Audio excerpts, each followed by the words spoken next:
for it. In this position. I love punnery and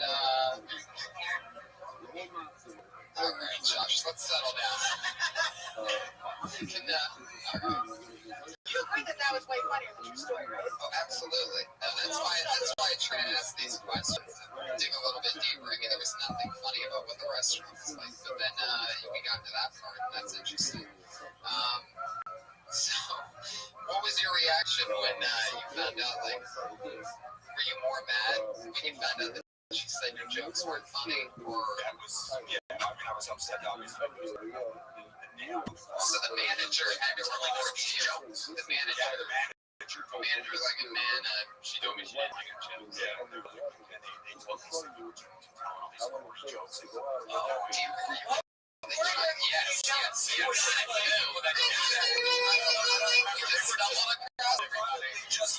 What's funnier to listen to at the #1 comedy club in the world than some guy's actual restaurant jokes? Picture yourself at the restaurant table.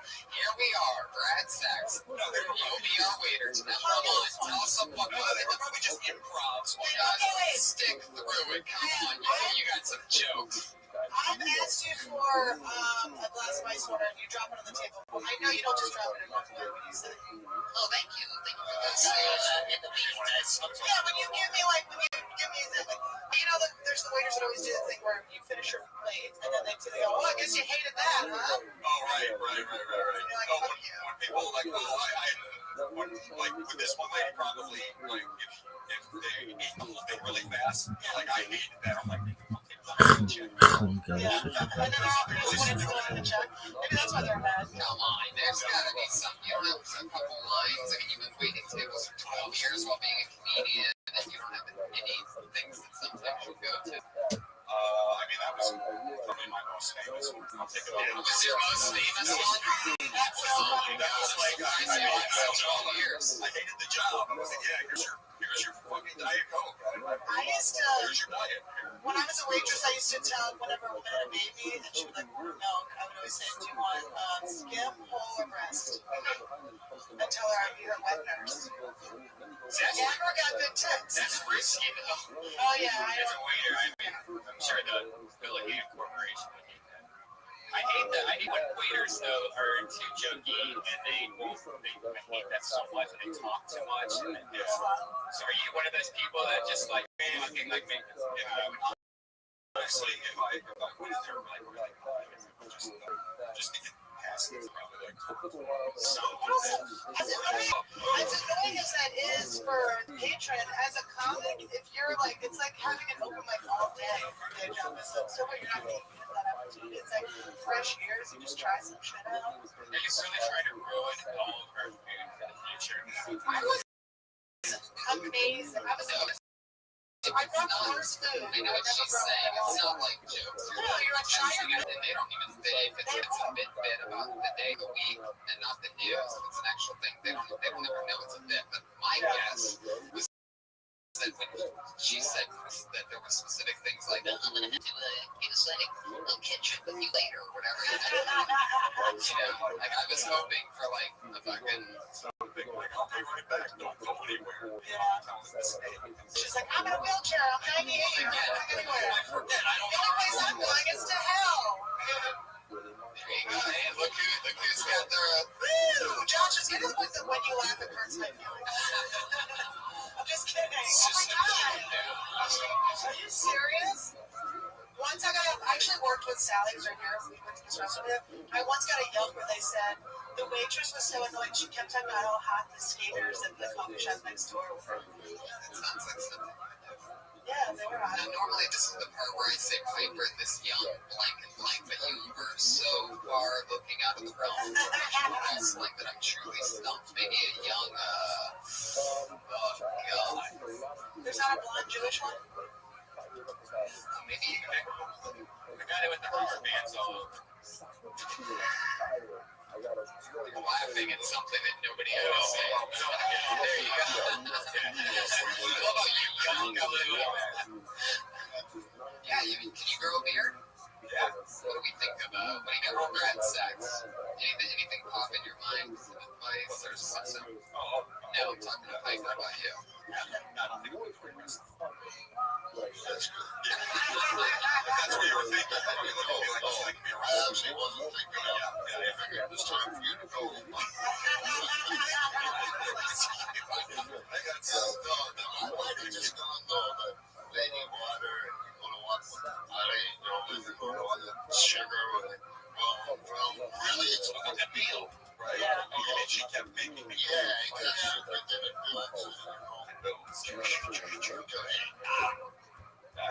That is true. Making separate trips. Yeah, a lot of trips. Yeah. Build up would be, catch your thing on the kitchen as you're going out. Oh, okay, yeah, don't fucking me. Yeah. Somebody that really didn't know what kale was. You're like, yeah, it's right in front of you. Well, you can't see it. You have cataracts. Yeah, I was like, that's the whole salad. There you go. Red Sacks. Let's see. Is this news? So now you're no longer working at a restaurant? There you go, Brad Sachs, free agent. If anybody here owns a Chili's or an Applebee's, you can get a fucking joke machine over here, Brad Sachs. Hey, I'll be right back, don't go anywhere. What table of people cracks up at that shit? We'll be right here. Oh man, do you hear that? They were gonna go somewhere after, and he went to get us something. So crazy. I'll be right back. Don't go anywhere. These first rules of joke. Great hands together for your next comedian, Jason Van Wise.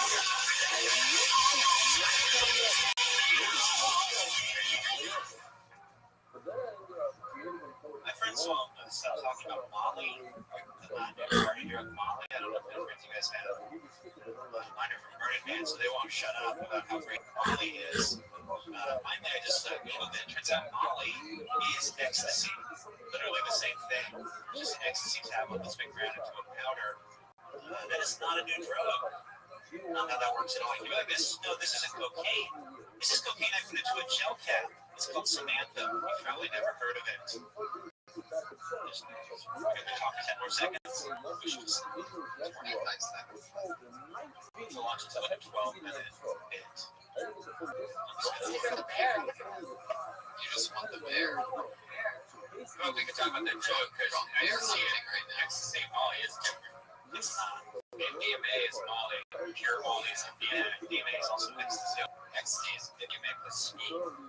Ecstasy is MDMA. It's a cut form of MDMA. Right. And Molly is pure MDMA, for those of you that weren't in Monterey 2003 with me, which is where I learned that. I was there. Ecstasy might be good with other things, but it's not necessarily. Ecstasy is MDMA. No. Your anger towards this drug shows me that you need to take this drug. Fucking touch as wind blowing. Chill the fuck out. Suck a lollipop and shut the fuck up. So, yeah. Makes it hard when you do 25 seconds. And then you take what you want. The same thing. That works so well in person. You want to do another 20 seconds? Did you have anything else from us that you want to talk about? I think you should switch ecstasy to the Molly. Now, my friends keep talking about ecstasy. When people are talking about Molly, I don't know, were people talking about Molly earlier this year? They did know everyone good grades. But also everyone, I always think it's interesting that everyone's just taking Molly at bombs. Like when we did ecstasy, we pulled a mattress down and we're putting shaving cream on each other. That's why you have speed in that ecstasy safe down so far. But isn't Molly doesn't have the speed? It's the opposite. Molly's the one who would be in the match. Have you tried any of these? I took ecstasy like years ago. You should try it again. You should try Molly. You'll see the difference. You'll feel The difference. How it was back then. Because I really do. You might be right. What it's supposed to be with ecstasy that like somebody goes, "Hey, I got ecstasy." They say, "Molly." Ecstasy's not just MDMA. It's ecstasy mixed with other shit. Usually. You're so angry too. My man honestly is like a purist. He sells Molly. Don't you dress like you sell Molly? Doesn't he look like he sells Molly? Oh yeah, no. To like children. To what's his name? Son, his 12-year-old lunch lady fucking son. But I lost a job.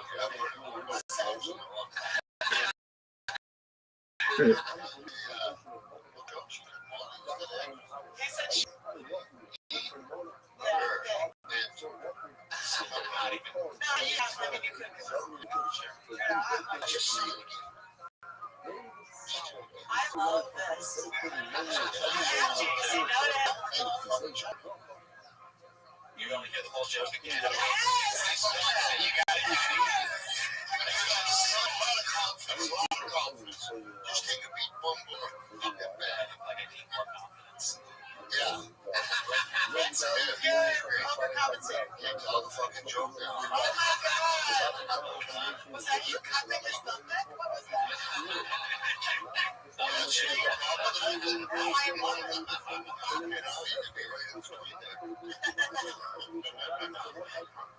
What is the punchline? Let's get to the punch.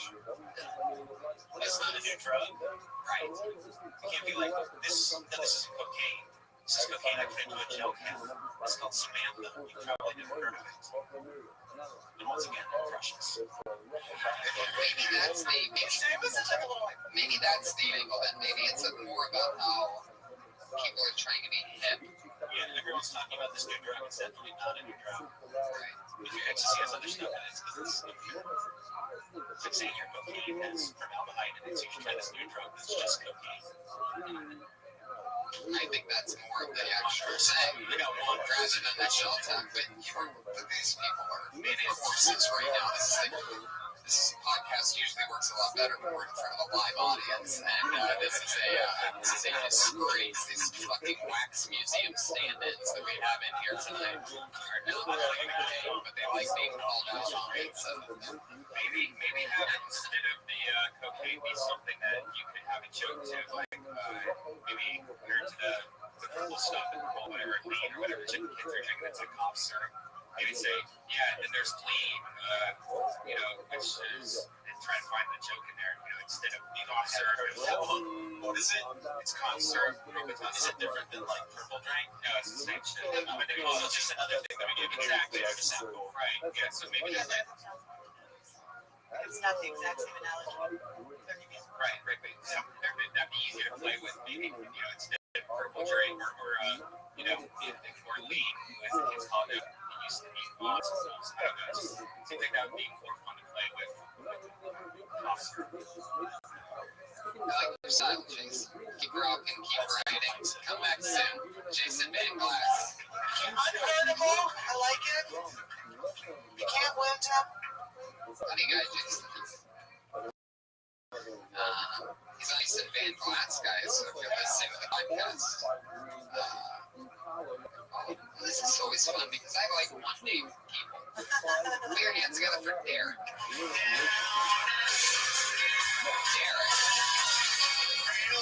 One name, Derek. You know what that means?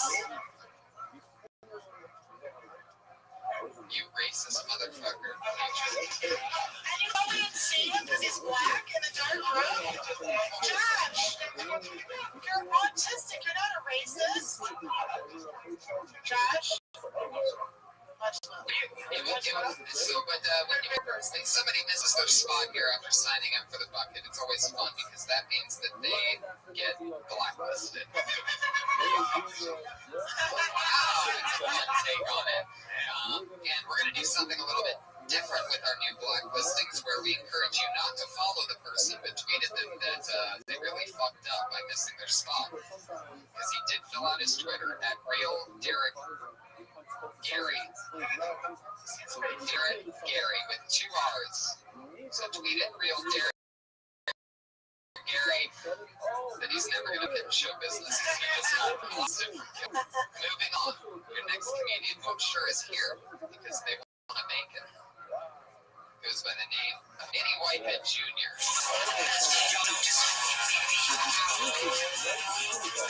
That means you're blacklisted.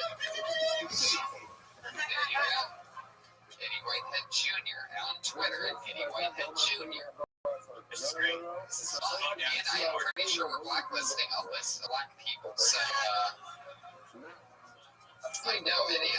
We know this guy. We know this guy. One of the worst producers in podcast history. One of our buddies of the show. Always with us, hustling and bustling around. He's going to do a minute right now. A new minute we haven't heard. Put your hands together for Josh Mark. We know he's here.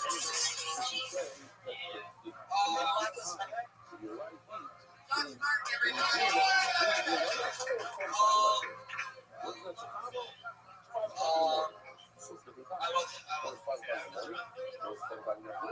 Excuses as your opener, really. Plow forward, Josh. I think when people really quality, I don't think they should be equal. I don't think they're equal people at all. Like black people can dance, which is great. I can dance. All I can do is keep it. It's like way less useful. It's like useful once a year. At least with dancing.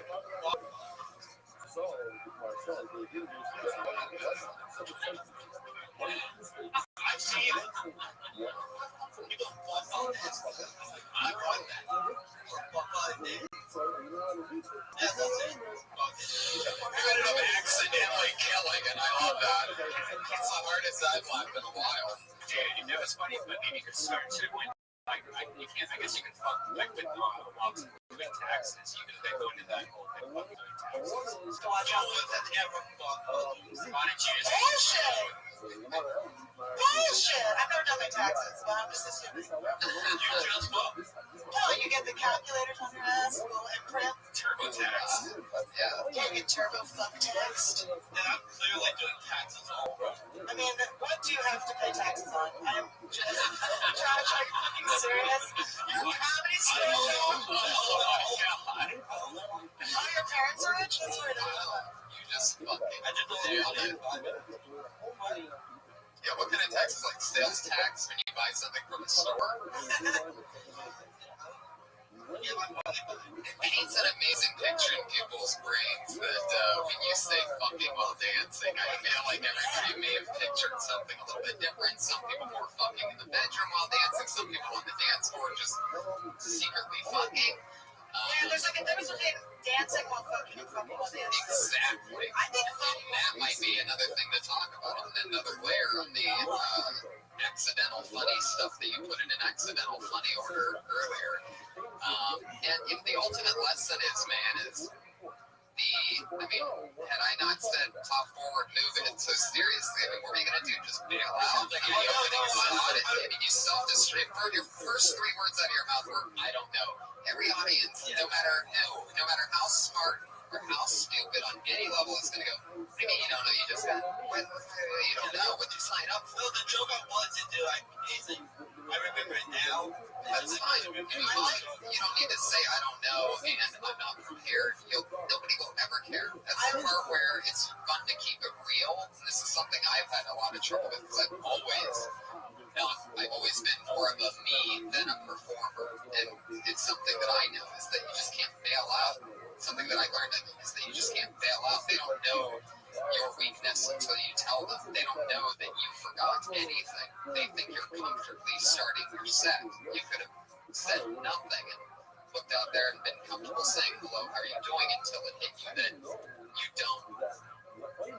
You only do taxes, and that's once a year, which is 1 beat, and then the fucking bags, because that's another. Then you have something. I mean, the ultimate standout lesson is that you do stand up way too much to ever panic. Because there should never be a panic. There's no panicking. And just like there's no crying in baseball, there's no panicking. And especially at the comedy store. You're an employee here in the Kill Tony.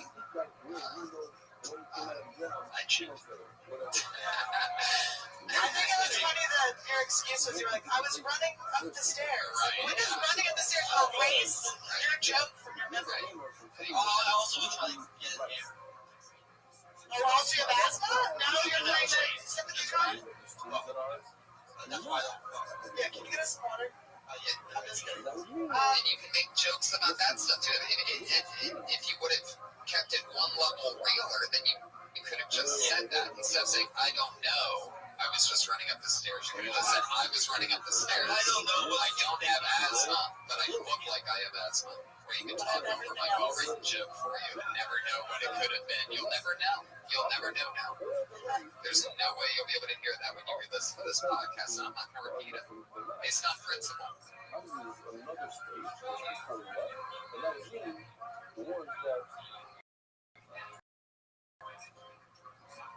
Oh, bring hands together for the talent store, former Kill Tony Tommy Morris, everybody. Fuck yeah, comedians better cut it up or else you'll never have a chance. Eddie, Mr. Spot, man. Very good. All right. He's addicted. Heck yeah. Oh my god, this vape cigarette is blowing my mind. Smoke just keeps hitting me. I smell these fruity pebble It's fucking. cotton candy. Well, I don't want to smell cotton candy. It's like you're blowing cotton candy mist in my face. It's so distracting. Sorry. I like that you were giving it up to a kid health advice and you're smoking a fucking cotton candy cigarette. The only thing bad piece of shit that eating cotton candy is when you start smoking cotton candy. You're the least healthy human I've ever met in my fucking life. Oh my god. Autistic Patriot has something to say. I mean, Much love. Yeah. it's weird to have the worst Josh standing in front of the best Josh. Piper, what do you have for this young IRS or Menard Shyster? Love the wrestling fans. Thanks for laughing.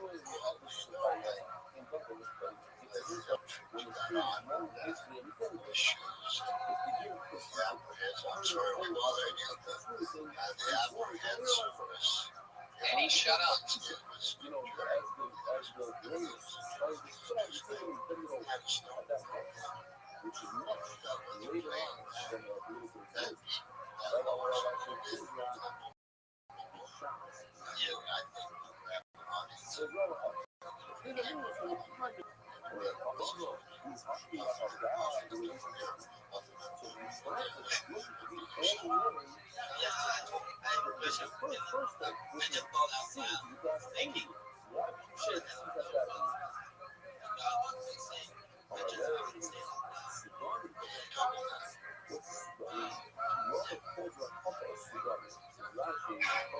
I'm the worst comic.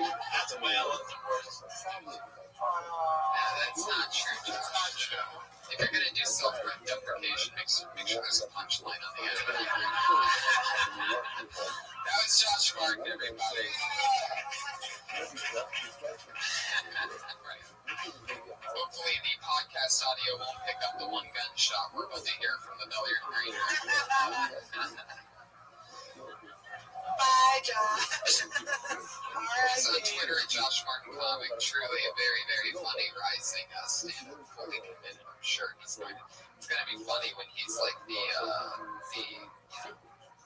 he's going to be one of the first comedians with a speech impediment. The Louis C.K.? Because if he was going to quit, he already would have quit. So it's, yeah, exactly. Louis C.K. Or maybe it's funny if there's R's and L's in it. Is that you really get is that misenunciation works and who's a comedian with one R's and L's. Keep wheeling, keep voicing. There you go. Let's get one more comic up here before we get our regular What do you guys say? You still with us, crowd? Eddie, I'm sorry. It's a thing with the show. You can't miss your spot. I love that you got so high that you... Eddie, settle down. I love it. Oh, my God.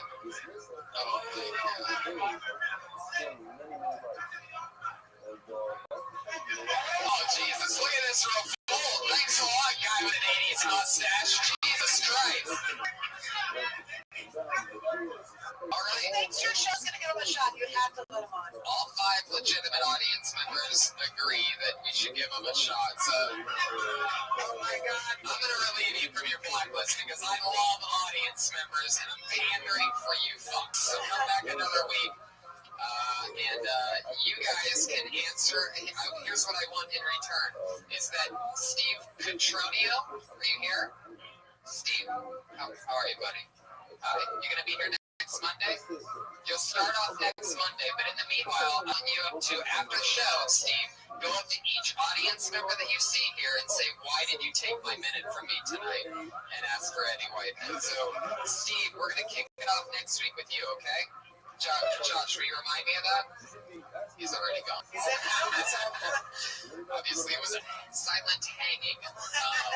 Ladies and gentlemen, 1 minute from one of my buddies. This is actually the first guy that I ever met when I started to do stand-up comedy. I signed up for the open mic here. I was here 2 hours early because I was so excited to sign up at 6 p.m. on a Sunday. And Eddie Whitehead Jr., who'd been doing it for years, was here 2 hours early because he was homeless. And we met and we hung out, we talked, and he was the first friend that I ever made at stand-up. He really is a good friend. He just got back from Chicago. We had the same birthday, June 8th. Put your hands together for one of my good pals.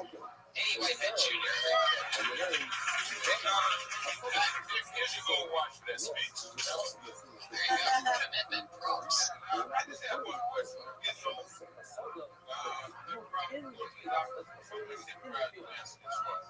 Is it wrong to fall in love in the middle of a prosthetic examination? Yeah, I thought so because my dentist gave it to me. And I was, shouldn't you be wearing a glove? I said, you're not putting that thing back in my mouth. Really? This guy looking at me like, why is Samuel L. Jackson talking about his fucking prostate? I am not Samuel L. Jackson. I get mistaken for Montana. Apparently, Samuel L. Jackson is the only black man in the United States that can walk the streets and ask somebody what's in their wallet and not go to jail. Me and Samuel L. Jackson. I've traveled a lot. I was in Arizona, and I seen lots of strange things in Arizona because it's so hot. And at the end. Here you go. Samuel L. Jackson.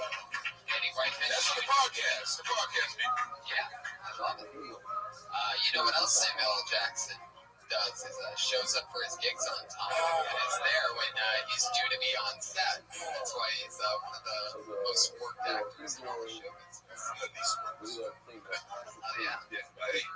You ever fuck with people with the Samuel L. Jackson thing though? Like if you have the right hat on and sunglasses, you always ever play the part, get the pictures and the glasses. I went to Egypt like that. So, first year with Egypt. I said, hell yeah, I want to go. Get the fucking car, bitch. Did you make a joke on the plane? Oh, yeah. I was in the snake section, man. That at least make the flight attendants laugh. Hell yeah. Matter of fact, they looked at me and was suspect who was on the train. That's funny. They freed me if you took the train to The India. coolest thing was, I was in Egypt, I was at the museum. This guy came over with his family, and he says, Mr. Samuel Jackson, they want to thank you for coming to my country. This is my wife and my son. We are very proud to have you here. And I looked at him and I said, take me to your nigga. That's what I did. And he took me to some big shot and we set up all night. But it's always that fear because I don't look like Samuel Jackson. And another person like that. Yeah, you do sound exactly like him. Yeah, there was a little problem too with the women. You can't be in the same room with the women. So I went to the bathroom, and it was like a 16-year-old girl, and she says, "You have no soul in me." I I can never be married. I was old now. I've been in your presence. You have so many sins. You must marry. Now you go by Eddie Whitehead Jr. now, but Roddy Piper would know you better as Virgil. Virgil. Hey, me and Piper used to hang out. Yeah, some rock. Hey, she got some stories. Really? Yeah, you know what? I want to compliment you on not going to the big deal you started to. It was a human headshot. Found an outlet for that. Oh, good. And I always admired you. Thank you. I love it. You got Brett Butler? It's what it is. Not Brett Butler. Do you guys remember Grace of the Fire Y'all? Yes, man. Of course you do, Josh. I still watch it. I heard she's one of the worst people to work with in all the show business. That's why she can't get a job anymore. I think she's like an alcoholic bipolar as well. Which brings us back to Eddie. I love your style, Eddie. It's always so much fun. Now, you wrote down a Twitter here. Is that a real Twitter? Are you on Twitter? You have a cell phone? You know, I wrote. I got a book. Yo, how you living, Ken? That's right. Eddie, I'm so glad you're back. You're going to be in LA for a while. Just how'd you find out about me, son? Yeah, no. What's it called? A friend of mine had invited me. Well, I guess, yeah, he sent me the link, and I joined not too long ago with you. You introduced me. Okay, so Telling me I can back whenever. absolutely. Okay, so we've spoken before. Yeah, we spoke one time, yeah, Okay. sure. Excellent. Good with you. Nothing much, what's it called? Nothing, honestly, just looking to network, if I can think. Absolutely. Very well. Do you have a link tree? A link tree, do I have it? I don't. Okay, why not? I should have it, but I don't. Yeah. Why not? Yeah. There's link trees for what? Like it's for networking, right? It's where you can keep all your links and stuff like that. Word, dog. I have like Instagram and stuff, but I just never got some link tree. Okay, that's cool. You have one sentence to tell me all your social media. Go. My YouTube journey. That's my social media and link. It's pretty much, it should be like my Twitter, it should be my Instagram. At my YT journey. That's how it's spelled. My YT journey. Okay, so imagine you're on the radio right now, and you say, "Well, everything should be there." Is it there? Right. Yeah. So that's why you need a link tree, so that you can say, "Hey, go to my link tree. It's linktree.com/YT or my YT journey." Yeah. And it's all there. That's fair. And That's totally fair. Yeah, no, you're right. absolutely. What's your username on Blue Sky? Blue Sky, I'm like, Yeah, of course not. I'm helping you. I'm helping you here. You say you want to network, and I'm going to help you network, but nobody can network with you if you don't have the account, right? No, what's Blue? He said Blue Sky. 100%. It has over 37 million people who bailed from Twitter. It's growing every day. It's great. Okay.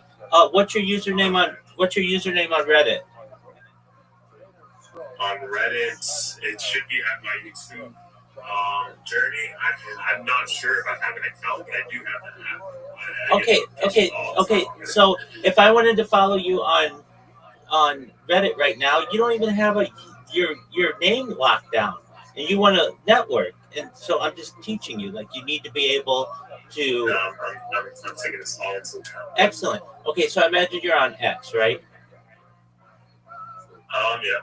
Okay, are you my YT journey on X? Yeah. Okay, that's good. All right, what about Facebook? What's your Facebook username? Yeah. Okay, so you're my YT journey on Facebook? It's my legal.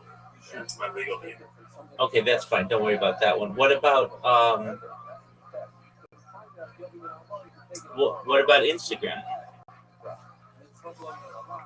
Same handle. Instagram.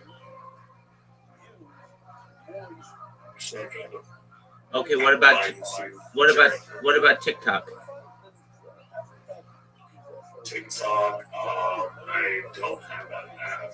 Dog, how it's the fastest growing social media platform in the world, and you don't have it, and you want to learn how to network. Well, I'm teaching you how to network. So you better just take some time. You can do it right now. I'll walk you through it. I'm sure you can figure it out, though. You need to create these different social media apps, and you need accounts, and then link them to your link tree so that somebody can just be like, all right, so where do we find all your social media? Instead of you being like, well, you can go to my YouTube, but you don't realize that YouTube only allows you to have 10 links on there. You just going to say, go to my YouTube, go to my link tree. It's linktree.com/my YT journey, and you're going to find everything there.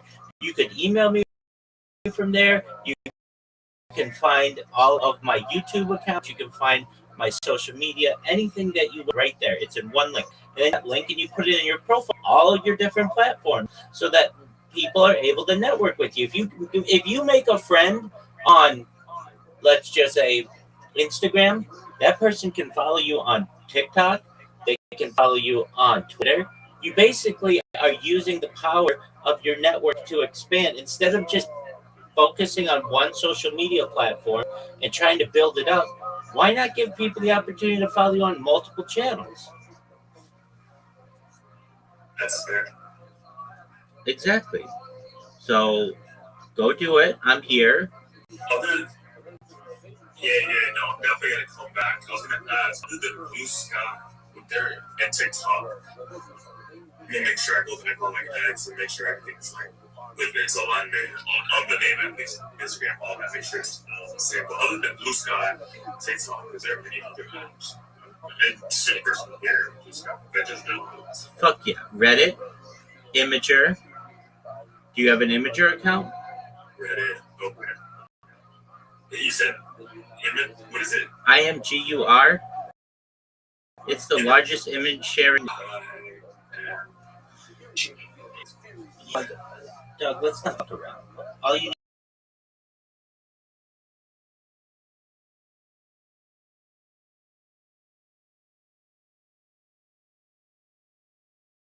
need to do is say, hey, Rabbi, hungry mouth gets fed. Right. Heard that too many times. Yes, if you have time now. I'm sending it right now. Calm down. I got you. Do you have a Kick account? Hey, I used to back in like the days. What do you mean the days? It hasn't been around that long.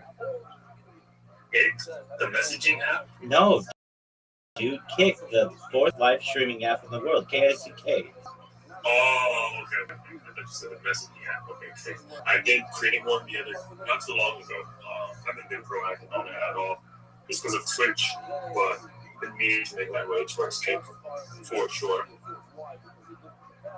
All right, so I just sent you the list. One of the things on there, Sora, don't worry about making because ChatGPT is shutting it down. Word. Okay. Go check your messages. Let me know if you have any questions. I want you to read to me right now what you have and what you don't have. Okay. I do have a Gmail. I do have an X. I do have YouTube, Telegram, Facebook, WhatsApp, Instagram, TikTok. I don't have. This is where I don't. I don't have WeChat. I don't have Pinecrest. I don't have a LinkedIn. Quora. No, not Quora. Not Quora. Sora. Sora. It's at the bottom. Sora. Don't have WeChats and don't have Pinecrest, LinkedIn, Reddit. What is Pinecrest? Dude, Pinterest. It's the number 16 most used social media platform in the world. I'm aware of it. I just don't have an account. I know, but why'd you call it Pinecrest? No, I said Pinterest. There you go, Pinterest, exactly. They'll have pictures. LinkedIn, Reddit, the one underneath Reddit, Quora. I have Threads. I have Discord. It's over on Twitch. Just said that earlier. Tumblr. Used to love that app. Need to get back on that. Mastodon. Well, I will take note of that. It's a microblogging app. It's popular. Okay. Clubhouse, I heard of that one coming out. Okay. Well, make sure you get it. Get all this shit, connect it, and then you're a fucking social media guru. Then you can go in and you have a huge network. You can send messages to people when you go live or whatever on these. You can ask questions in Quora like, hey, who is my YT journey? And then you just answer it. Hey, my YT journey is a social media influencer who blogs about their life and vlogs about their life on YouTube. You can get a hold of their social media at linktree.com/my YT journey. And you tell all about yourself. If I looked you up right now on, let's just say ChatGPT, what would ChatGPT tell me about YT journey? Probably has nothing on file. Exactly. And so this is a perfect opportunity. I didn't even include this, but you create a blog, just blogspot.com. It's owned by Google. If you have a Google account, you can just create a blog and give it your biography. You don't have to put in there your date of birth and your birthplace and your everything about your family, but you can put in their generic shit so that when somebody looks you up in AI on Grok or on ChatGPT or on Claude or on DeepSeek or on Perplexity or on Meta AI or on Gemini or on perhaps if they want something like Copilot, it's going to give me a great information about you. It's going to be positive instead of this guy says that he's a social media guru, but we don't know anything about him. You get what I'm saying? Like basically, we're at the wild west. We're at the wild west of AI, where you can basically give it just a little bit of information of yourself, and then it's going to use that and populate. It's like when the internet started and search results were brand new. It was really easy to rank a site really highly in the search results, even pre-Google, because basically there wasn't that much competition. Right now, there's not that much competition to manipulate AI. And then what you do is you give it your you come up with your own biography, just about that you're an influencer and all the generic shit, nothing specific. You don't have to give it your real name or anything like that. Then you take that information and you put it in all the social media AIs that I just said. Put that biography and be like an Instagram post. You get 2,200 characters for Instagram. Don't you see how well I know this shit? And on TikTok, you get 4,000 characters. So you give it that biography. And then what you do is you wait like a week, and then you ask the TikTok AI, which it has its own AI, and the Instagram AI, Meta AI, about yourself. And guess what? It's these platforms, social media will, it reads all everything that everybody posts, and then it's going to know about you. And then when somebody looks you up, instead of when somebody types in my YT journey and it shows just random shit, it gives a breakdown of who you are before everybody. That is such an advantage in search engine optimization. That gives you such an advantage. Then when anybody types in just anything about YouTube or journeys or anything like that, you're going to have a little blurb there. People are going to be interested in you. They're going to take a look at your profile. They're going to follow you. They're going to send you messages. These are ways to network. All right. Moreover, if you really want to network, do you use X Spaces? Yeah. Oh, dog. Okay, so you have an X account. You're not using Spaces. You absolutely should. It has some video function, but it's generally an audio function of X. People don't know about it, and you can go on there right now, and they have chill and chills. You can chill yourself. I mean, what do you want? A job? Do you want a larger network? What do you want? larger network. Okay, so literally you can go in there right now, and they have something called Chill and Chills. You go in there and you say, "Hey, everybody, my name is my YT Journey. I have that on my link tree. My link tree is linktree.com, my YT Journey. And I'm just looking to network with people. So if you want to follow me, I'll follow you back. My friend, I did that for 3 months and got over 3,500 followers on X organically. You can do the exact same thing. And then those followers I get into here. We're approaching 3,000 people in this Discord. This is generally all organic. You can do the same for people on your YouTube. Hey, if you have a YouTube and you want me to follow you, I'll follow you back. We can follow each other. We can connect. Send me a message. I'd be happy to learn more about your project if I can help in any way. Like, that's a really great way of being able to communicate people directly, not sending blind, cold messages to people. Don't do that because that's how you get your account banned. But you go into X Spaces. If you don't know where that is, you just open the X app on the left side.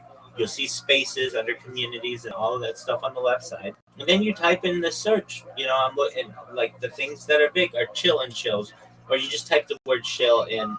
And when you chill, it just means that you're sharing something about yourself with the group. And sometimes those things have thousands of people in them, and you'll get dozens of people after you're done talking who are interested in what you're doing and connecting with you. They'll send you messages, and that's how you network. No, oh my goodness. I definitely need to hear all this. Word dog. I do not think. Word dog. Think.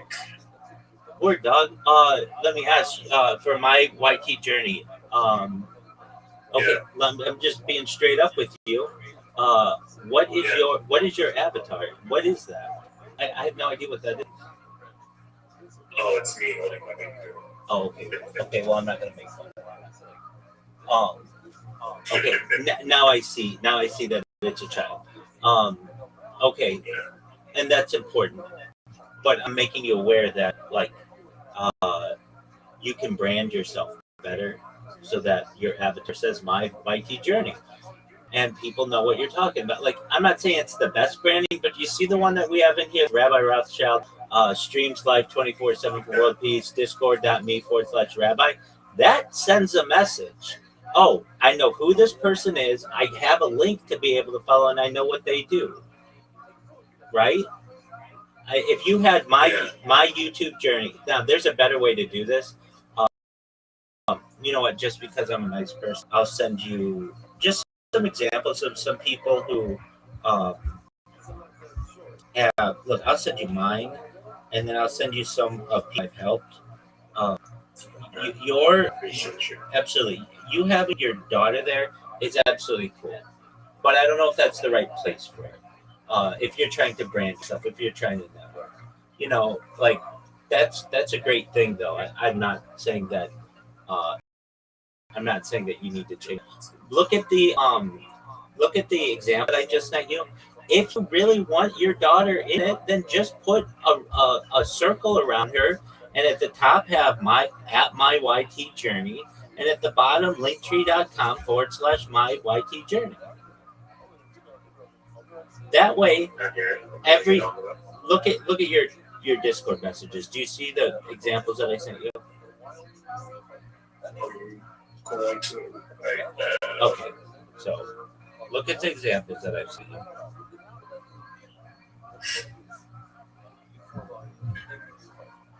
Okay, looking to the example. Okay, I see yours. Rabbi Rothschild. Okay, I see Judge. Okay, for the linktree.com/ okay.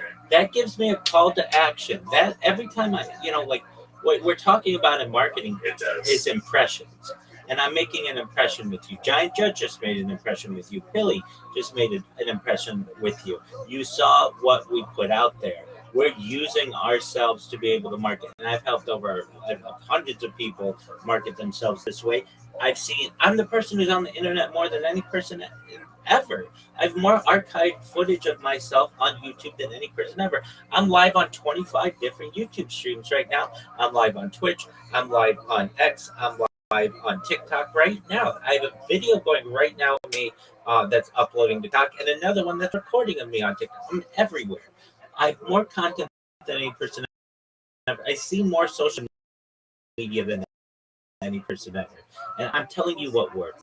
Basically, if you do what you want to, but you want to send a message with all the branding that you have a really great name for my YT journey. That's great. That's clear. You're not just like I don't know, Tommy Speaks on Instagram or whatever. You know what I mean? Like, okay, well, what does that mean? Like, what is Tommy speaking about? I don't know. But with you, I imagine I know really nothing about you, but I imagine that your stream is like what you go through on a daily basis as an influencer and like the start of a journey of you being a YouTuber, right? Right. Exactly. And so your name tells a story, and that's great. So like there's nothing to change there. You just need to make more people aware of it. And I would say that you uh you could be really successful with if you just branded yourself a little better and networked a little bit. So if you want networking uh advice, this is what I would do. I gave you the list. You create all those link trees. Pardon me. You create all those accounts. Okay, then you put them all into Linktree. Okay, then you take that Linktree link and you put it in all your bios. Okay, then when you're done with that, I would say to myself, do I really want to dox my child um, as my logo? What you could do is have it be an avatar of your child or just do something different, whatever you want. You can use your face, you can use an an avatar of yours, whatever you want. I don't care. That's personal to you. But what I do care about, I could care less what's in the middle of the circle. I don't care. What I do care about is at the top, it says my YT journey, and at the bottom, it says linktree.com/my YT journey. Because then when I have that, I can find all your stuff. I can connect with you on every social media platform, everywhere. And it's really simple. And then if I'm on X, I can go to your link tree, find all your social media. If I go to your YouTube, like I'm on podcasts. I podcast yesterday. I was on 2 podcasts a week ago Monday. I'm on another podcast on Monday. A lot of times you get a little opportunity at the end to plug yourself, and you don't want to go in there and say, all right, everybody, well, you can find all my stuff on my YouTube, which is youtube.com/at my YT journey. It's all there, but it's really not. You only have 10 things there, and you may say, well, like 10 things is a lot. Like, how much is somebody gonna, get into my stuff? If someone's a fan of yours, they're gonna follow you on everything. So why not give them the opportunity? Exactly. And I think as a young influencer, and especially we're in the wild, wild west of AI, you can manipulate AI into saying whatever you want. Literally, this is what I would do if I were you. I would open up ChatGPT. In fact, just do this right now. I know you may have to go. Just open up ChatGPT right now. We're going to do this together.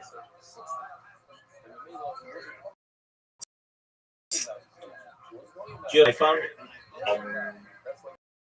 Yeah. Okay, excellent. Let me know when you've opened ChatGPT.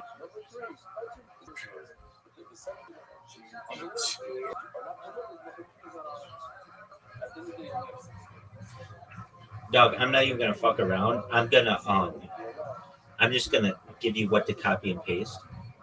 My name, my username is my YT journey.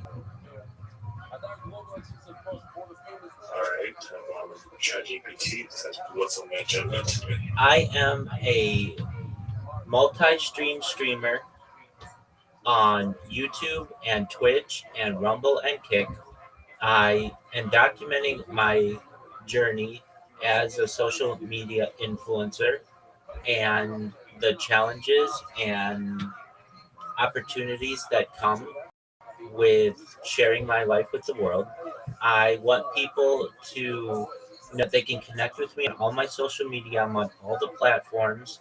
I want people to know that I am here for them as a confidant if they want, and they can always connect with me and send me messages. My messages are open. I'm looking to network with new people, so please follow me. I would love to grow with you and grow together. Okay, so I want you to take what I just sent you in Discord. Oh, wait, hold on. Please clean this up and make it a good biography for YouTube and Instagram and TikTok and all the other social media platforms. And give me a few different versions of it. Some of them give you 200 characters, other ones give you 4,000 characters. You can elaborate, but just give me, like, I don't know, maybe 6 or so different versions of it. Also, my link tree is linktree.com/. Just one moment. Okay. So I sent you 2 messages. Take second message, put it, and then take the first message and put it second. Put it into ChatGPT. You're gonna have your biography like that. It's real biography. You can get more specific as you want. I don't know anything about you really, but I recommend you don't share that much with yourself with your audience if you're not comfortable. And uh, let me know what it puts out for you, and it should be absolutely perfect.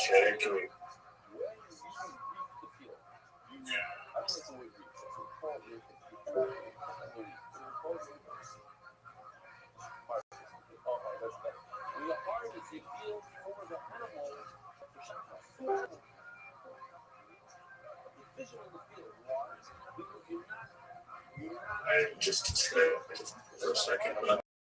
You're okay. You're okay. That happens. So you can hear me. Yes, sir.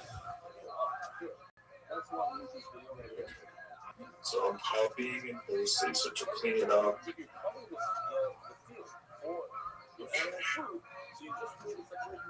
That should be fun. It is fun, yeah.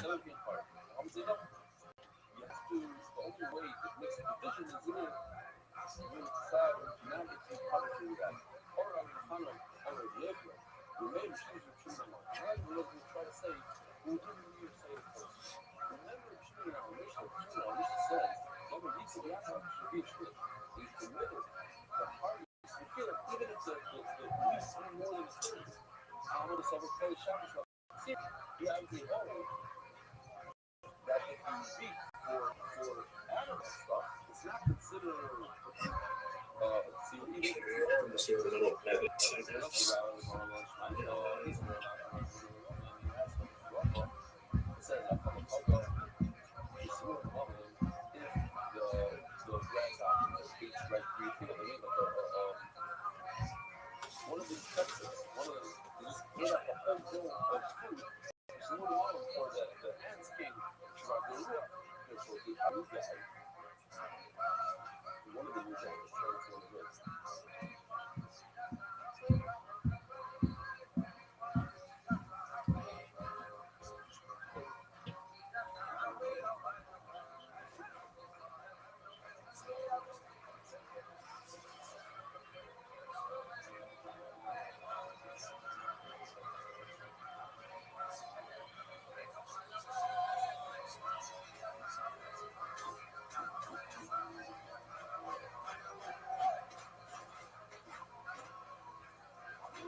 What's taking so long? Okay, no, I just typed it in. Okay. And it looks really good, doesn't it?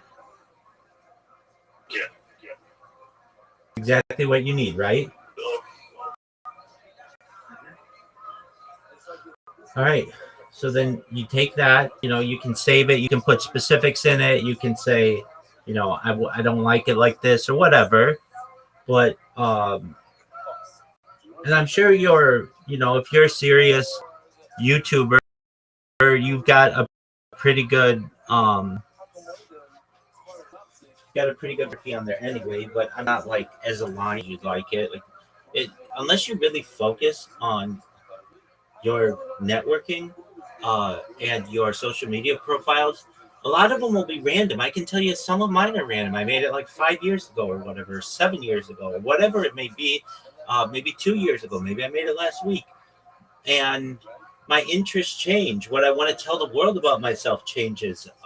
So they do have to be edited every once in a while, perhaps, if you need. But you're going to be able to take that information and use it as a foundation for your biography. And you take that and put it into some social media, um, like the not just the descriptions in like an Instagram post, but also a lot of people don't realize the power of this. The alt text, ALT text. What is alt text? Alt text helps the blind and people who need screen readers, but also AI uses that. I shouldn't say AI. The social media platforms take that information and put it into search engines, and that's that kind of those these types of search engine optimization SEO tips are the things that separate the men from the boys, the winners from the losers, and you have an opportunity to teach AI about yourself, and you're not always going to have that opportunity. So do what you can. There's a feature there's something called the Grokpedia. I don't know if you are aware. Do you know what Grok is? Isn't it like an AI, I guess, platform? Yeah, so it's the one from it's the one from um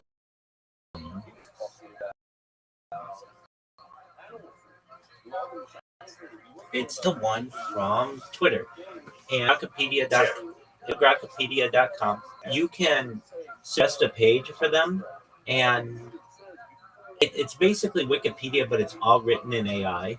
And you can suggest a page for them. I wouldn't do it yet, but maybe give your biography a little bit of time to get crawled by the Google indexers. But once you're able to do that, you can teach. You can literally like make your own Wikipedia page, which is really strong. It's not Wikipedia though; it's Grokpedia. But that means when somebody looks you up on Grok, which is X's Wikipedia, it's going to know all about you. I mean, that's what you want. So when it comes to networking, okay, once you do all that stuff, so that's great. You still need to make more friends, and the best way to do that is organically. You can go into Discords and have a bunch of 12-year-olds shit on you all day, which is what's going to happen if you just go into random Discords and be like, hey, I want to connect with people. You want power players who you want to connect with. You want high net worth individuals. And the most high net worth individuals are on X Spaces. You get millionaires on there all day because they're trading crypto. That's the epicenter of crypto discussions is X Spaces. And at any given time, go to a website for me. Go to spacesdashboard.com. SPACESDASHBOARD.com. I might need you to spell it one more time. Sure. It's the word Spaces, SPACES, and then the word dashboard, DASHBOARD.com. Spacesdashboard.com. Okay. That's all the discussions that are happening on X right now. And if you just search on X, you won't see them all because the X search function is dog shit. But that website is independent of X.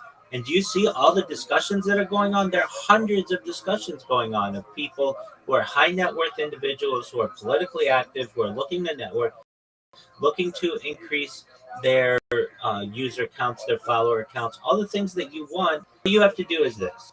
You get in there, you give your phone permission to be able to use your microphone for X. You request the mic. I would go into the shill or just like newbies or whatever. You'll get the hang of it, and you just literally go in there and you're like, "Hey, everybody, I'm a YouTuber. I have a channel. I would love it if you would subscribe to it. I will follow you back on all your social media. My YT journey on YouTube. You can find all my social media in my profile. I don't have a lot of friends on X. It's not something that I've used a lot before, but I want more friends. So feel free to send me a follow. I'll follow you back. That's all you have to say. You do that single hour. If you do that every single hour, 8 hours a day for the next month, you'll have 3,000 followers yourself. And then you have a little bit of a network to be able to work from, and they're high net worth individuals. Sometimes you get really powerful people in there. Elon Musk randomly goes into those. Donald Trump has been in those X spaces. Uh, I'm not saying you're going to get the opportunity to talk to those people, but you will get the opportunity to talk with people who have 200,000 or 300,000 followers. And if a retweet from them or an interview with them is really important. Now, another really good strategy. I think this is really underutilized, but it's amazing. Let me ask you this: my YT journey. Do you have a podcast? Yeah. I had started one. Everybody does. Okay, and then why did it stop? You couldn't get guests. Yeah, pretty much. Okay, so here's the best thing. Sure. Here's the best thing that you can do. I wouldn't do this necessarily with my main Kick account because I wouldn't want to risk getting banned by anybody or anything. But I would create a secondary alt Kick account and just call it my YouTube, my YT Journey podcast. And I go into, and I've done this myself, and it was so easy. Of anything that I've found to be really easy is getting guests on podcasts. And you may be like, how do you do it? All you do is go into someone's Kick channel. And if you've ever been on Kick, you said you just joined there recently or whatever, you know that there are, I don't know, 100 channels in there that have all the people, and then 900 channels that have no one else in there. And it's just one person sitting at their computer. And you go to that one person with no followers. Might just have a small network, or they're really big on Twitch and YouTube, but they're just starting out on Kick. And you go in there into their chat and you say, hey, XYZ, my name is YT Podcast. My YT Journey podcast on my podcast, and tell me about your streaming experience thus far. We can do it right now if you want. And you'll get people who are like, all right, I'm not doing anything. People do not turn down being on podcasts. I was shocked. I did 14 podcasts with people. I might have asked 14 people and got 14 yeses. At least people on X, on Kick, I should say. And they were all pretty big streamers. Like some of them have tens of thousands of followers. And so you just, all you have to do is just type to them. And what I'm saying is like, look, it's sometimes really difficult to get somebody to subscribe to you, and they're just going to ban you. If you say, hey, subscribe to me on YouTube. No, everybody asks for that. But if you say, hey, I'd love for you to be on my podcast, that's great. Okay, so how do you do a podcast with them? Easiest way I have found, if they're already streaming on Kick, is to just have them join your Discord. And so you create a Discord just really for your podcast, if for any reason. You just need a VC to be able to speak with them, just like we're speaking right now. And so you send them the link, and they'll join, and they'll be like, oh, they're going to look you up first. They're going to look you up on Spotify and see what you're doing or whatever. But so long, you already have done podcasts, so the hardest part is done. The hardest part is when nobody has listened to any of your podcasts and you don't have a guest yet. You need somebody to take a risk on you, but you've already had people take risks on you. So, that now it's easy. Now they're not the first person. And you go into the video chat if you want. They're already on. These people have great computers usually if they're streamers. And so they just have to, enter the Discord, and then you ask them whatever you want. I did a different kind of podcast. I would ask every single person the exact same 73 questions. And to go through my 73 questions, they were from Vogue magazine. If they're like Vogue magazine's famous 73 question test, I would just have people take that test, and it was free content. It introduced huge networks of people to who I am and showed that I'm a real person. And you can use every single person who you interview. You can use their network to help build your network because their followers are going to watch this on social media. So then what do you do once the podcast? Okay, you can record it from your end, or you can just from their kick stream as well. However you want to do it. Best way to do it is have multiple recordings going simultaneously, though, because chances are, if you do 100 podcasts, 2 or 3 of them are going to fit.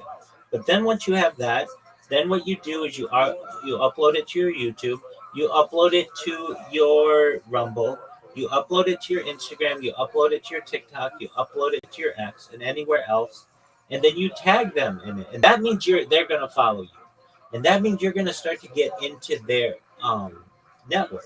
So basically, you can think of it like this: every single person I interview on my network, I'm going to be able to take many of their followers and help build my brand, help build my network. And when you're bored and you don't have anything to do, you just interview people, and you've got to say to yourself. Like, I tell this to people, and I've had some people do it. You have to say to yourself, I could do one interview. Like you and I, this could have been an interview. You say, I want to, you know what? And if you want to interview me for a podcast, we certainly can. I'm just making you aware of that. But you can do it.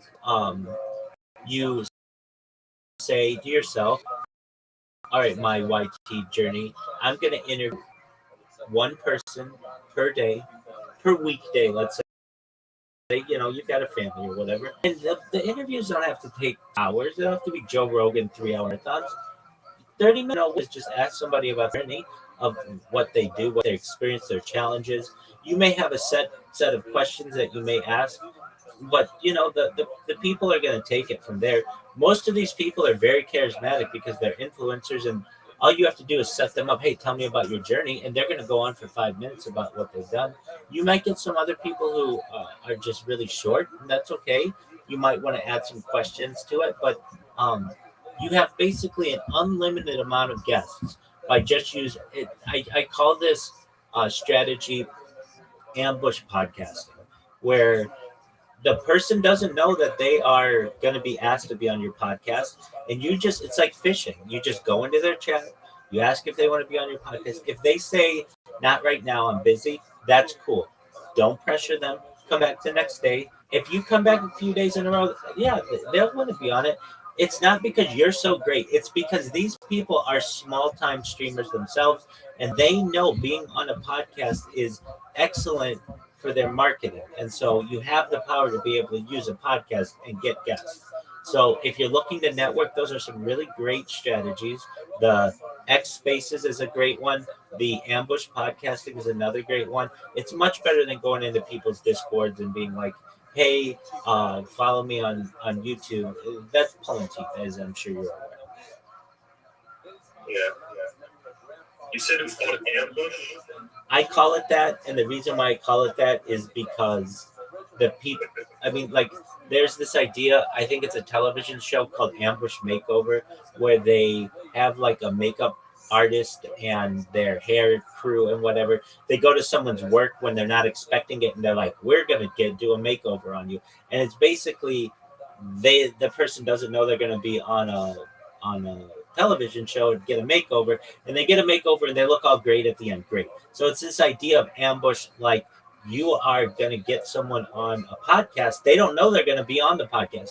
Usually the way a podcast goes, I'm sure you know, is you get some kind of connection with them. You email them back and forth, and we'll meet at this time and this date. Okay, that's cool. That's a fun way to do a podcast. However, ambush podcast means you don't know who you're going to choose, and they don't know that they're going to be on it either. It's basically like, you could call it a surprise podcast, whatever the word is that you want. But it is a strategy that I've had extremely good. Fortune with, and you can use that same strategy for X Spaces. You go into X Spaces, you say, hey, everybody, I have a podcast. I'm looking for people to be on the podcast. You will get 100 people a day who want to be on your podcast if you say that 8 times. You'll get a ton of people who if you said to me, you want to be on my podcast? Absolutely. I'm looking to have cross networking and a lot of times in the community, it's called cross pollination, like what bees do. Basically, you get a little bit of my network, I get a little bit of your network. You're going to go in and put up a video about me, which means that when somebody types in about me, it's just not my channels that are promoting me, it's other people's channels that are promoting me. This gives me legitimacy. It also helps with my search engine results. And in the same way, you get content. It's like we're going to work with each other. So if you're looking for networking, look, go to X Spaces. Any of those X Spaces that you see in Spaces dashboard, generally, if you go in there and you just say, I have a podcast, I'm looking for people to be on it, you will get a lot of people who may not know anything about podcasting, but they just want to be on it. It sounds fun. Not everybody knows what to do on them. The X Spaces, many of them have people who, they may be somebody who isn't a streamer or anything. They might be some guy from Africa who just was like, hey, I heard that you're doing networking or whatever. I want to be a part of whatever you're doing. And you could be like, hey, I'd love to hear you live in a rural village of Africa. How do you get an X account? Like what are your goals? And a lot of these guys will say, um, you know, we may be in Africa and people may think that we don't have connectivity. We do. It's limited and it's expensive.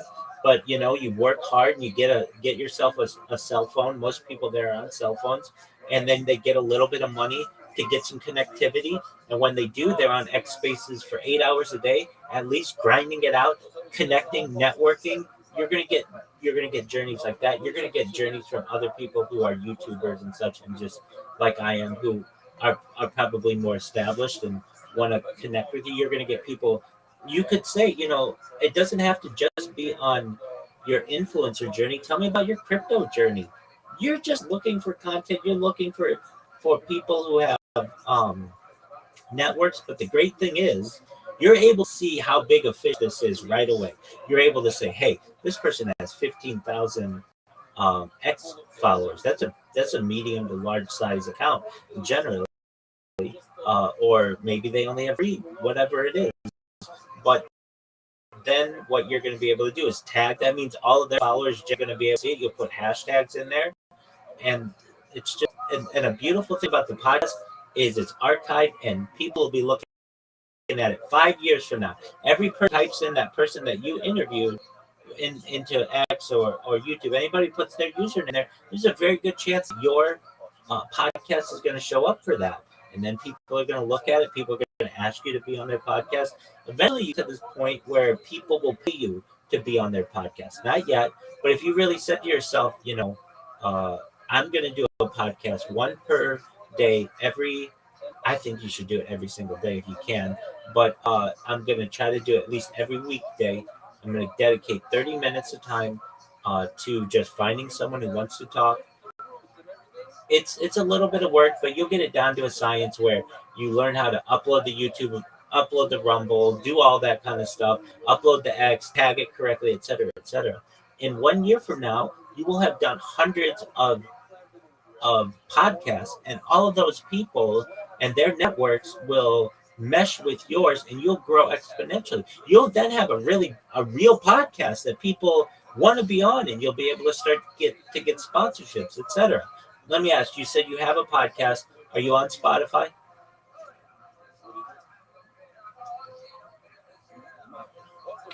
My YT Journey. Are you on Spotify? Can anybody hear me? All right. Well, maybe I put my YT Journey. I'll sleep. That's fine. I hope you're doing well, big dog.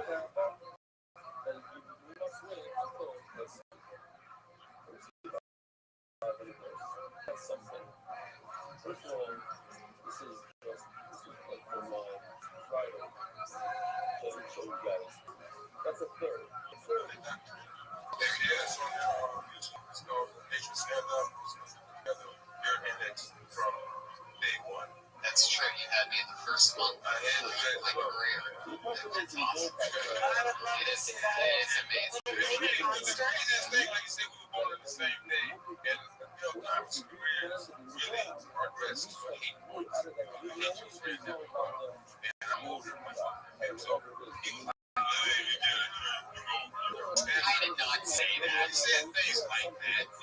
I was busting your balls, Eddie. I wasn't really saying that you're over. I mean, you have to have a career before it's over. It gets to a point where it's, hey man, what's up, Coach? Okay. This audience set tonight, I'm just killing it up here for nothing. Anyway, Eddie, I love you so much. We're going to move forward. If you really think he has a Twitter, then follow him at Eddie Whitehead Jr. on Twitter. He'll check it when he goes to the library. Here's your watch. I love you so much, Eddie. I don't know why they weren't laughing at my bashing jokes, understanding that we're friends. Eddie is crippled, though. He got shot in the legs. Both of them? Yeah. He's like a 50 Cent, and 50 Cent just got shot in the legs. Wait, shot, was it 2 separate occasions? Okay. Sorry that happened to you. Oh, this guy. It's amazing. Like, how did you only get shot in the legs? It's almost like the gangbanger was a midget or something. All right, that's enough of that story. You're not mic'd right now. We love you, Eddie. That was Eddie Whitehead Jr. We're going to move on to our 2 regulars. We have 2 female comedians who have been being built since the show started. And every week they do a new minute, and it's always fun. Going up first this week, you know, from Dysentery, from Kill Tony. She has a very goofy sense of humor to where, and yet serious and angry, where she'll take a small thing and turn it into something so much more. The very funny, very goofy Sarah Weinstein.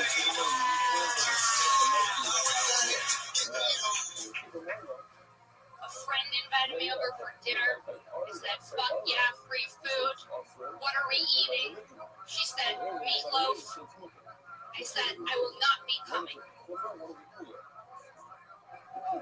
What the fuck is meatloaf? Why is it even a thing? If you eat enough meatloaf, you will turn into a meatloaf. Like a lazy, meaty, chubby fuck. That's what happens if you eat too much meatloaf. There's no meatloaf in LA. It's just called tofu. The brick of tofu is the only meatloaf around here.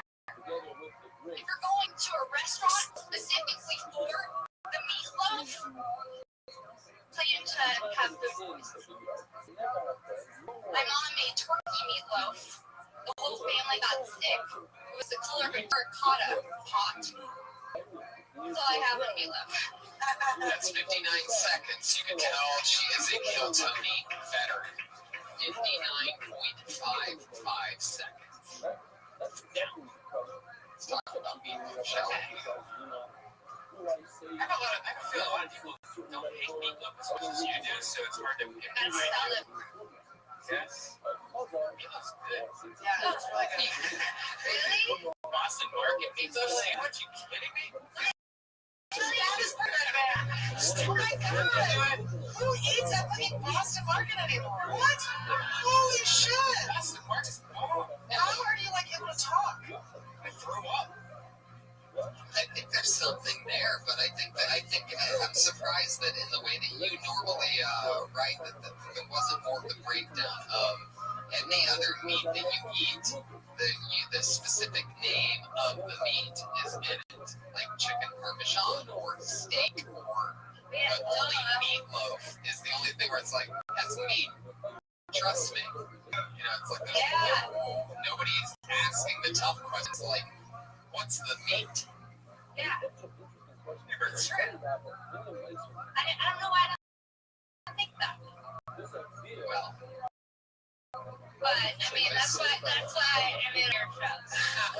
but no, that was the part where You could get into something like how meatloaf's really just ketchup and meat. It's pretty much just a hamburger.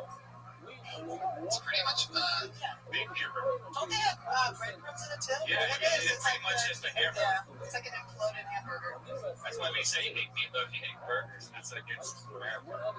It's like home cooking. You're even to your mom. Do you hear your mom? Maybe that's the Yeah, you have mom issues, don't you? Ew. Are you on your period? Ryan, you almost made it the whole episode behaving yourself. I was so proud. Such an odd question. And the fact that you gave an actual answer to that shows that you've been working with Red Band too. Dysentery. You know, none of my period. Yeah. Next week's Show us not on her period. Okay. Don't get Red Band to say that let's prove it right now or else. All right, Sarah, meatloaf.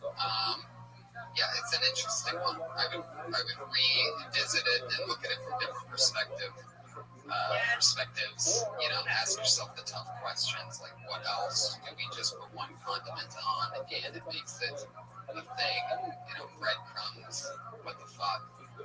That sounds like a wine shank bit if I've ever heard it before. Breadcrumbs being its own thing. Like how did, for example, how did breadcrumbs actually take off? That's one messy chef who found out the most awesome accident ever. It's just maybe I can sweep all this crap up and put it in meatloaf. Like the fact that crumbs, which is normally put into a trash can, is a widely accepted variety of food. Crushed off you. Actually, food. Right. The dandruff of condiments, breadcrumbs. Bread dandruff. The leftover bread in the basket is on the table now. Now, Piper, this young sensational Sherry that we have here, what's the Piper input on Sarah Weincheck? I love her attitude. I wasn't funny. Yeah, I'm sure this. That was so strong. You're gonna say what you said. I know, me too. It's kind of like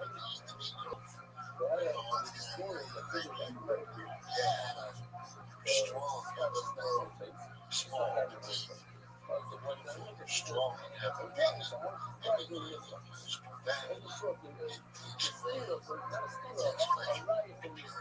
Too good of a writer. Now, Annie here has to use profanity all the time because He chooses my punchline.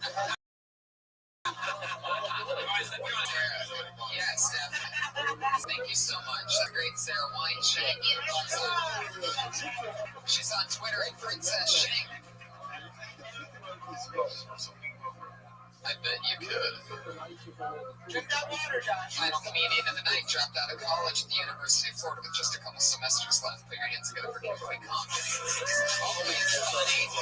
He's real. Talks about Hey guys, I'm having a lot of trouble tricking guys into being my boyfriend. I don't understand what's going on. Because I feel like I'm smart, I'm neat, charismatic, humble. And I can cook too. The other day I made a meal and it tasted exactly like somebody should be paying my rent. What the fuck is going on? When it comes to marriage and sex, I'm saving myself from marriage and focusing mainly on sex right now. So that's important at 23. Staying away from kids. I'm doing the good old push-out, pull-out method. I call it that because you don't only pull out, it takes both partners. You get a push too. Make sure you get your friends I love it, you guys. That's it. Another 58 seconds for Kimberly Condon. The internal clock. Once again, nailed it. Very fun stuff. That's a whole new batch of a fun minute that I think could be stretched out and developed on Annie. Yeah, I thought it was funny. Do you normally bring a person on stage? Yeah. Okay, I wasn't sure if that was like, take care of me, kind of thing. Which I don't ever do that. You can. I think it was really good. I think that a lot of female comics tend to do just misdirects and should try to not to have everything be like psych said this thing instead. I think those were all really good and really strong. I liked the what was the one before the push out? Focusing on the sex. That was funny. Yeah. I really liked that. Piper, your input on this modern day AJ Lee? I think she's true. I think you're true. Oh, yeah.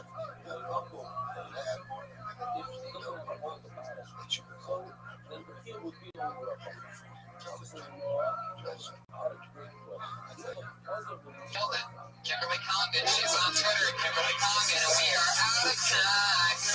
Piper, anything coming up you want to promote? The bubblegum soda? Anything I want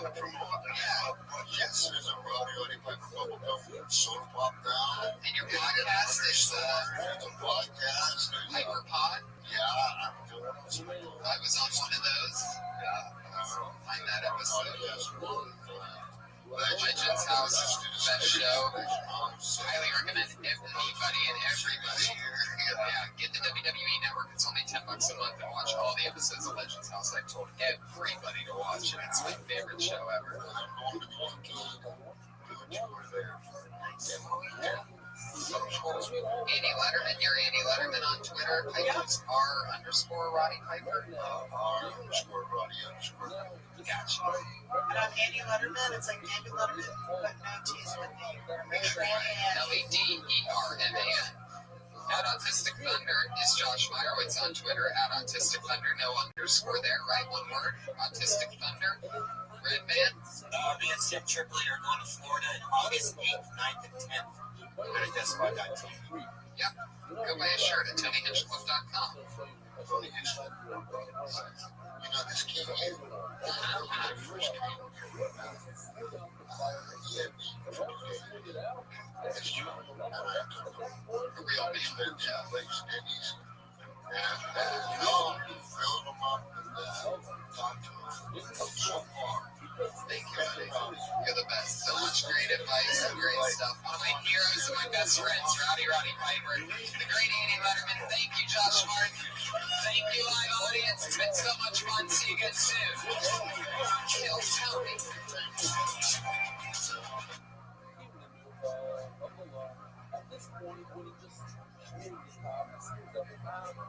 At that point, it became kind of intrusive. So therefore, it's kind of intrusive as and it says less it just began playing, just began pulling under breath. Big problem. So to Kill Tony Volume 2, get up for Tony! Fast legs, let's go! Wow, oh my God. Holy moly, how you guys doing? Yeah, fuck yeah, this is exciting. Welcome so many new faces and friendly people here on a Monday evening at the Comedy Store. Excited to have you guys. We have a very fun show lined up. He spit out here today. He just I was a little excited to come out. I didn't wait for you to say my name. I know that it always takes a couple seconds before I can make it across. It's a very weird entry point for a podcast. Like there's always a few seconds of pause. I said, you know what, let's turn the second off today. I'm coming out early. damn. You just missed your squirt, that's all. It's true, because nothing makes me more excited to come to work than our sponsor, Delicious Diet Squirt. Can anybody guess when Squirt started making Squirt? Throw out a year, go ahead. 73, it's a good guess. 69 is a good guess, but it was actually longer than that. I'm purposely talking over you, sir. But 1938, believe it or not, Squirt started, and they don't ever get the respect they deserve, am I right? A lot of people take Squirt for granted. They think they're probably new in the game. Well, guess what? They've been around a lot longer using the same recipe. But what really quenches my thirst is Diet Squirt. Caffeine-free thirst quencher. Diet Squirt. Less than 1% juice, everybody, for those of you that didn't know. And fun fact of the year, that was the same year that Hitler seized control of Germany, Army put Nazi in key posts. Diet Squirt, the delicious thirst quencher since 1956. That's awesome. 1938. The same year that Germany, Hitler took over in 38. yeah, they entered Austria. Why are these old German invasion facts, Brian? Because that's why they made Squirt, so, Guys, this is perhaps the greatest thing to any show ever. loud in there. Diet Sport, delicious. And people are getting drink orders. This is very exciting.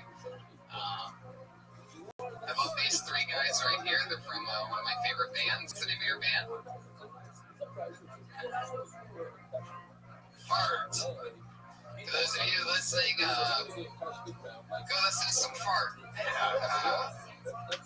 Hanging out with us. Anyway, Diet Squirt, delicious and awesome. We have a fun Kill Tony is going to Comic-Con at the end of July 23rd.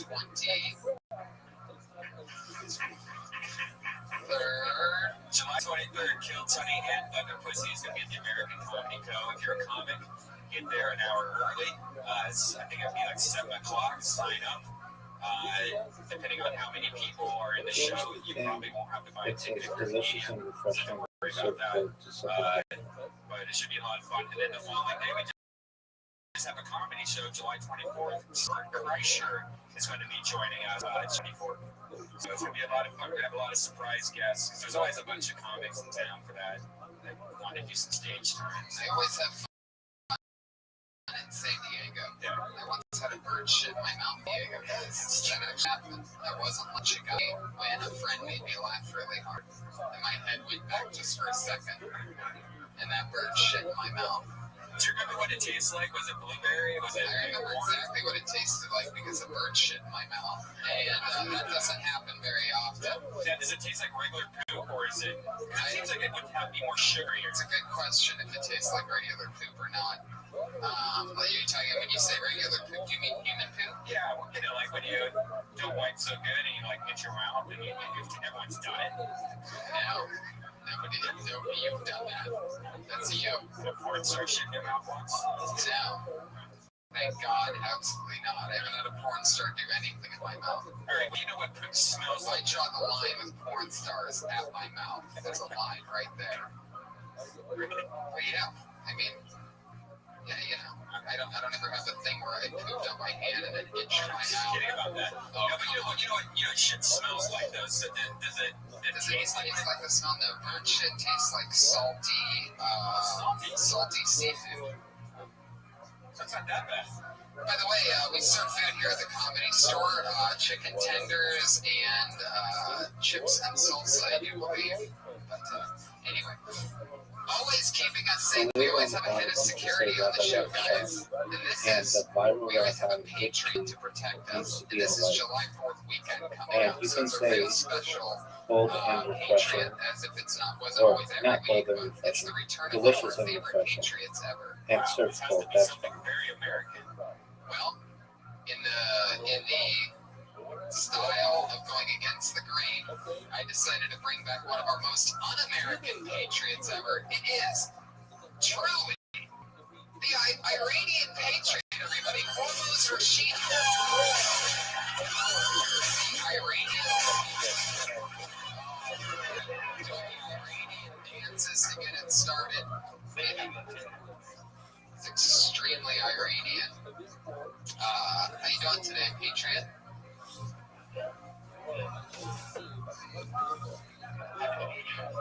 Celebrate the day that you guys got your American.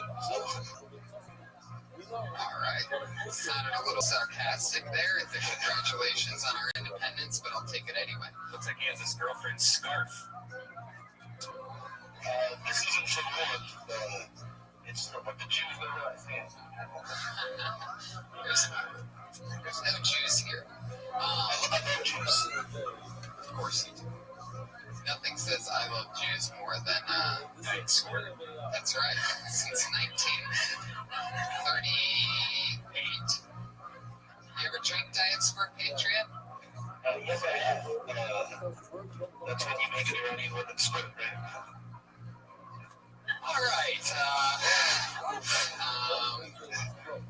Obviously, the Iranians didn't do so well in the World Cup today. Your sense of humor is a little bit off. Yeah, we lost. We should have had a penalty kick against Argentina. That shit was rigged. Thank Argentina. All right. So far, I could have heard a pin drop after everything that you've said so far. But I love your style. You're coming in as like the bad guy patriot, very villainous and dark and evil. So I'm glad that you're looking over us. Nothing better than an Iranian patriot who, in our defense, if anything happens, will just blow up the entire room with himself in it. They're not really the best in security. But what's awesome is that, of course, we always have two guests. Two of our funniest friends come on. This one's a very special one to me because I have one of my favorite partners in crime. And first time, who's also the manager of the Comedy Store and the co-host of the Norm Macdonald podcast. Put your hands together for our guests tonight. It's the great Kirk Fox and Adam Egan. Everybody, it's really happening.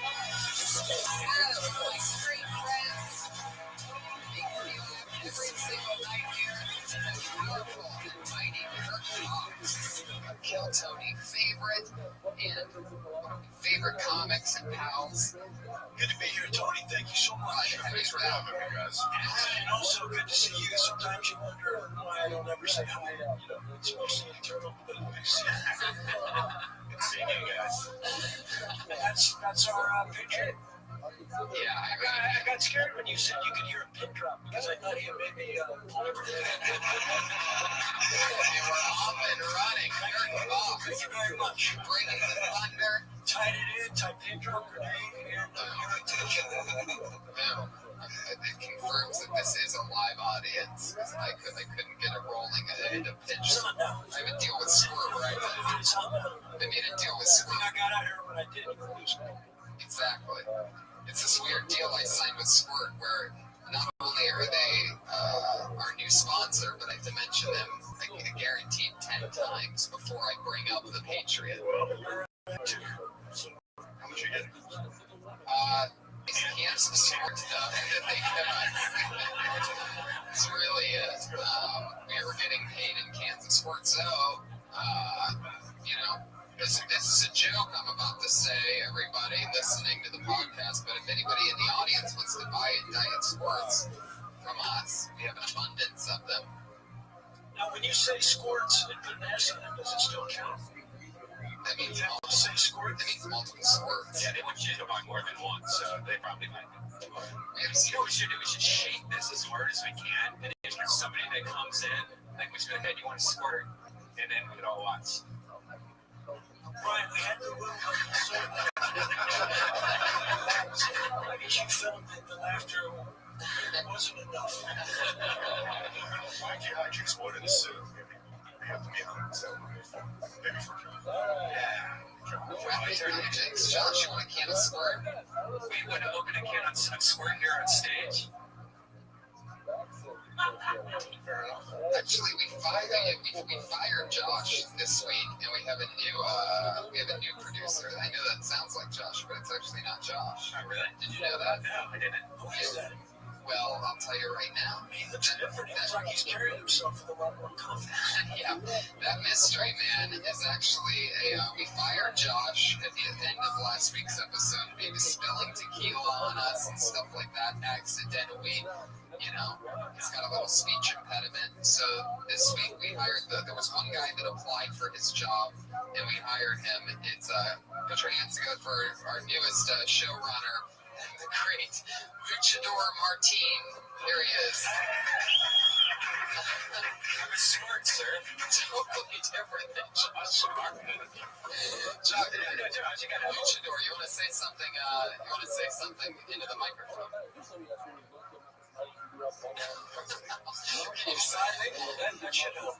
you enjoy it in Diet Squirt? It's definitely bi. I don't know if lingual is the it's a self-worst idea. Yeah, old loser. Is it delicious? We just love that. We can edit that out. Oh, look at that. Very good.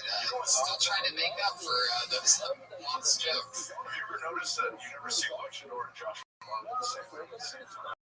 I haven't even thought of that. You don't think that they could possibly be?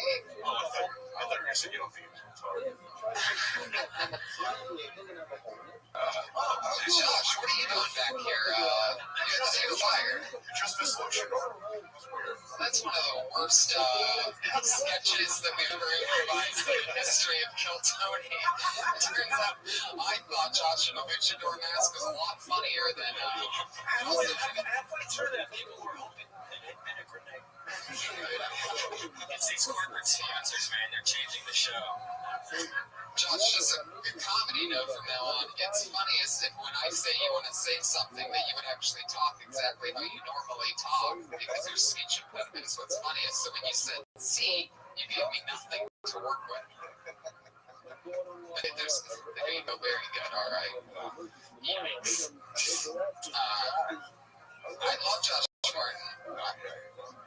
I believe in him. He used to be a manager at McDonald's who used to sponsor the show. They dropped us. Turns out they weren't loving it after all.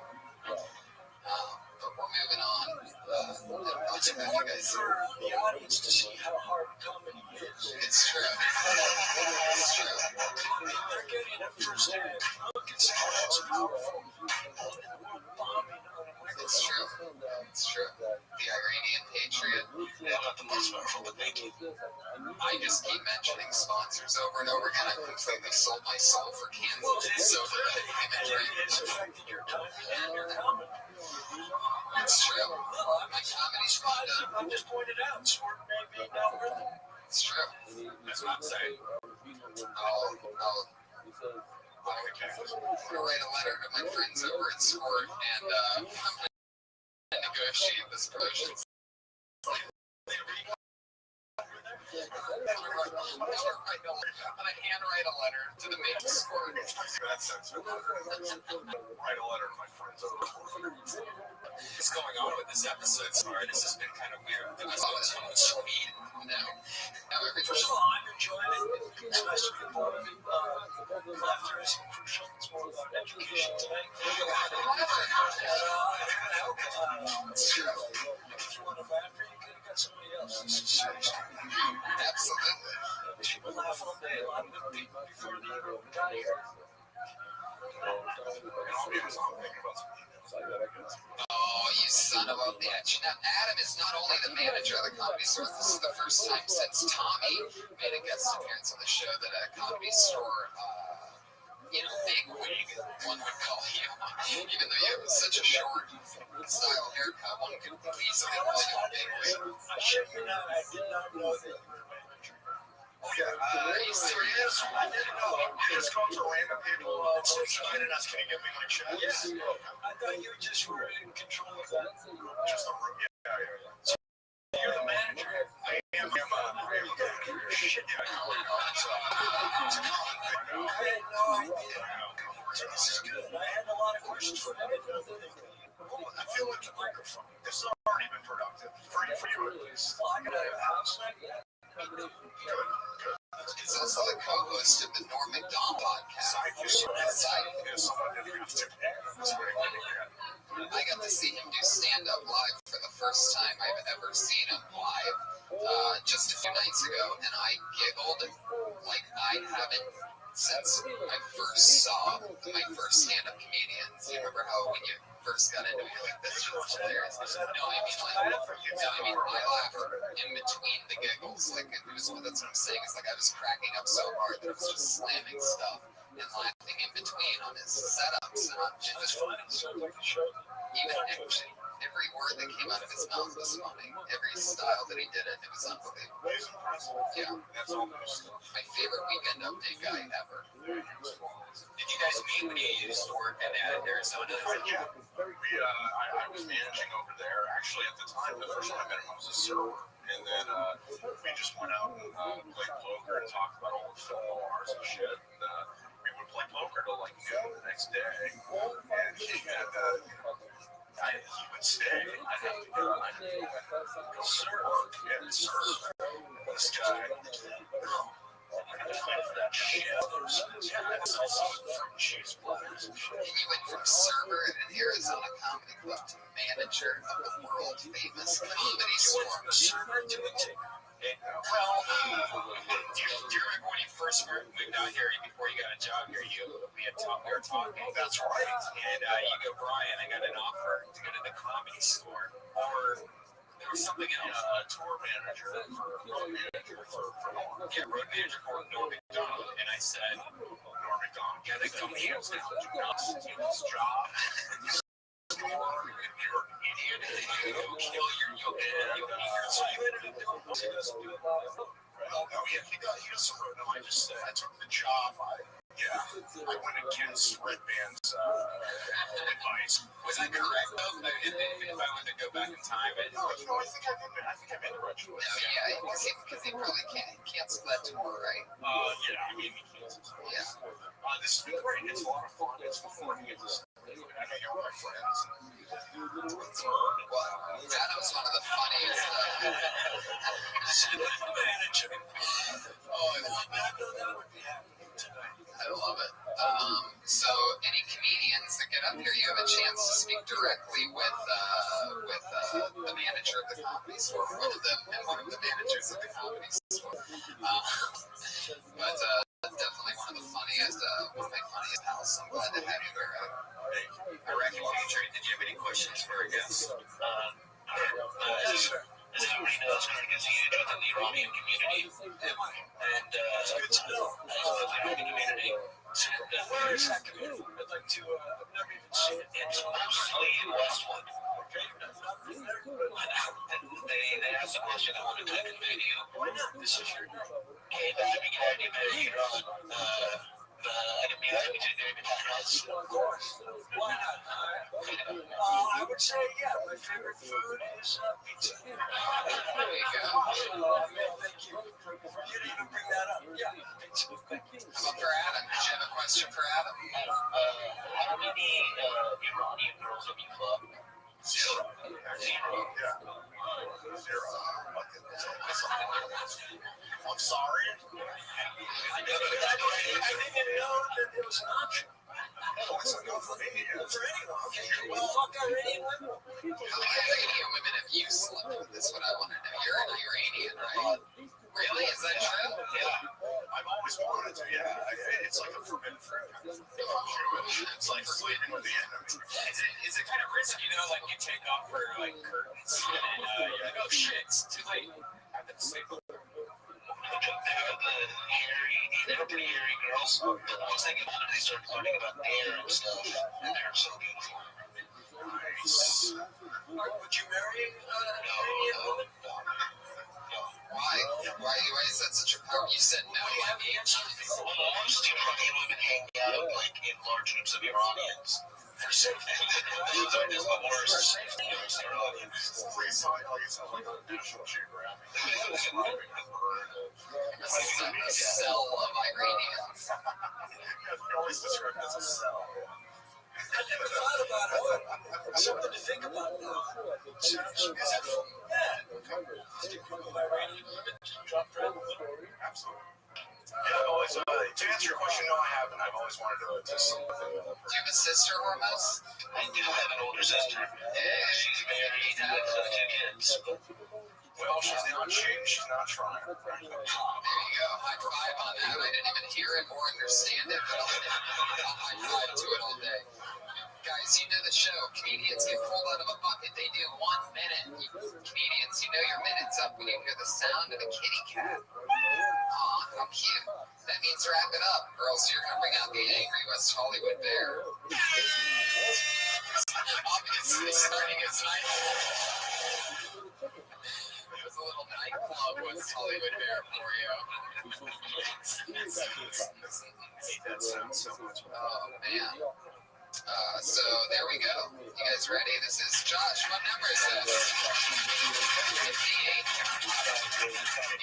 Episode 58 of Kill Tony.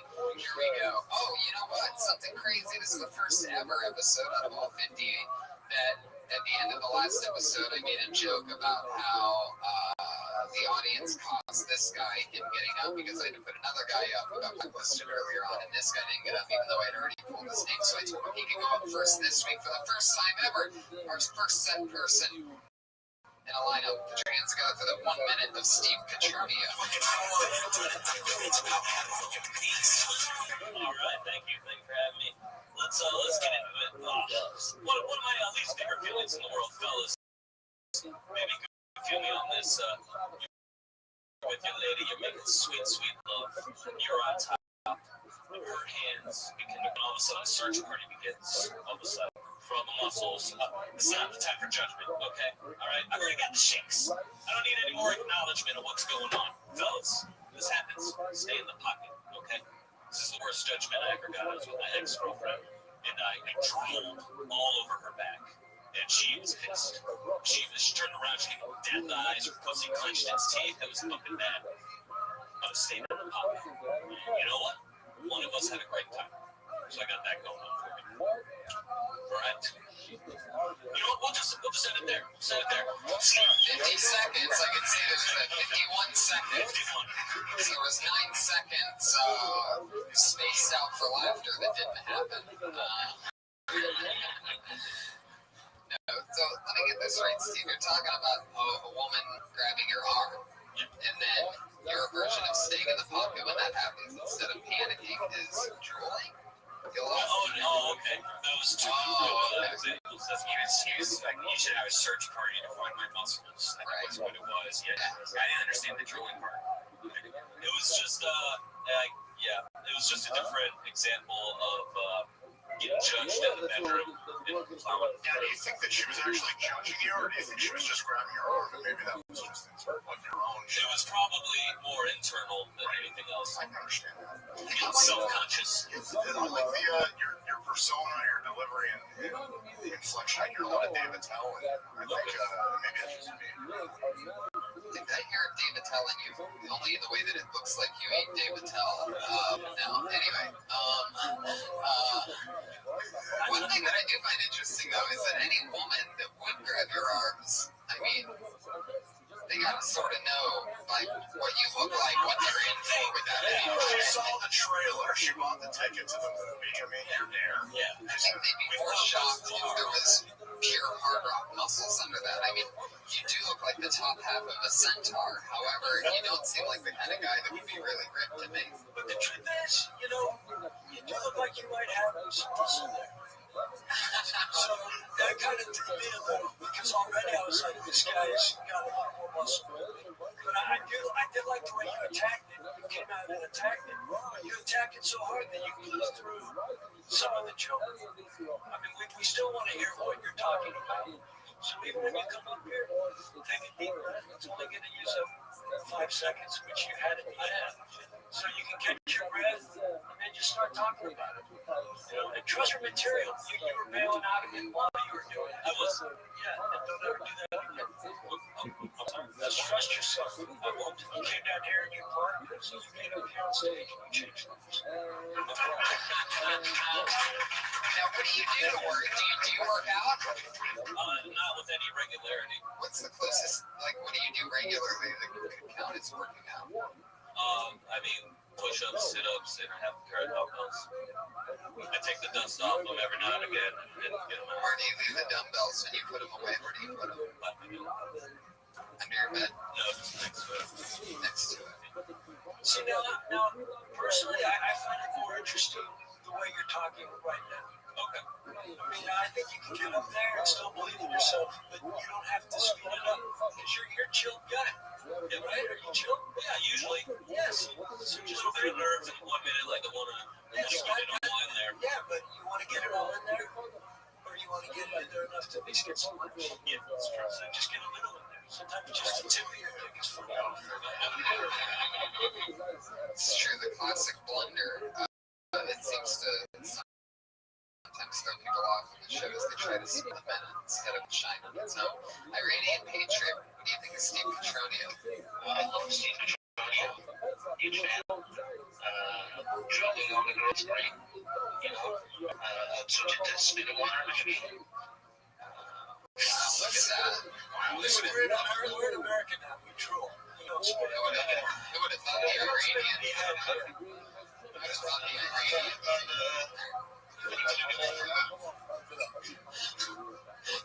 What? 177? Good effort. Okay, Patriot, that's enough of you. Just trust your material. That's all I can tell you, because you got some funny stuff. But you just tried to squeeze too much in there, and then you canceled yourself out. You didn't even finish some of those jokes. Yeah. So finish one of them instead of not finishing four. Thank you. Steve Petronio, thank you so much.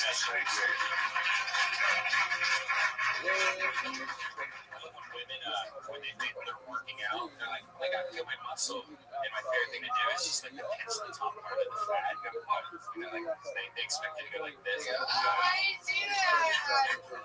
How often are you around chicks when they're working out? I mean, whatever. What do you do? Work out at the girls section of the gym? No, I don't work out.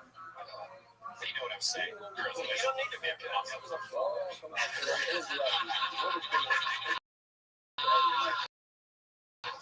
That is so funny. You like bumper sticker. Put your hands together for Tracy. Hey guys, what's on the line? Thanks, guys. Don't you guys feel that in the movie Big, starring Tom Hanks, that Tom Hanks' character could have just been a guy jerking off the whole time? You know, he was this little cubeless little dick kid, and the next day he's a 35-year-old hairy dick grown man with gallons of semen, like he's just not going to play with himself for about a week. Why would you go somewhere? Don't you guys feel that in the movie Castaway, starring Tom Hanks, that Tom Hanks' character could have just been a guy jerking off the whole time? It's like, dude, you're stuck on this island. Nobody's coming for you. Just knock down some of these coconuts, squirt on some of that water, just get a tan and jerk off for a while, man. Don't you guys? Who's the next son of Forrest Gump? The terminal is next.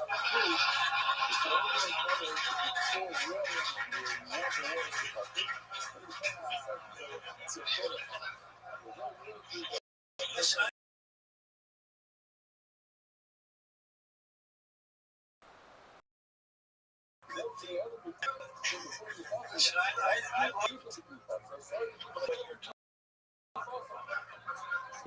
I went on that.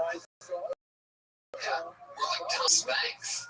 We're toured Since 1938. I'll be honest, I've never thought about this.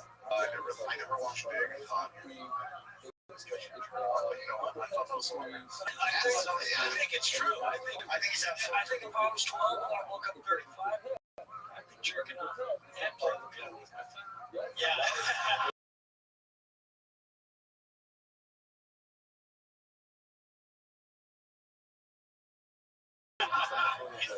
Yeah, he gets slow. I was looking forward to it. Like Philadelphia's too easy on him. Right. Like you can see that one. But you can't It's a jerking. Yeah. I haven't seen the terminal though. I would have got lost in it. I thought they were going on the Olympics or something we could throw us for a curveball. I'm trying to go with Joe versus Volcano. I think, but only like 4 people.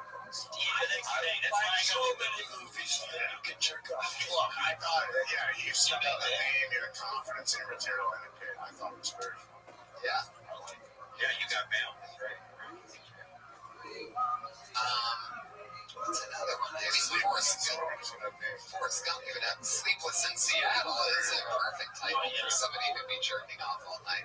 Did you know when you're stuck up in zero gravity, you can tie that? This could be a half an hour long closer. Yeah, that's. You could be the taunting. You could probably do an hour. Oh, yeah. You're telling me that you're just storming the beach in Normandy, you don't want to rub one out after?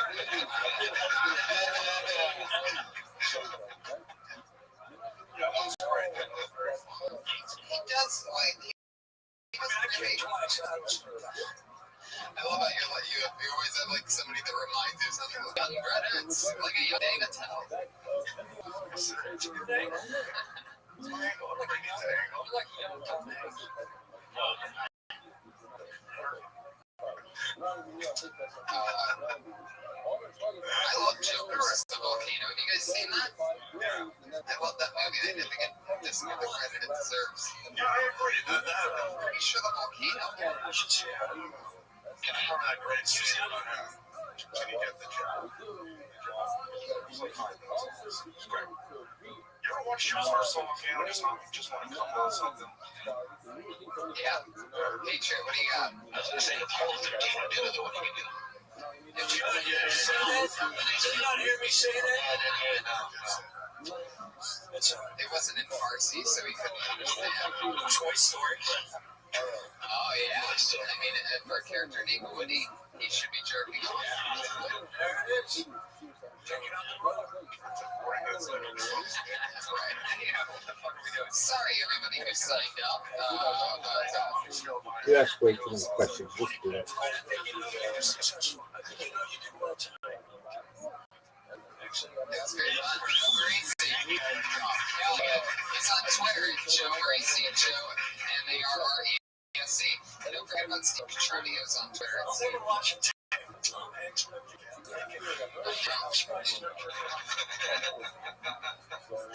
Jerky burgers. Tom Hanks. Captain Phillips. Holy shit. Patience. What else is there to do? Yeah. You gotta relieve the stress of being taken hostage. Fuck yeah. I love the energy in this room tonight, guys. I just want to say that I thank you for coming out. This is the most exciting of anything I've ever done before. Put your hands together for your next comedian. It's Stretch. S-H-E. Wow, that's a long name.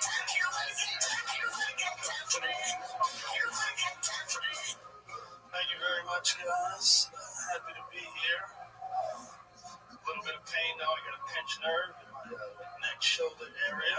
I'm pretty sure I got it at work. Carrying around all this unsuccessful. I do have a day job now. I work in a restaurant. It's better than my last day job. Well, not really.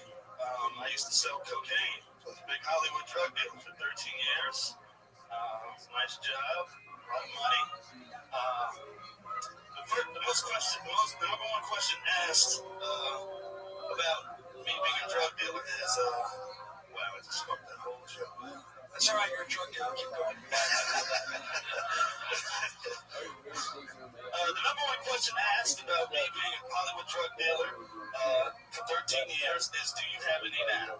That's the number one question asked. The number two question asked about me being a big Hollywood drug dealer for 13 years is, why are you telling us your life story? Can you please just take our order? Just had a kid, recently had a kid. Thank you. Fuck yeah, Stretch S-H. Well, that's fun. Anything crazy ever happen while selling drugs in Hollywood for 13 years? No. I mean, I've sold coke to a lot of crazy people that, it seems like that'd be a real around-the-clock job. It was. I took Mondays off. Mondays was the only day I didn't sell coke. What did you stop if you did stop? I did stop. I think it was about time, and then also a girl. I think it's maybe there's something in like selling coke for 13 years. Like you went through, you got to really. You went along with the technology of the coke dealer game. Like when you started, you had a pager, and then by the end, people were sending you emoticons asking for cocaine. True. Maybe there's something there, not in that. Yeah, exact if you're going to use I was a coke dealer, then, you got to dive into what was funny about it. Yeah. No one wants to hear about a coke dealer unless you're giving us coke. Unless you're funny. Maybe I just think that 13 years, like so much changed in the 13 years you started and ended coke that the neighborhood is dealing with. Like you can't sell coke for 13 years if everybody that you've been dealing with kind of leaves. Then you either got to get younger or you die and go to prison. You just have a girlfriend and then you can't keep up with your coke. Did you ever deal to a celebrity or a big Hollywood name whose career ended up fading away? No, but I did deal to one who's made a comeback. Were you part of their comeback? I was not part of their comeback. I was probably part of their downfall before the rise. Yeah. Gotcha. Interesting. Was it Tom Hanks? Did you say Tom Hanks? Was it Tom Hanks? You gotta have a lot of good stories from all that stress.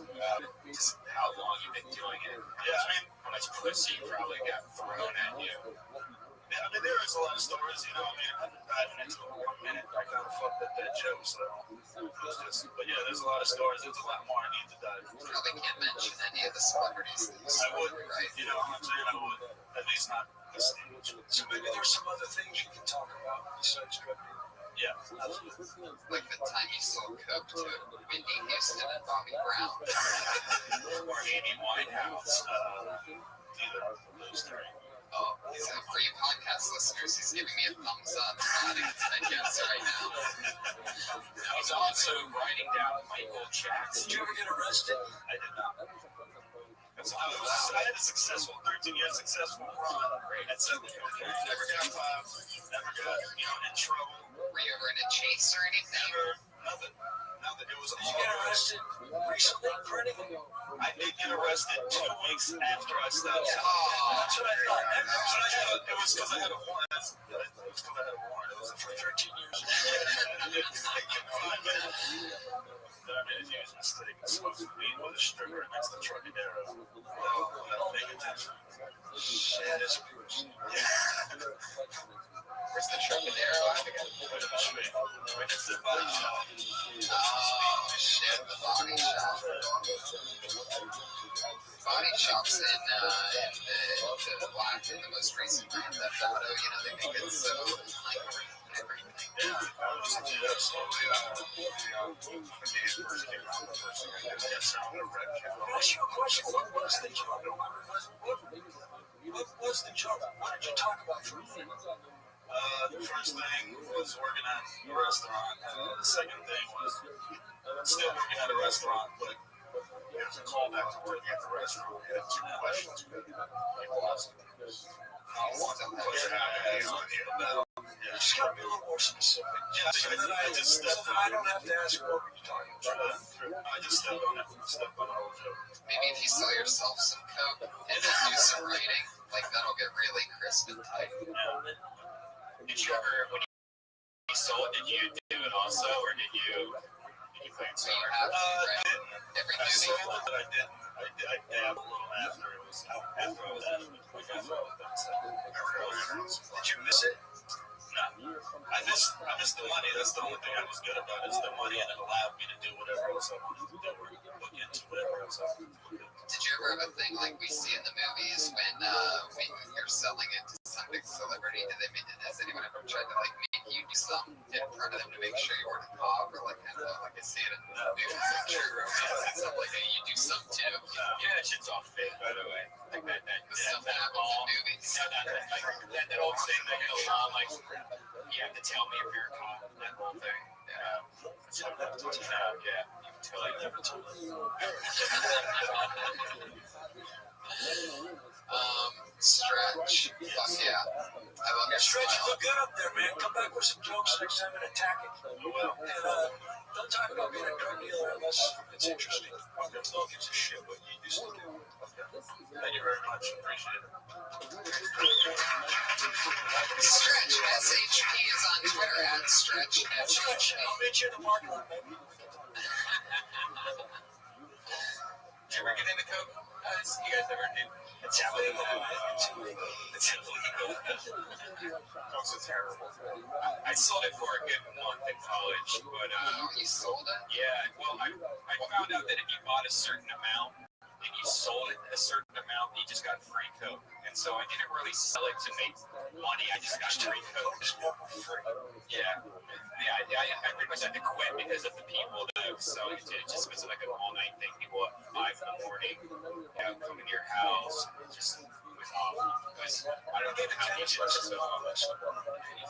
Is that true? Yeah, but I think that's true. How was the attendance? Oh, it's not non-interest. No, what I'm saying is it's very interesting. And that's what you're interested Kurt's also a guru tennis coach. A guru? Yeah, many in the tennis circuit have called you the natural. You honestly did? You gave tennis lessons to the pub? I was like, yeah. Where you going? Talking to sort of Miami. He's got a lot of big. What's the idea? It's just killed a lot of people. Are you scared? I wasn't. You weren't scared. No, because I teach them how to hit your Just get tennis pro. Yeah, he's not gonna kill the guy that's trying to fix his back. That's amazing. And he tried me once, and I gave tennis elbow, and I said, Did he just try to take up tennis? Somebody told him weight loss, or no, he just liked to sweat. He was very fat. Toward the end, Pablo Escobar tennis he joke? died on me for Really? they shot him. Oh my god. That's crazy. He noticed he was wearing tennis shorts and a shirt. Tennis shirt when he got shot. Really? Size 36. I love it. Did you know Pablo Escobar? Listen, I can't answer that, but I saw it. Normally, there's a part of the show where I ask the comedians that are on the show if they did anything early on in their career doing stand-up that they regret or get embarrassed by. They normally always tell me. So I know Kirk have probably asked you this quite a few times. I'm pretty sure I got some answers out of even Adam, since you're a special first-time guest who you haven't done stand-up comedy, but you are the sidekick of Norm Macdonald, one of my favorite comedic minds, and you're his main man. Is there anything you ever did on that show that you sort of found embarrassing or regretful? Everything. Can you give us some examples? I mean, well, the latest episode we just released with Todd Glass was, on the punching bag, and when I signed up for it, I knew what my role was going to be. And we have fun writing some bits, coming up with stuff. It's my favorite comic episodes. I love that part. Would it be your favorite comic if you were working? Absolutely, it's my favorite comic before I even met him. Yeah. So I think he's trying. No, because I'll tell you what, it took some coercing to finally take the job. And when I did, I knew what I was getting into, but not to the extent. So my mom watches these episodes. And the last thing he's saying, he's telling the guests that I'm a Holocaust survivor. And my mom, I'm Jewish. I had a bar mitzvah on both sides of my family. So my mom is sending me messages. Oh, come on. Oh, that's Why? And I'm like, well, it's a joke. That's a joke. It's that you have to be so ridiculous. it's not Function you do believe. I think it's more than It was 11. since 1938. If you look at the photos about the smokestacks, it's going to cast shit. There's no way that they're working on the problems. No, of course the Holocaust did. Of course it did, but now every tweet is about Adam's phone. And it's fun, whatever. And that's one of the fun things is that the Norm fans tend to go against you. They tend to hate you. And oftentimes you come to me and other comedians, they're like, man, these people are they're yelling at me on Twitter. I don't know what I'm supposed to do. I think it's a lot of hate mail. 70% of it is people playing along, and then 30% is like, What's the meanest troll? What's the one on the internet that's fucked with you the most? I can't remember. I literally can't. Can you give us this? I wrote it. I said it. You're a son of a bitch. Can you give us the second worst one then? I'm guessing the first one's either an N-word or a C-word. Am I close? Yeah. The N-word. Alright, okay. Yeah, I suck N-word balls.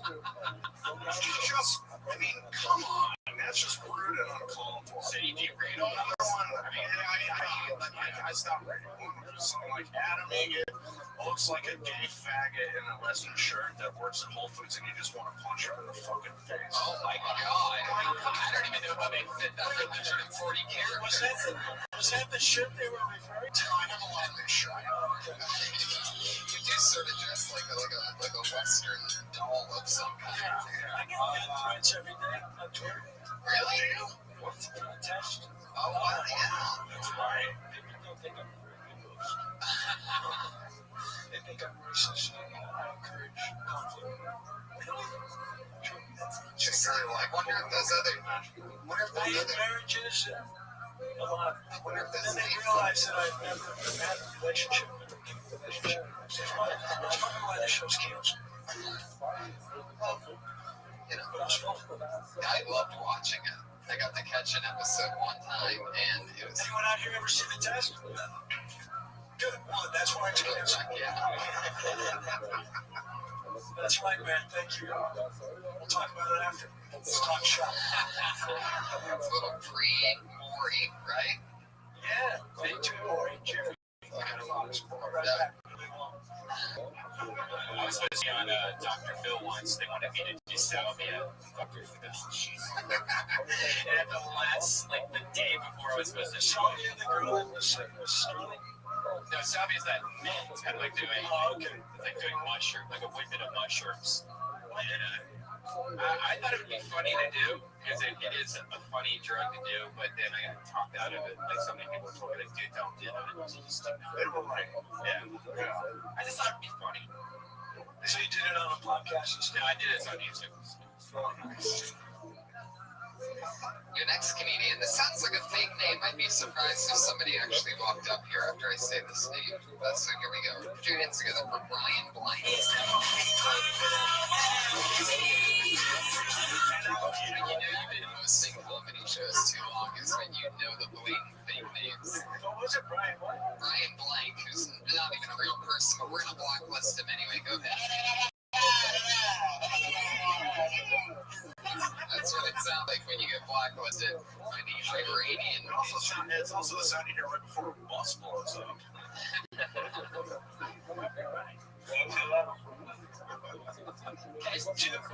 Can you speak any Farsi for us?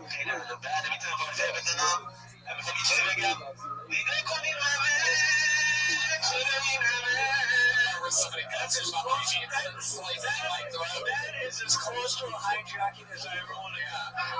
Holy shit, that sounded legit. Even the echo. What did you say in Farsi just then? I said, which is Farsi for look at these titties. Why so many titties? Shit, that's a flight I want to be on. How do you say it again? Your language is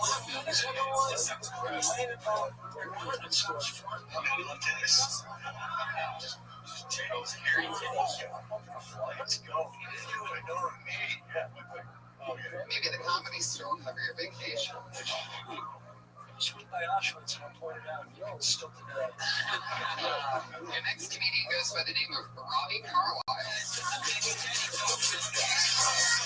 Robbie Carlisle, who strangely enough has the exact same handwriting as Brian Blank, by the way.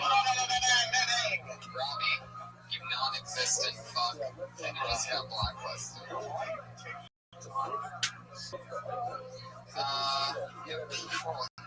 Maybe Do you think this is how people got blacklisted during the McCarthy era? I know this person. I always say her name wrong, so I'll give it another try. Put your hands together for Cyrene. Yeah, here she is. She's here.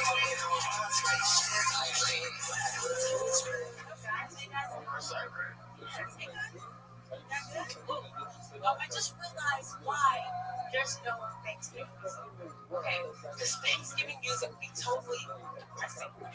Alright? Just imagine next year, you're gonna knock on your door around Thanksgiving time, okay? You open your door and it's Native American carols. Okay, and they will carol for you on the 12 days of Thanksgiving, the pilgrims get to meet. Like, in case you're wondering how that would go, whatever, you know, like, this is my version of a Native American carol or whatever. It would go like this. On the 12 days of Thanksgiving, the pilgrims get to meet. 12 praying pilgrims living, colonies killing, 10 deadly diseases, 9 smallpox blankets, 8 aiming arrows, 7 flash fire, 6 help, 5 reservations, 4 tribal trauma, 3 bullets blasting, 2 bang bang, and a big 10 with a roasted turkey. Like that's alright, that's why there's no Thanksgiving music, guys. Alright. Straight too deep. No. Straight to a strange. Hello. Hi. Yeah. Now, I'm just gonna roll with what my gut's telling me. I love the premise. I think you can get into it quicker, and I wouldn't really do a whole song. Yeah, I mean, I might be wrong about this, but I just feel like singing a song and people know how much longer they have to go. I mean, I will say this: you can do a song if it's funny. If each thing you're saying is funny, then we looking forward to the next one.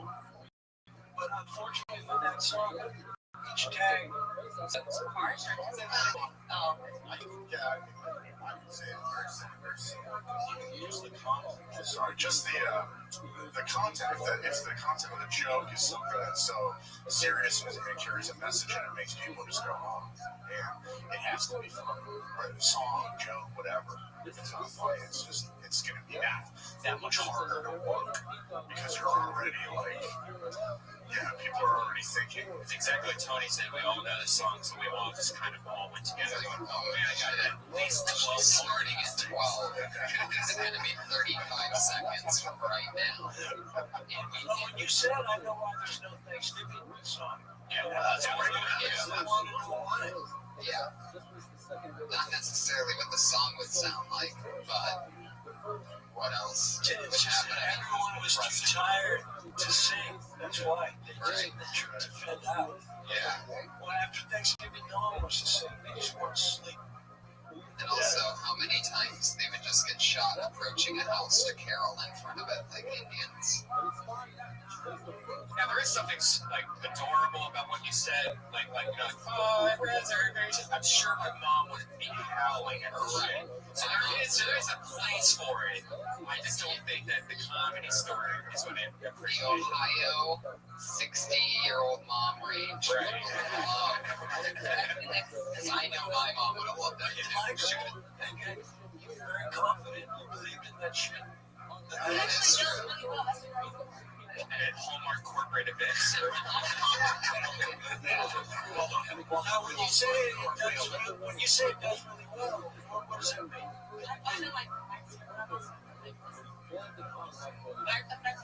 So when you're aware that it didn't do really well tonight, so that's all we can deal with. I can only deal with what we saw. And how do you say your name again? Sarai. I love it. Nate, you've been on a few times. How many spots a week do you do? Right now, maybe it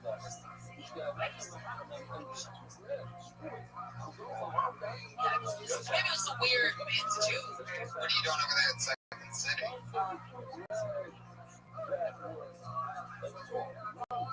But that's kind of your stand-up time. Yeah. Yeah. Always be writing. Not a little writing. As much as you can, because writing is what's going to separate you from everybody else. Just keep writing, scribble notes, it just keeps the brain engaged. Always, everywhere. Just write, pour it out. The Iranian Patriot. Yeah, you can write too in Sanskrit.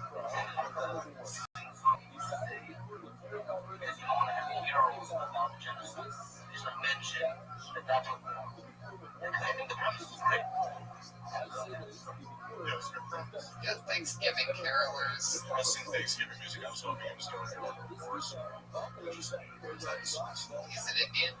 No, just because I was I mean, it would be a sad song. Yeah, it would be quite a sense.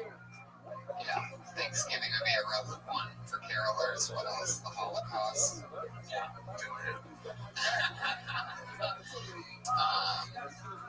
What's another? Yeah, so if you keep all three of them and just, a couple of tags instead of 10 tags.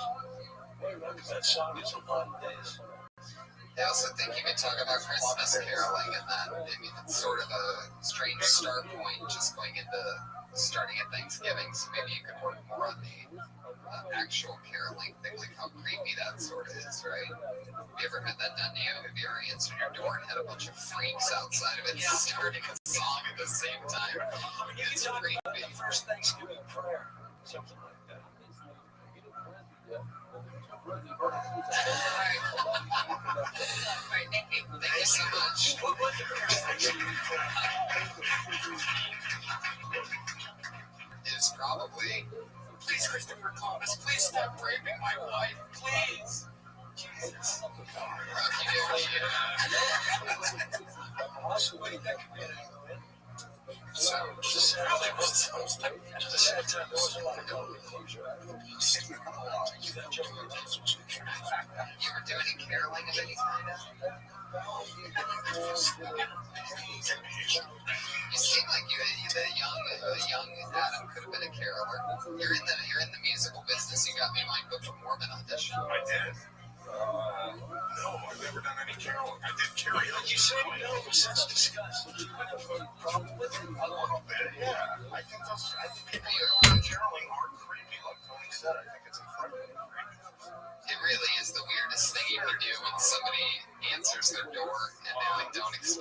they could have just finished smoking a joint or something, and the next thing you're staring at these people just singing with big smiles on their face, because that's like part of it that they have to sell that they're having fun.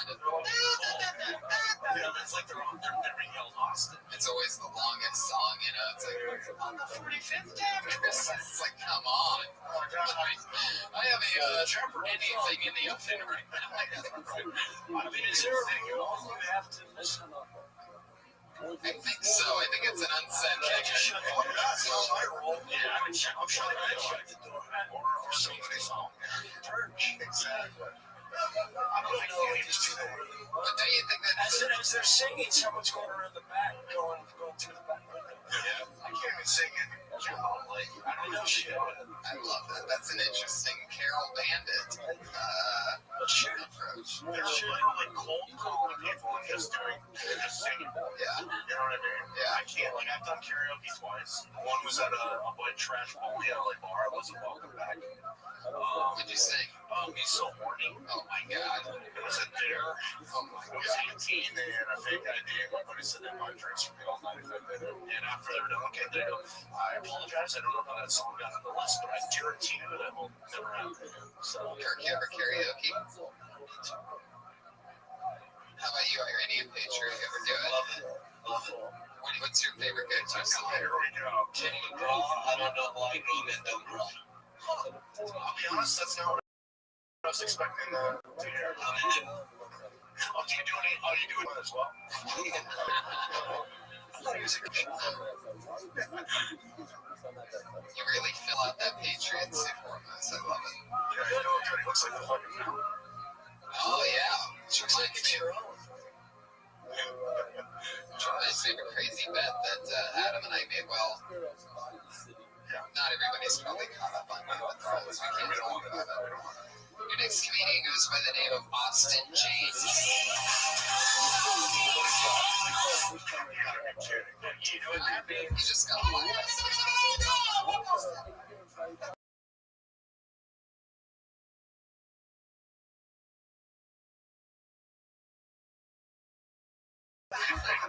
Lineup.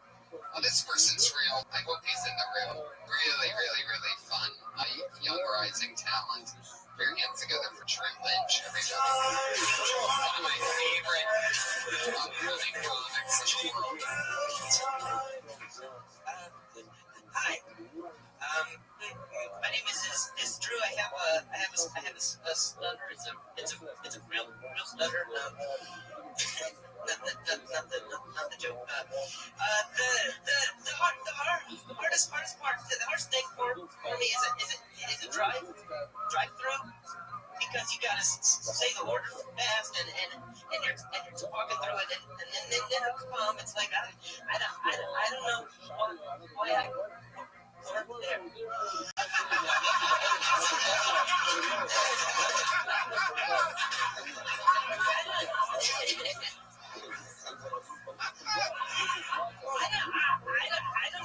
This is my first time doing this, and I heard it was a visit. What the fuck did I do this? I wrote my set list. I just give it to one friend. It's like just a friend. It's like a fucked up game show. Like really fast. Episode 50. Kill.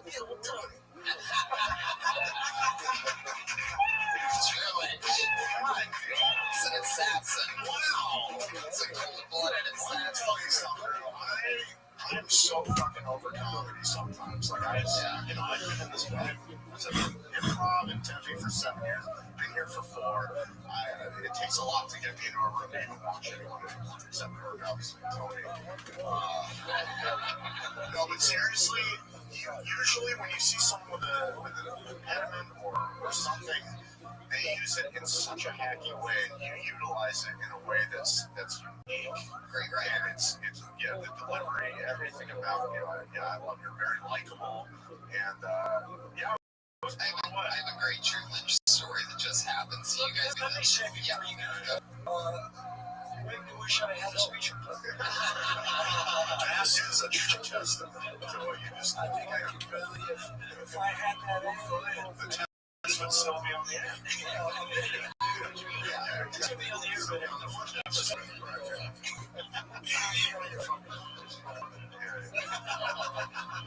And the big thing is, he doesn't even have a speech impediment. He's just a hell of an actor. So I had a audition for Montreal Comedy Festival New Faces a few weeks ago, and Drew was on it, and I was towards the end of the lineup. My goodness, I've been doing stand-up 7 years. I headline now, this and that, bobbity bob, but I'm towards the back end of this lineup for New Faces. This is my 5th time. I'm just too dirty for their thing, and they're not ready to put me in their dirty show yet, and I'm definitely not a new face. Like, the material that I talk about, there you go. But, so my point is, I go up there, and I had a great set, but Drew Lynch was on 2 after me. He fucking destroyed the room. Just laid it out, like, it was basically a standing O at the end of it. And I go, well, looks like I'm not getting, my manager said to me, I go, looks like I'm not getting New Faces again this year because you blatantly stole it. They invited you, right? Get the fuck out of here. They said they had papers. Yeah, that sounds, that's them. That's great Montreal. Really has their finger on the pulse of Montreal might be the most disappointing thing when you hear about the people that don't get on that. Like, that's insanity. I mean, I don't even know why they have those callbacks if something like what happened. Feel better now that you know that you did it. No, it makes me. I've never bashed Montreal, but that just like something like that is what sets me over. Screw me. Like, I understand me not getting on. I'm talking about cerebral palsy and shit. Like, it's bad.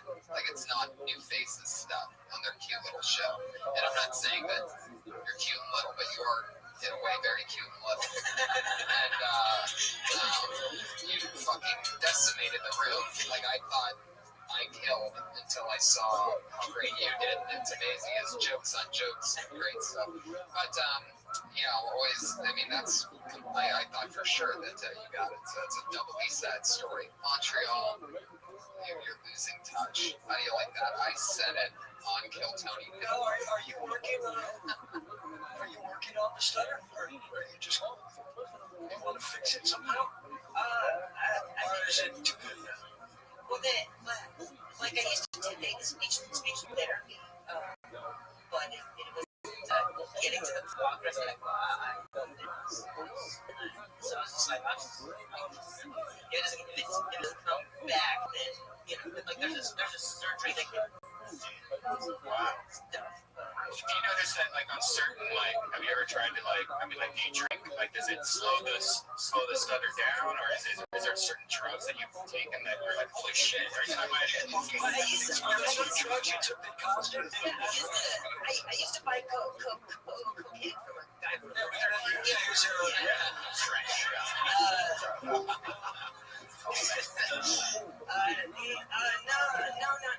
not really. It's a thing from trauma, not like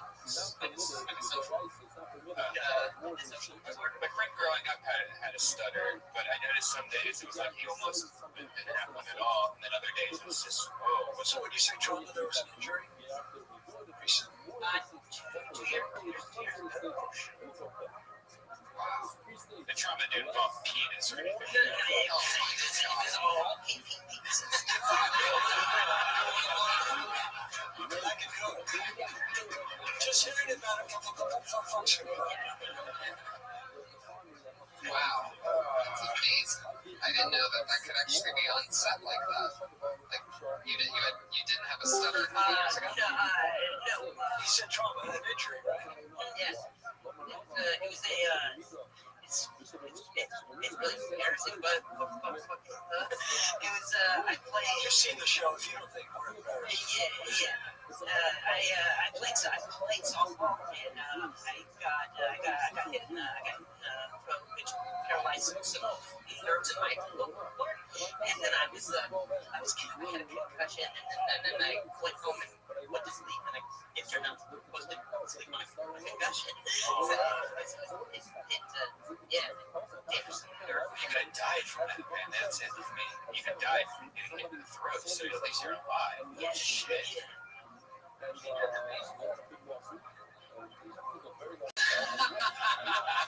It's true. He has a great point. The story's a lot less embarrassing if you say baseball than softball. Right. It's good that it's underhand pitch. And it's, Remember, you can die from hitting a throw, not deep throw. Don't fuck it up further. It's an external injury. You can continue to suck as deep as you go. Wow, that's amazing. So, like, man, that's incredible.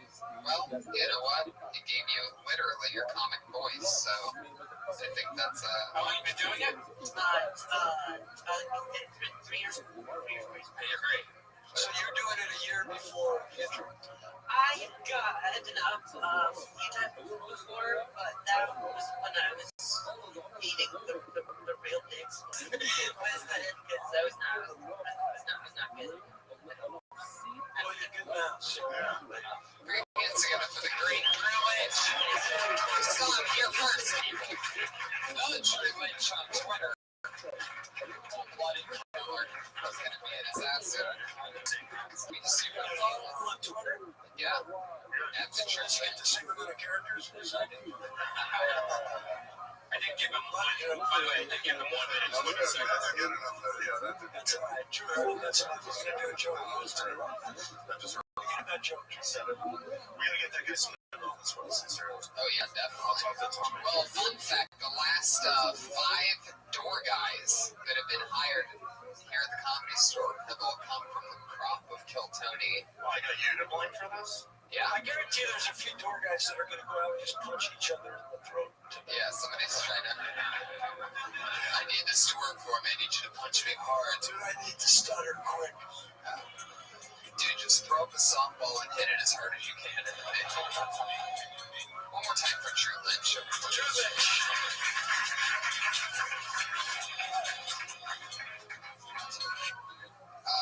And to close out every show, we have 2 awesome regulars come on, and they've been doing a new minute since the show started, and it's always fun for us to watch them grow. And they're the only 2 people that go on every single week. So let's do it again, shall we? Going up first tonight, University of Florida dropout after she came on Kill Tony one time. She fell in love with it, stayed out in California, didn't go back to Florida, and has been doing comedy ever since, celebrating just over a year of stand-up. Started on Kill Tony, and she's here for you now. It's Kimberly Conlon. Always funny, always cute. Hey guys. My grandmother got breast cancer, and it's made me really scared to get breast cancer, but it's made me even more scared that I'll never get breasts in order to get breast cancer. There was a Tupac impersonator at the BET Awards, which I think is so funny because everyone idolizes him. But as soon as there's a party, someone's like, well, fuck it, this guy will do. You know, like, who would impersonate him? You guys, I'm just on the cusp of being like a bad bitch. I'm not there yet, you know, which sucks. Because I think that I'm the kind of girl someone will marry, but nobody will leave their wife for. It's like just a bunch of self-deprecation up here. This is my impersonation of somebody bombing. Okay, here we go. Thank you. There you go. That's a great closer. Said your grandma had breast cancer? She did. Oh boy. So you're saying that you don't have boobs in that joke? A lot of people don't think I have boobs because they don't show a lot, so it works. Yeah, but it looks like you do. So Oh, does it? Yeah, joke doesn't really make sense. Yeah. Usually, you know. It's like me going on stage and talking about how ugly I am. That would never work. no, that's true. I really didn't have anything. Oh, well, a bit honest, Mick Lazy Bud. What happened this week that for the first time you couldn't try to put together a new minute? I mean, it seems like you had some ideas. I feel like all my ideas are tying into old jokes now, and I've already said them on here, and I don't want to say them twice. You need a reset. You need to do mushrooms. I just did mushrooms. Yeah, seriously. I tried coke for your star. Can I say? That would be like, You know, I'll tell you one thing that's interesting is I think I probably saw you 2 months ago, and I liked you more tonight, even though you weren't getting the laughs, but you had a twinkle that you didn't used to have. So you're up here a little more likable to me.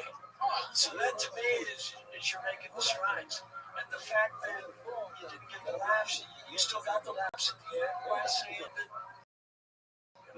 it's Thank you, guys. I agree. But that's important. You know, up there you come to the fact you didn't have anything. And that comedy is One of my notes is it's always dangerous when you hear another Iranian breathe behind you. It's understandable. it's like a disappointed father. I was like, no. So we did the breast cancer thing, and then what was the second attempt? Tupac, I think that's so funny You that had they nothing just. to it. What was the I know, it was just like an idea I thought of because I didn't have anything earlier. I thought it was a funny thing earlier that I heard on the radio that they just like replaced him. Like, who cares about an impersonator? Why did he get to What go to was the he on? What do you mean? He was just like hanging out. He was just hanging out at the BETs, yeah. At the BET Awards. Yeah, Are just you sure it wasn't just the black guy that you thought looked like Tupac? no, people were talking about it on the radio this morning. There's a bunch of Instagram pictures of him because he looks just like him. But it's like you can't just replace someone because they look like them and pretend it's them. It's like, well, they used to be in the pictures, you know? It's just so weird. He has no reason to be there. See, I think if you're Tupac has no reason to be at the BET. Well, no, Tupac does. An impersonator. It's not him. Are you sure it was his impersonator? Maybe. Yeah, they're just saying that he might be like Elvis. That whole thing. Elvis is back from Russians. I think it's funny because it's like they act like they respect him so much, and then they have some guy who just looks like him coming from like Tupac. They can compare that to like other famous white people, like how people have not actually the like stuff. Right. Well, that's just Jason. Well, the ironic thing is that he got shot afterwards. Oh, that the impersonator? That's common.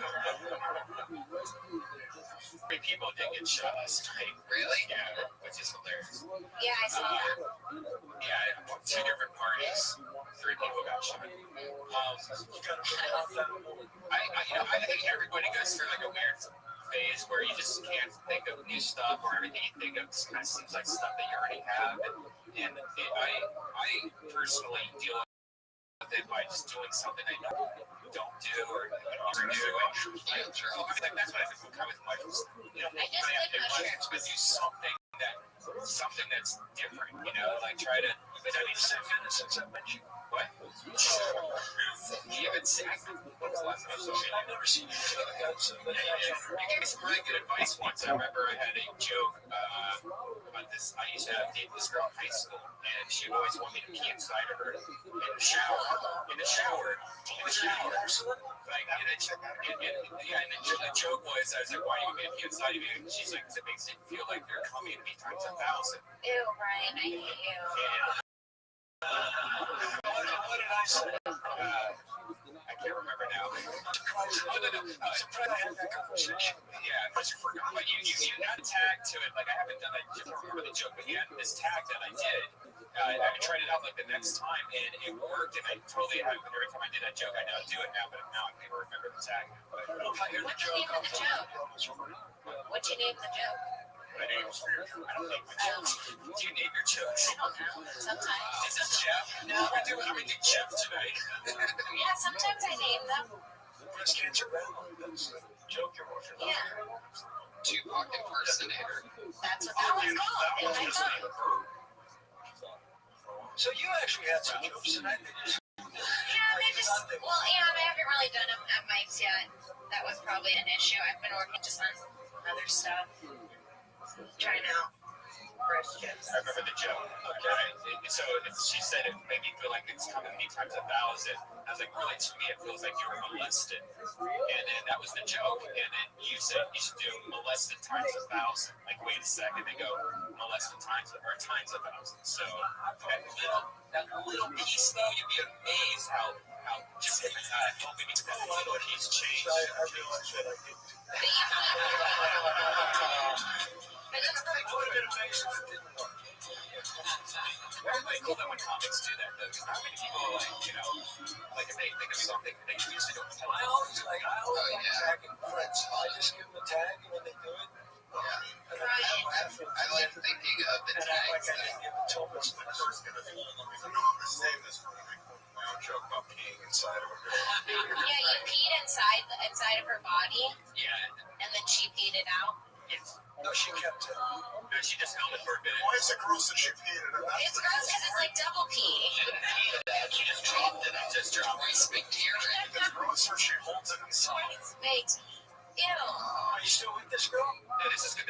She cried in high school. Oh, see, High school? Yeah. Ew. Imagine the nasty shit she did before that if she was double peeing already. Probably. She's the one that told me to do it, so she had done it before. I mean, it was in the shower, so at least everything. He peed inside of her body.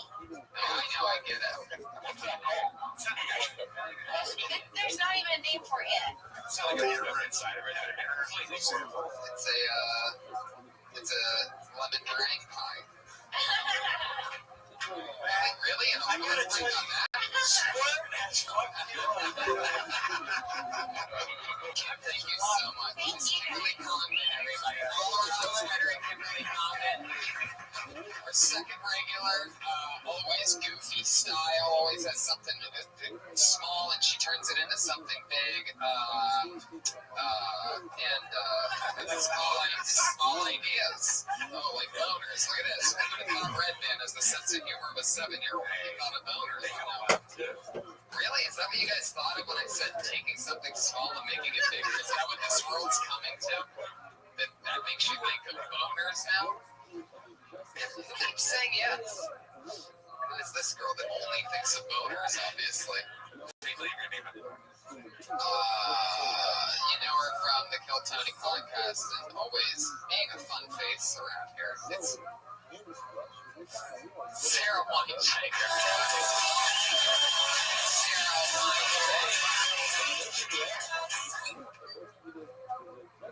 Hi. Starburst. The packaging on that. Who decided that was a good idea? Who decided that this candy needed to be wrapped in an intense origami fold? The only thing bursting from a starburst is the children's tears working in a Japanese factory as their little hands wrap these fruit chews. That's what's bursting.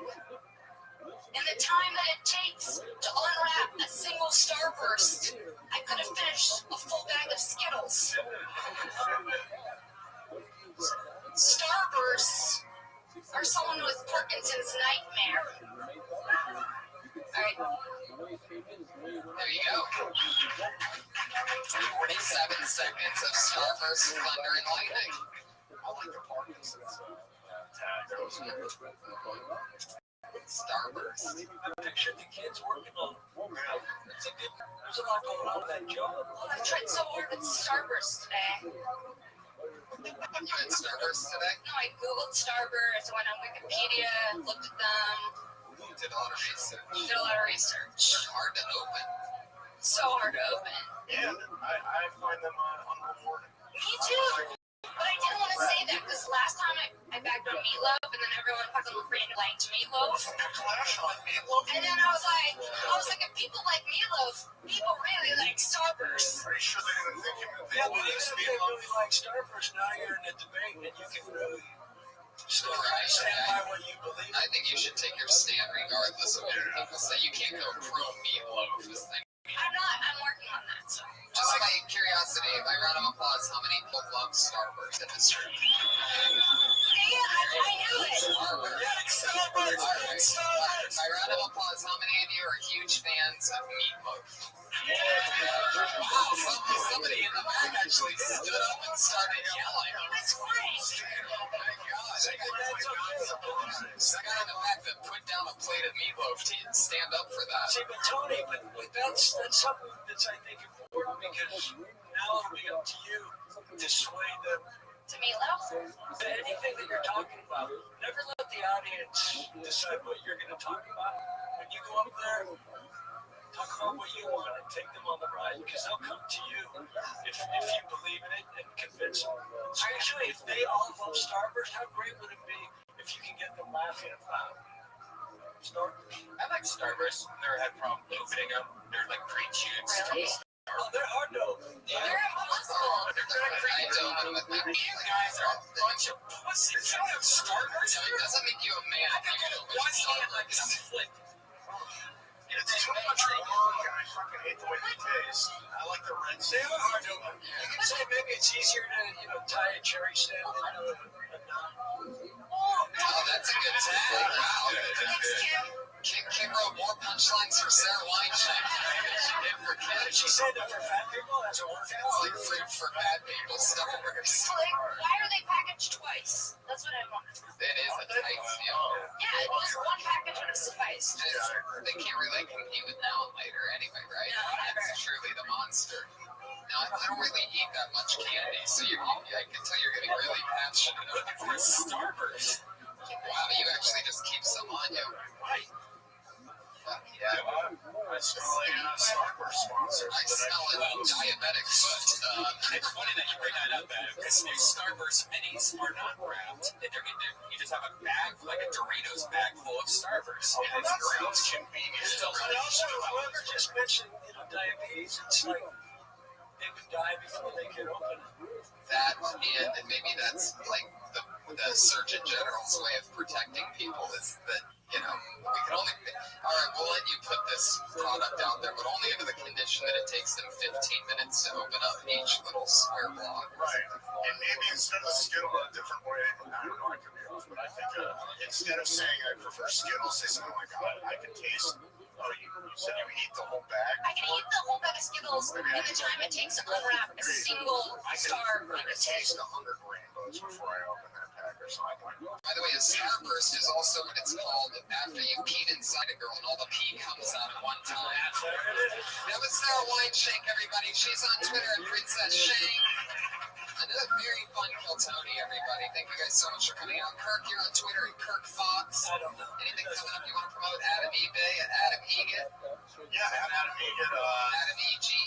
Northern Live shirts for sale. Get your own Adam Egan sock shirts at normlivemerch.com. Listen on the Norm podcast. Oh yeah, that shirt looks amazing. I love it. I'm gonna get one. So you got your own shirt? Yeah. I gotta get my shit together. I love it. I started this episode and I didn't tell me I gotta get my shit together. And now I say I gotta get my shit together. I gotta get a shirt. I should get my Since Adam Egan sucks. Okay, don't worry about it. The Iranian Patriot is Hormoz Rashidi, everybody. Period for Hormoz. He's on Twitter at what? Hormoz Rashidi? Yeah. HORMOZRASHIDI. Boom, there you go. Ryan Redband and I are going to be at Comic-Con and so many other fun things, so stay in touch with us. Live audience, thank you so much for coming out. This has been Kill Tony 58.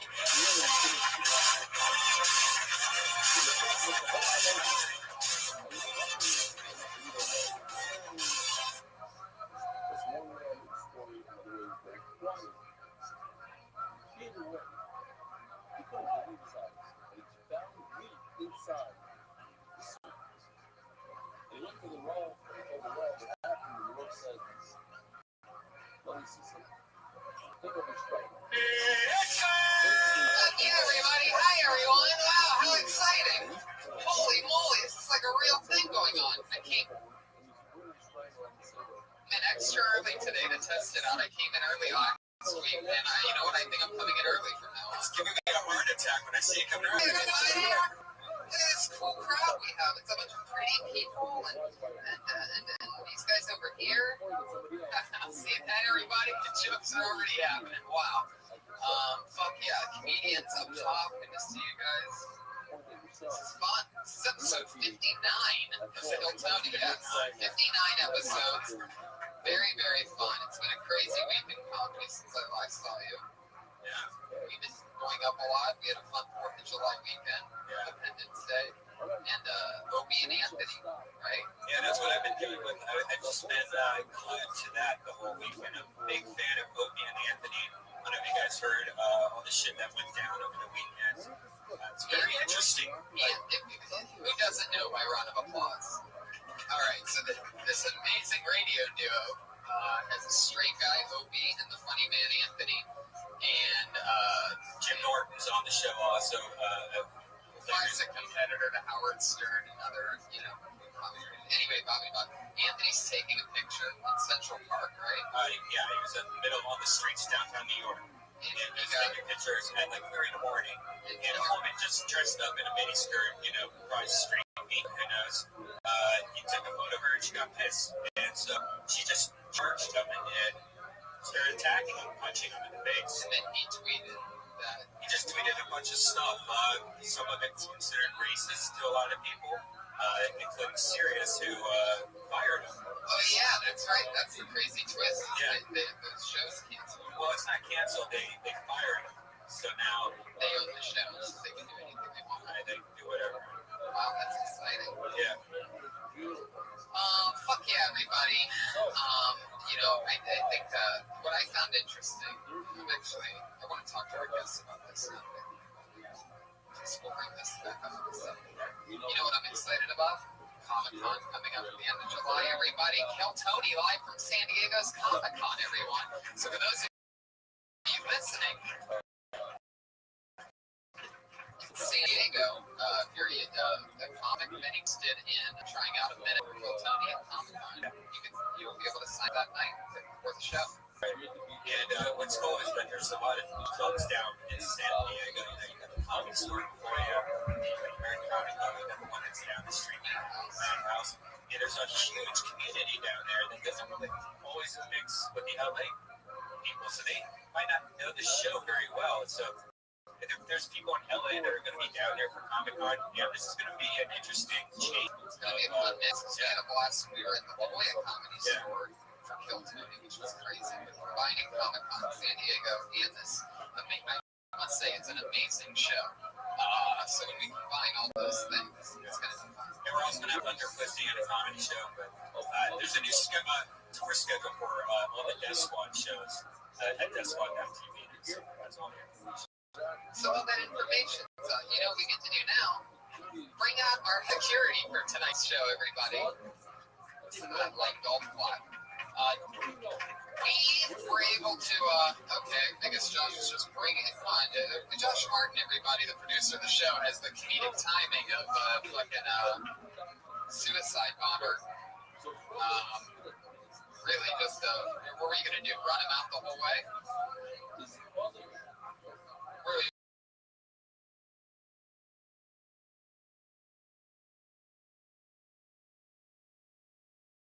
What did you think he was? Did you just leave this little boat? I almost gave it away. Our patriot and head of security. This is the first ever Guatemalan patriot, everybody. It's Kenny Lyon, everyone.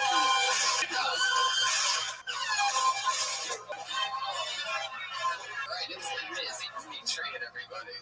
Obviously, came in spinning around in circles. Ponytail tucked in. This is your first time ever being the patriot. Is that right, Kenny? Anything you want to say to the people?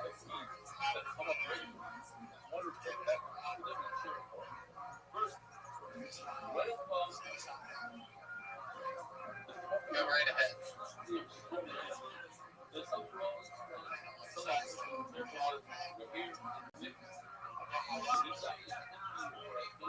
Not only is he the Guatemalan patriot, he's also the extremely stoned patriot.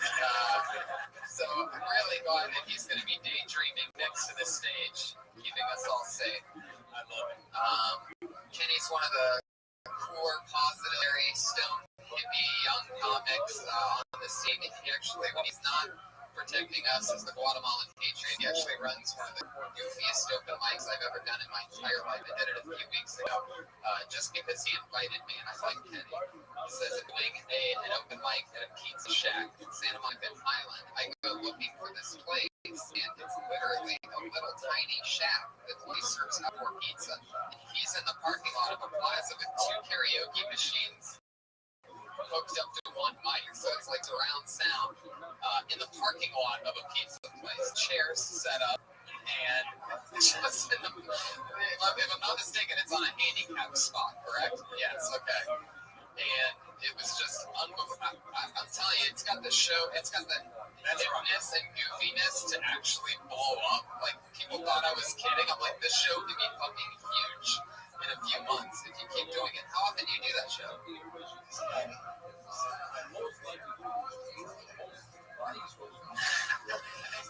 You posted something. Do you do it every Friday? I think you should do it every Friday from now on, so that maybe you can gain traction. Because once a month's not going to cut it. You posted something a couple weeks ago or so that something famous about that parking lot. That looks like in a movie or something like that. And you sent me an El Pollo logo, or do you remember what it was?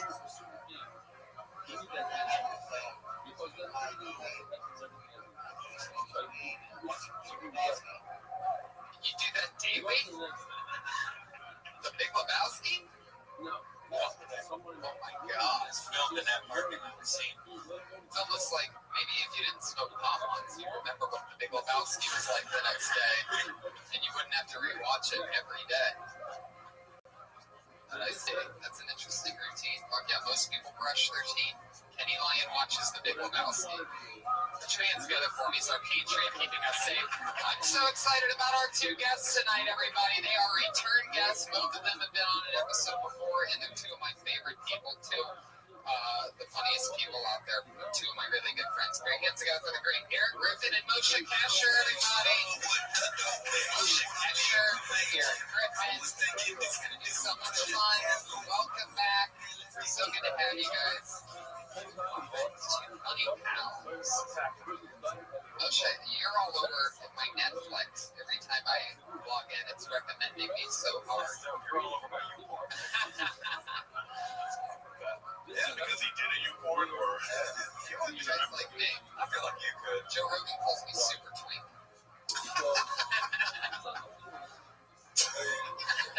Super Twink is just like a child, right? I think it's a boyish, bony-looking. That's a regular twink, but a super twink is just like a 9-year-old boy. I think so. That's sweet. Yeah. I'm going to check Urban Dictionary for that. You think that Urban Dictionary has a phrase for a sexualized 9-year-old boy? In the hood, you know how we fuck 9-year-old boys. Super twink. And Eric, workaholics, and we just shot a fun sketch together last week. Nothing from these people. Sorry, no. Eric and I have this crazy problem when we're near each other. We just go off on we just start writing sketch videos that we never end up shooting. And they're hilarious. But if our ideas were, if we ever made any of our ideas, we would be viral. So just putting that out there, you just gotta take my word for it. This is like a 6 months we're gonna get it together. Just watch. You won't even have time. They call it Kill Bob because you can't do this anymore.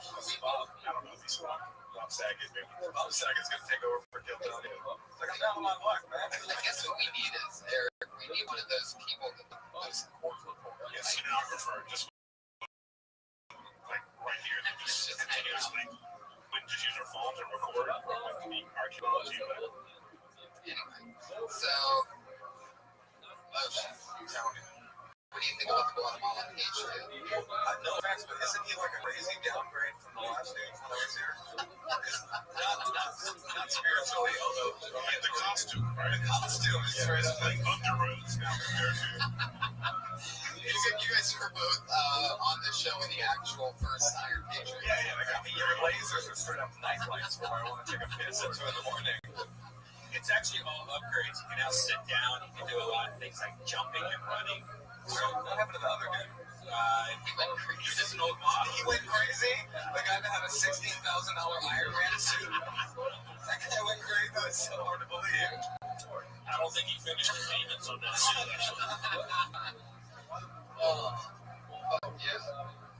Yeah, it is a bit of a downgrade, one could say, from appearance alone. But the personalities, we rotate in a new patron each week now. So we've got a vast array of different personalities. And this and that, not quite the structure that it once was. Kenny almost fills out that pajama top. Kenny, do you use this as a credit when you go on the road? As seen in the Underoos at the comedy store. I love sad Iron Man.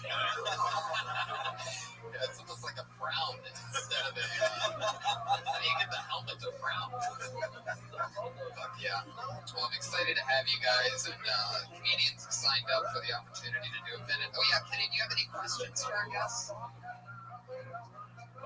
How do I get booked? That's a good question. How did you get booked for this gig? I don't know, man. So my question is, the speaker is near your general area? Is that how that works? This is crazy. This is actually great. Someone's trying to blow you, and you're just like, it's right there. This Iron Man suit is like if Tony Stark was on government assistance. That is, it's all Amazon. Oh, that's a great new show, Project Iron Man. Tony Stark, one of the featured thousandaires of the United States. Start someplace. So, how do you get booked is your question? That's a pretty honest question. For what? Oh, wait a second. Hey, hold on a second here. Shots fired, Son Tony. of a bitch. That's exactly what the first Patreon did. This is straight He used this as a launching pad, and that guy went from 4,000 Twitter followers to almost Bellevue. He's in Bellevue now. That's awesome in New York, guys. Are we going to get more Twitter followers? That was promised. Yeah. Tony has a Twitter promise. I get water and like 2 or 300 more, or just actually 2 or 3. I guarantee one. Bill, it's Iron Man. Fuck yeah. So you guys know how it works. You guys have both been on, so you know the deal. Comedians and new people. Comedians come on and do a minute of stage time. Then we talk to them about life and their comedy, what they look like. At the end of the minute, you know your minute's up when you hear the sound of a kitty. Barely hear it. It's such a tiny little baby kitty. Did you guys hear it? It sounds like this. Okay. I see what's happening here. Like a super twink. That's like a female super twink. And then you know you got to wrap it up when you hear that cat. It's a lesson for all the comedy. You can't run the light, or else you're going to bring out the angry West Hollywood bear.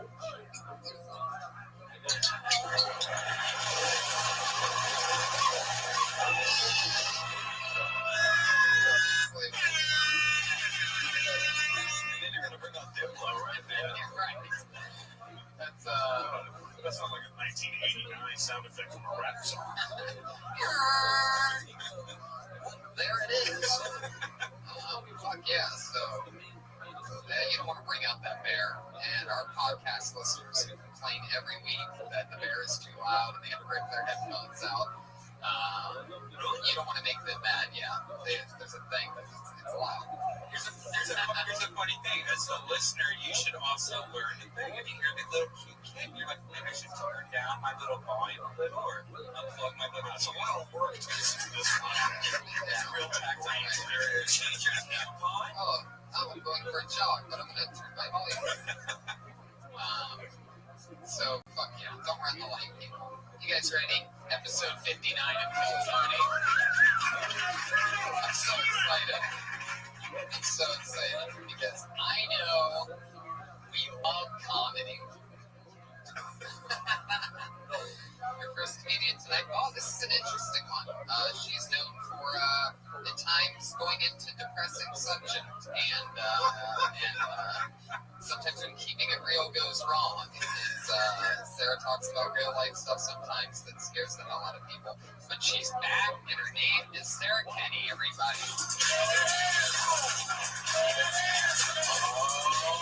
Wow, Sarah missed her spot, so that means she has mascot, Kenny, blacklisted. There you go. Oh, he just hit his moment, huh? Gonna laugh. And Kenny, that is how you get booked. Exactly. That's one of the best. That's one of the fun traditions of the Patriot is they all have a different sound effect. It used to be pew pew pew pew pew pew. So obviously it's evolved into that. Your next comedian is even Meeker.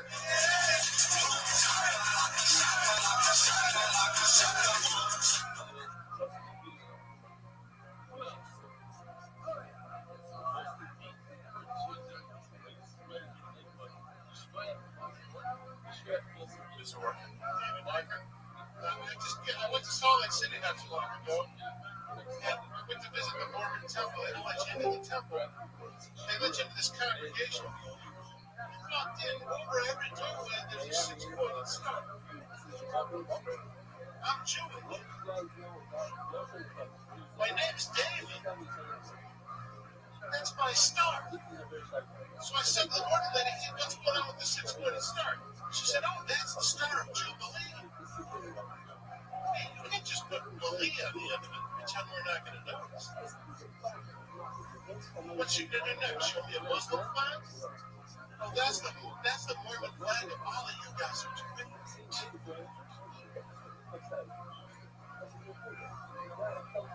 So, you got 52 seconds of thunder and lightning, David Meeker. That's cool. You did exactly this. So you planned out that part where the mic didn't work for the first 10 seconds. That's good timing. They say comedy is timing. You got that great. What? Oh, first of all, hearing a man of your size say the word kitty is entertaining. It's adorable. I thought it was a kitty. You can see David. He's got quite the build. Something very professional wrestler-esque almost. Yeah, you don't look like you visited Salt Lake. You look like you founded it. Oh, fuck yeah. Definitely a lot of salt in that diet. Fuck yeah. I thought that was a good setup. You got me on the second one with the on it. I laughed. So did you really go to Salt Lake City? What else did you see there? What's that place like? it's sort of crazy. It's everybody sort of dressed like Jason. What were you doing? Scaring people? Yeah. No, Salt Lake City Comedy Festival.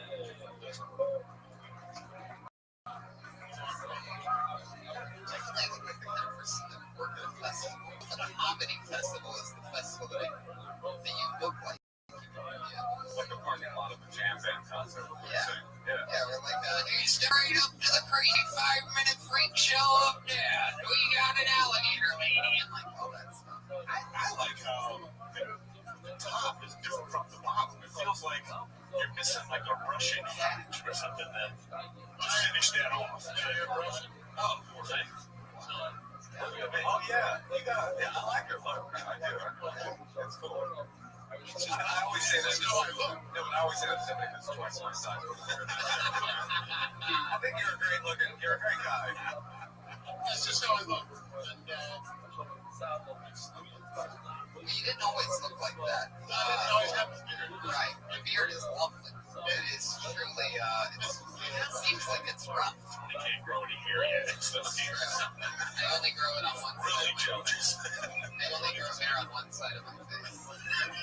Yeah, but it was good for you, but it's not. It's not like it's a problem. I'm looking at a note on your comedy. I feel like you're more confident now, engaging now than you were in the middle of the joke. I feel like you should be twice as engaging when you're performing as when you're in the middle of a conversation. So you know what I'm saying? Like I feel like when you told me that the Jew believe thing, I almost didn't hear you. So You felt like I was watching a joke.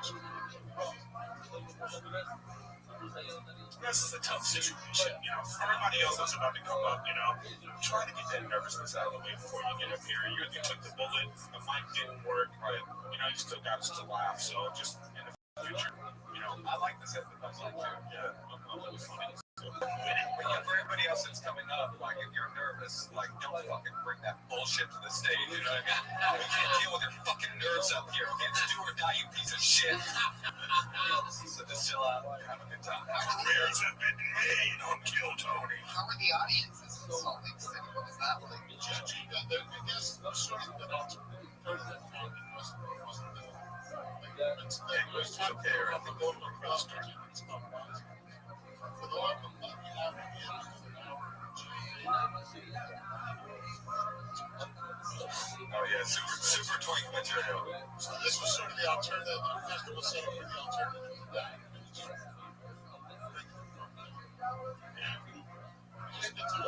It reminds me of, remember that toy that had the magnet? You had like a big red nose, you had the magnet, you made the ear. Oh yeah, the magnet. Oh yeah. Wow, I love that. Are you like a motorcycle person? I actually am. Yeah. I haven't read the law. Alright, look, I just want to point out that we're dressed the same. Do you ride a motorcycle? Yeah, one good dance.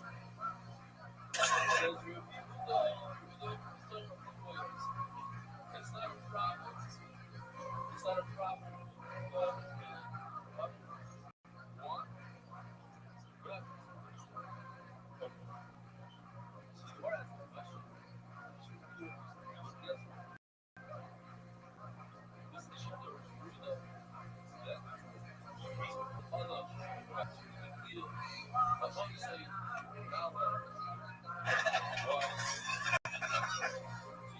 What's that mean? It's a next time. You look like more the kind of guy that would ride in a sidecar. Yeah, it's just a really little one. With super twink driving. Yeah, you guys both wear shirts that easily hide spilled ketchup. So, and look like you eat French fries quite a bit. I do. Lucky, that's a lucky break. Every shirt I have has a stain on it. You know that? You just give me that's in the beard. That's what the beard's. Yeah, it's just a little It's my food catcher. All right, David. Awesome. Yeah, thank you so much. Fun times. Salt Lake City. Sarah Kenny just moved to the front seat after somebody tell you that you were blacklisted. You were just blacklisted. You were blacklisted with extreme prejudice. Yeah. There was misogyny involved. Iron Man got real hood at the end. Oh, that is that true? Well, in honor of Eric's shirt, then come on up in a minute. But in honor of you being on your period, you're only gonna get 40 seconds. Sarah Kenny on her. Yeah, from rags to riches, she's back on the show. She's been red listed, everybody. Come on, I can do this. Hey-o! Sarah Kenny, everybody. I'm sorry, Sarah. Just looking for a spotty. So, we decided to have an intervention for this friend of mine. And I was pretty nervous because I never did anything like that before. But it didn't go at all how we planned. She ended up convincing all of us to try coke. And I guess what I learned is that interventions are pretty fun. And I would probably do another one.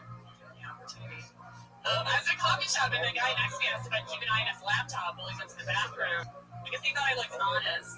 But then, I had to mess with him a little bit. While he was in there, I got on his computer and I updated his web browser. And when he got back, he had no idea how safely he was using the internet. You guys can probably tell from my accent that I'm vegan. I'm not super strict though. Sometimes I'll let myself have a little kitten. There you go. There's the cue. Oh, she nailed it. Oh, wow. That was okay. She brought it. Sarah Kenny, everybody. Even fitting in a idiot. Wow. Man, you should do more shit. Don't say that around your men over there. Those screams fucked it up. Okay. Oh, shit. Some kind of shimmy from the Patriots. Some kind of very awkward shimmy. Sarah, that was so fun. What was the beginning part about again? Intervention. Oh yeah, that's funny. I didn't see that coming. There's probably more to add on to that with the fact that you know, I mean, they just felt like you were already in, and there's friends probably gonna die, but you know. Yeah, but we all had a good time. Right.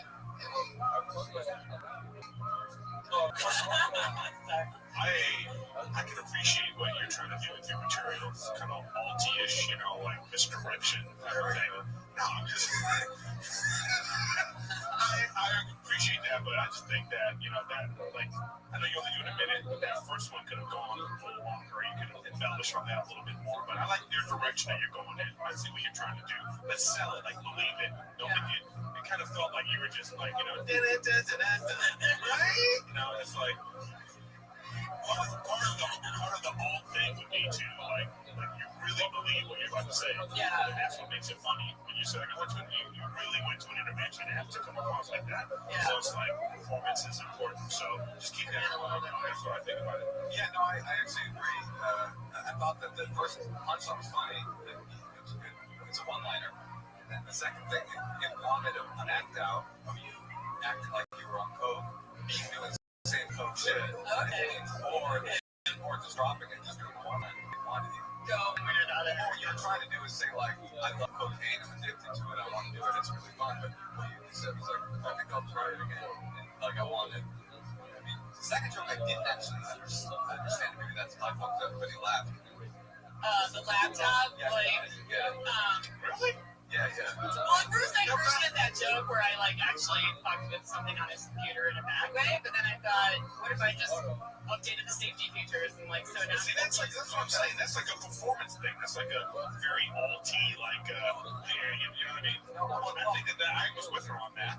She said simple. Oh, interesting. Maybe I must be wrong because I laugh, but I think it would have been better for me to say, I've updated the browser to me doesn't say I downloaded Norton antivirus software. You know what I mean? Yeah, no, I mean, it's just... So maybe I'm wrong. I get that it's a mystery. No, they're going to mess with somebody's computer. You mess with it, they're going to porno side on it. She's like, I fixed it. That was the joke. The joke was that she didn't go the mainstream way.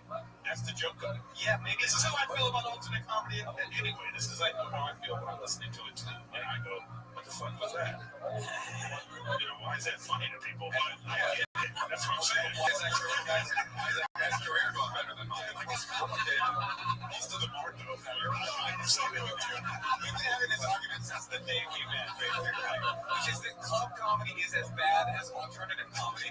Bad comedy is bad comedy. Good comedy is good comedy. It doesn't matter what package it's in. I mean, there's shitty comics that are at the Laugh Factory, and there's terrible comics that are at Meltdown, and it's all just the same. I agree completely. I agree as well. But what I'm telling you is that she was trying to be alti and didn't sell it well enough. Right. Like, that has to do with your persona. You know, you can really be like, you know, it's like Stephen Wright or something, you know, he just says things in a monotone way, but you got where he was coming from. I didn't get where you were coming from. You wanted that to just be funny on its own. And I fixed his computer, and we're supposed to go, you didn't do that. But I get where you're going with it, so keep working on it. So my opinion is that specificity is funny. It's more specific, the more funny it is. And so how safely he was browsing isn't as specific as he had no idea. He now has 64 gigabytes of clean RAM, whatever. Yeah, it's neat. I gotcha. Yeah, I like that. And you cleared his cache, and, you know. But it's funny you said that about the porn, because the first time I told that joke, that's what I said, that I, like, I'm a mainstream. navigated into a porn site and, like, cranked up the volume. I got you a laugh. I go for the easy laughs. No, I think that's a good instinct, actually, is to take your material and say, okay, well, what's an even more interesting choice that I could put on this even thing that somebody's thinking? Yeah. And that's what I'm saying. You could have done that if you just didn't sell it well enough, and I agree with him. Some specifics really set that off. But you went in the right direction. You were an endorsement. Yeah. The style of Sarah Kenny, everybody. She's on Twitter at Kenny Comedy. She's on period at right now. Fuck yeah. Just letting it all flow. Sarah Kenny. Very exciting. Kenny, you're Guatemalan. Have you ever been with a girl while she was on her period?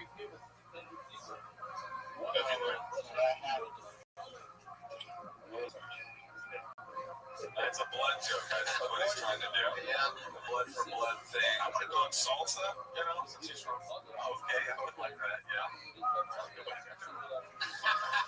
think they got it, they didn't want it, you know. It's so gross. All right, let's go. It's chunky. Yeah, exactly. I would say the word chunky.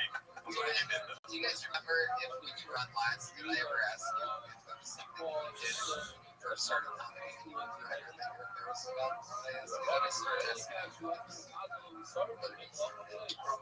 Yeah, I remember my first, I think my first joke I ever wrote was about having a big nose. I remember doing this other joke about Superman. You know, I see, I'm sure half the comics in here probably have the same joke. You know, it's like, you know, I have my glasses, so I'll be like, you're a kid. You're a kid. Yeah, I'm Superman. Put my glasses back on. I'm a kid again. You know? Yeah. That is embarrassing. Yeah, when I look back on it now, I'm like, you know, there's certain topics. You know what? I tell you, in this day and age, the internet, especially Twitter, makes topics eat fast. You know, it just makes it like, okay, you can't talk about that anymore because everybody's talking about it. So, you know, you just got to be aware of that kind of like, you know, you just got to be aware of stuff. There's certain topics you just never can talk about. Like, I don't want to hear anyone ever talking about the side effects of medication. That's one of those that, like, if you have a joke like that, go kill yourself right now. Don't ever do that joke on stage, ever. So tear that out of your book. That's just one of those ones that you just go, all right, that's done. No one's ever going to talk about that. Like strip club voice, that kind of thing. Oh, that drives me crazy. Oh my god. Have you ever read Kill Yourself? You ever read Andy Kindler's Hack Handbook? Oh, I gotta get that. It's online. Anybody can read it. It's Andy Kindler's The Hack's Handbook. You read it and you're like, yeah, and then invariably it's something you do. You're like, oh, Andy Kindler, suck my dick, you don't know shit. You're fucking hack. Yeah. This whole thing. So, you know. I used to do a thing where I would act super like hip hop on stage, and like it would like I thought that my look kind of belied, you know, it was because I grew up sort of, you know, I was an African American teenager, and so then, all right, and then I realized I looked down to my identity crisis. I figured out that's why, but then I like weirdly psychologically brought it back to armor myself with it. When I started comedy. So I would do this thing where I looked like a geek, but I was doing this like kind of hip hop slang stuff, and I now realize it was mostly a defense mechanism. It was able to put a thing between my personality and the audience so that nobody can get to me or whatever. But you know, but these days it's just like I'm feeling it. You know what I mean? Oh, I see what happened. Yeah, now you can do that. Now it's an alt show, and it would be that. Oh, he's doing a hip hop character. And it would be okay. Yeah, we get away with murder, man. It was because it's a comfortable environment, you know. I know some people still that actually, and I won't name any names, but I know some people that have gotten successful, and they blatantly have that shield, and now they have to stick with it, you know? Like they got success while being a hip-hoppy white guy who's not really like that off stage. He's not like, yo, what up, man? But he sort of is on stage. And now he's stuck doing that forever, and it's not even him that's got the song. No, I tell you what's not cute is a 35-year-old comedian like trying to act hip-hop. You know what I mean? Like, I'm still at it. What's up? Beastie Boys. Everybody's like, no, you're 2 decades too late. Yo, you're talking about function? What are you talking about? Where the ladies at? Where my public enemy fans at? Oh, they don't exist anymore. First of all, this is the whitest shit ever. That's the point. It's your that's the horny. That's the point. That's the point. That's the joke. No, because white people. You're gonna sit right in the middle. Yeah, that was the exact thing we were doing. Because it was hey, where's all my black homies at? Like that. Oh, yes. That was like I doubled up on that one. That was overkill. I said black and homies. It was that I went like way over the top. Isn't that what Anthony tweeted? Yeah, same shit. Because apparently only a white guy can assault you on the street and then you can talk about it. Because if someone else of color attacks you on the street and you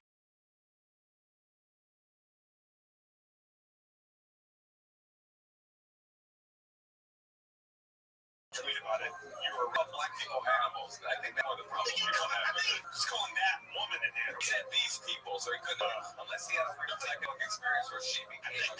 I think people did taking the guy's words. I think if you had to ask him, I think, when you're upset, you say these people, you don't mean all. Well, what he was referring to is that woman was there. And some other black guys watched, sat around and watched instead of helping them. But then he said we've really come a long way from the civil rights movement. And look, I'm not saying he should have been fired. I'm just saying it wasn't like you say.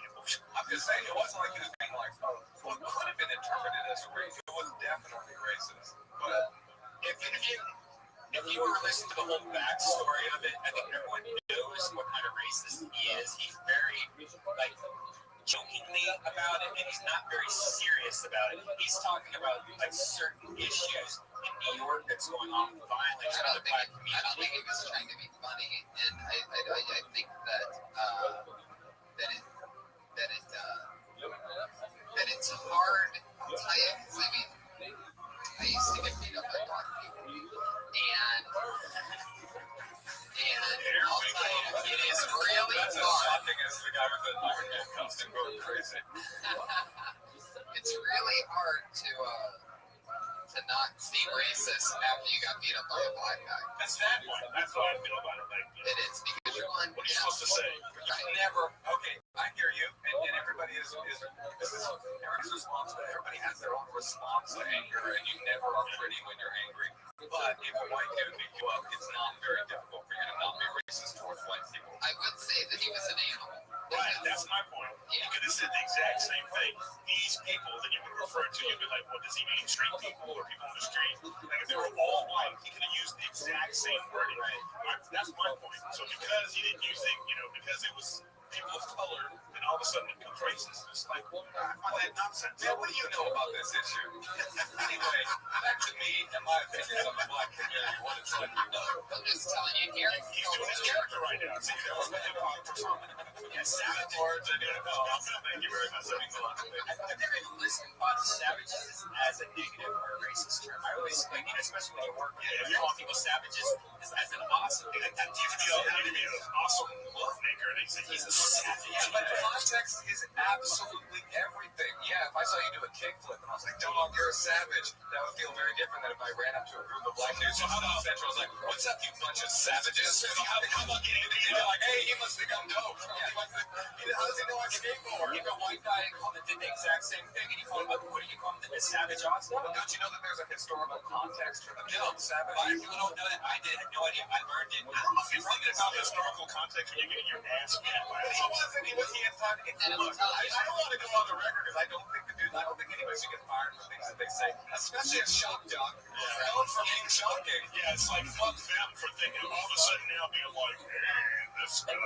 All right, I found a link to the tweets so we can read them and then we can decide if they sound racist or just like a guy going through a process.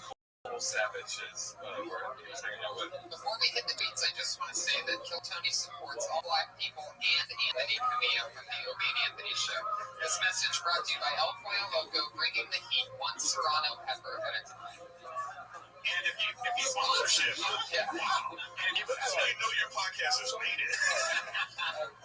Speaking of black people, we're sponsored by chicken. Everybody. Thanks, Tony. That was real smooth. Speaking of the savages. Because it gets crazy.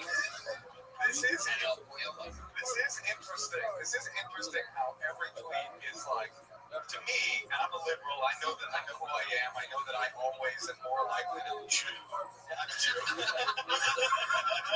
You're the one that did a joke about your big nose, you might be Jewish too. But it is weird when I'm almost totally racist and then back off every single tweet. So okay, so should I read them all? Yes. Mind you, he just got punched in the face. He didn't punch back. Right, okay. And he had a gun. Well, because if he would have punched the girl back, I would have been all about that after that. Yeah, girl. Oh, and you're racist. And it's like, oh my god, so they're supposed to do. There's some stuff where black stuff doesn't really come up. He calls her a dirty, filthy pig. And then he says she punched me 5 more times. She's like, yeah, it was a white legal gun on her or she'd be dead. Then 5 by that. Okay.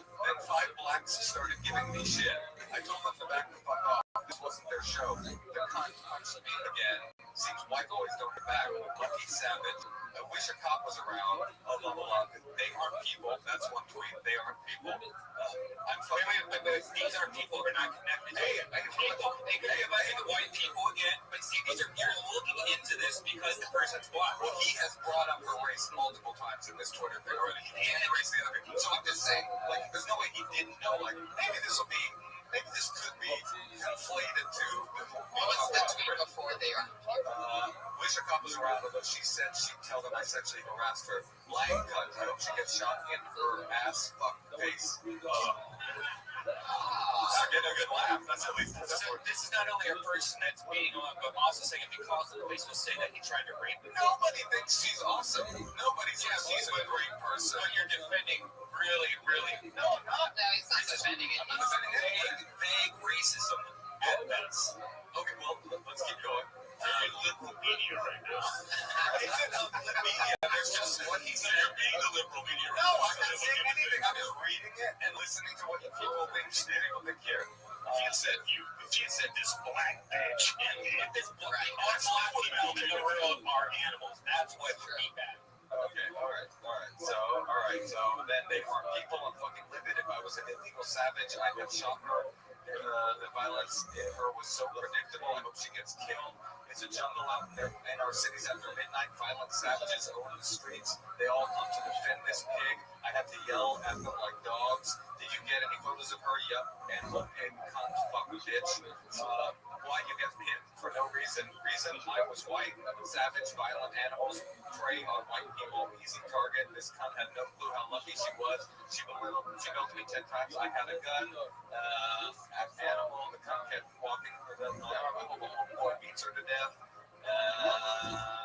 No, an animal bitch used its instinctual violence on me. We just lost El Pollo Loco. I just got the text from El Pollo Loco. That's what I have them in my phone as. Okay, so the last two tweets, the switch to violence is immediate. No discussion, just violence. What? When will that be addressed? Oh, right, never. Slavery did it. Oh, okay. There's a deep-seated problem with violence in the black community. We try to address it. You exiled a racist bill, but it's real. Peace out, y'all. He didn't say the last part. I don't know. I think if you listen to the show, you've heard all this before. This is about 1,000 episodes before. Sirius Radio had no problem giving them a check for saying the exact same shit on radio. And we talked about Stan during the podcast, he's the one that brought that point up. But if you were to take all his tweets, sit him down in front of a microphone, and he would have said it the exact same way he's done it every single time before, he would still have a job. There would be no problem about this, because how he is explaining it sounds horrible in 140 characters. You know what's interesting also is that had it been a guy, he would have fought back. He would have had an outlet, and that outlet he would have tweeted it. Right, exactly. No, I mean, had it been a guy that would have fought, and he would have had an outlet for it. When you get... He probably would have pulled out his gun, and that would have been another situation. Right, exactly. It's interesting, but he's still willing to defend. I think either way, he still has his job. I think that Twitter is used at times nowadays as a device to let your anger out and get comfort from the people. Yeah, white people just don't. I'm not saying don't be racist. Just don't do it on the media so that everybody can see you do it. Why do people like that? That's his job. I hear you, but it's not. What I'm saying is this: him being a racist on the radio and being a racist as a person is, and him being mad at this, what happened to him. They're not mutually exclusive. It's the N-word. It's not mutually exclusive. So what I'm saying is like his track record of being a racist, because he probably a little bit of that in him, just from after you read the tweets, I was like, well, they all racist a little bit, right? It's okay. If we live in a country where if you don't like people, you can express that, all right? But at the same time, what happened to him is also not okay. And he can be angry about that all he wants. And he can say the things he said all he wants because that's how he felt about it. And if you take away the language of savage and jungle and all that stuff, and you put in, smarter alti words, the message is still clear. There's problems with violence on the street. There's problems in low-income communities. There's, all these kind of topics. If you want to wrap it up and make it sound nice, fine. but you know, it is what it is. We just got El Pollo Loco back. El Pollo Loco. Your mom needs some chicken. El Pollo Loco, if you want to make it sound nice, come have some chicken. We are bringing the heat. That was a racist little. I am not racist. Did I make that clear? I'm just also very sensitive to it on social media. Let's get some more comedy. Speaking of races, there's many different races. Disgustingly unfunny. People, I picked the next name, and it's Cheryl Luder.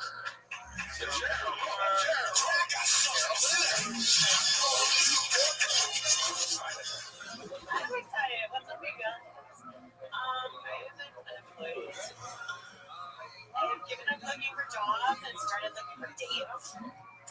You know, just so I can see what it feels like to work. An unemployed woman is actually the perfect date. You know, she has low expectations and high appreciation. Dinner in a movie, and I feel totally supported.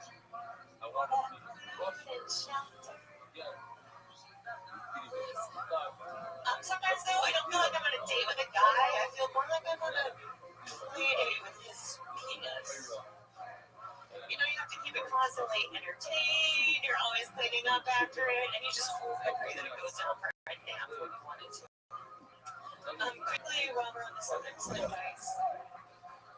Blowjobs, it's time to have a new word. Like, it has the word job in it. When you're making 76 cents on the dollar, the last thing you want to do is go back to work. Okay? It's 2014. Get some creative marketing. You'll be getting more head than you know what to do with if you just call it anti-aging.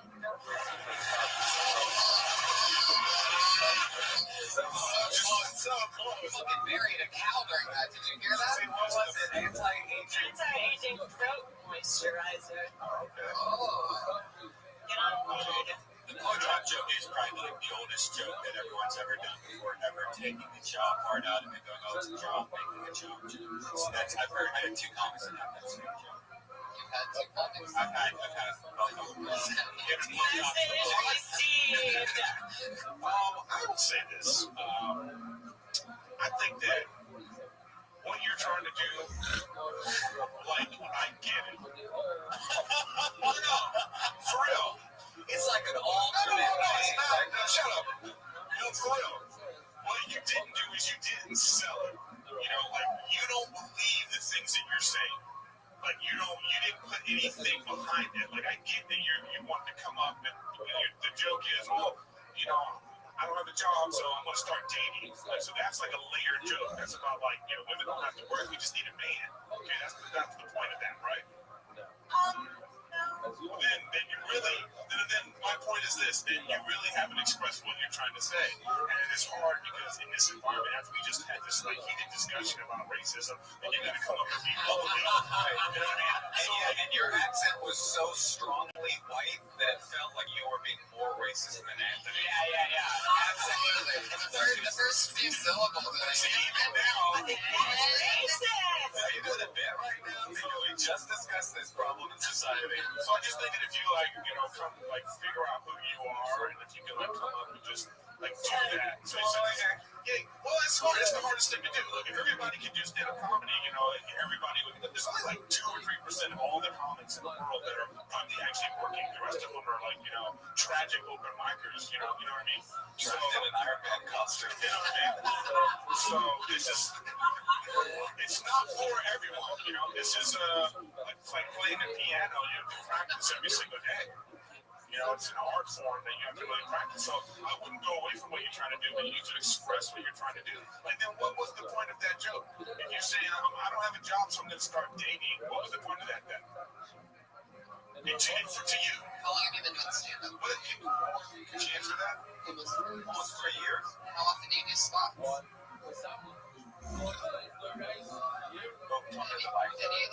of them. 3 years, pretty steadily. I had a chunk of time.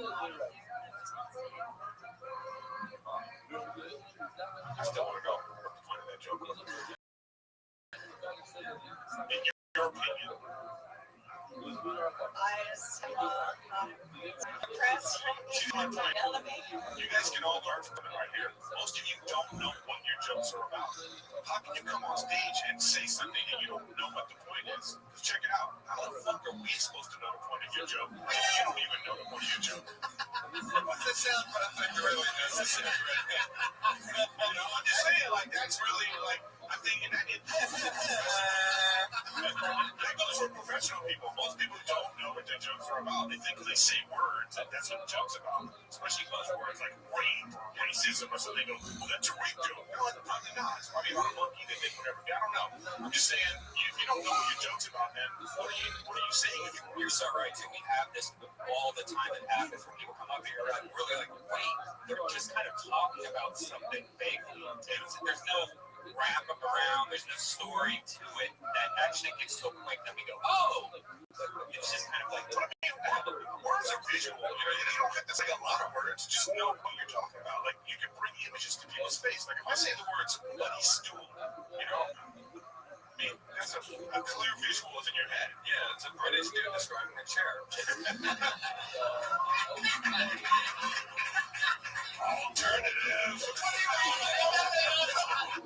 You're so salty. One point, you see the light. It makes it feel like it just fucked the stool.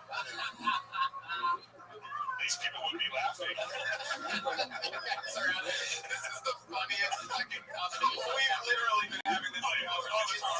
This is our fifth podcast. Especially since, in my opinion, as a guy that knows both of you, I look at both of you like right in the middle of both of those things. I mean, so it's funny. It's funny for me to see you guys both like. We could just say this. What people think alternate comedy now, it's not really what it is anymore. I have a new definition of this. I'm glad you're here. It's really I'll let my people know. It's really about intelligence. It's really about the use of vocabulary. It's really about, like, a lot of the people are very educated. They've got college degrees. They're professional writers. And that is expressed in their material and how they perform that material. That's really what it's turned into now. And the nerds have hijacked that. And I don't think it's a bad thing, because people come up and, a lot of people start comedy, they didn't go to college, and they think, I'm going to make it now. I don't need to get educated. And, people that are educated, they're the ones running the business. So it doesn't mean, I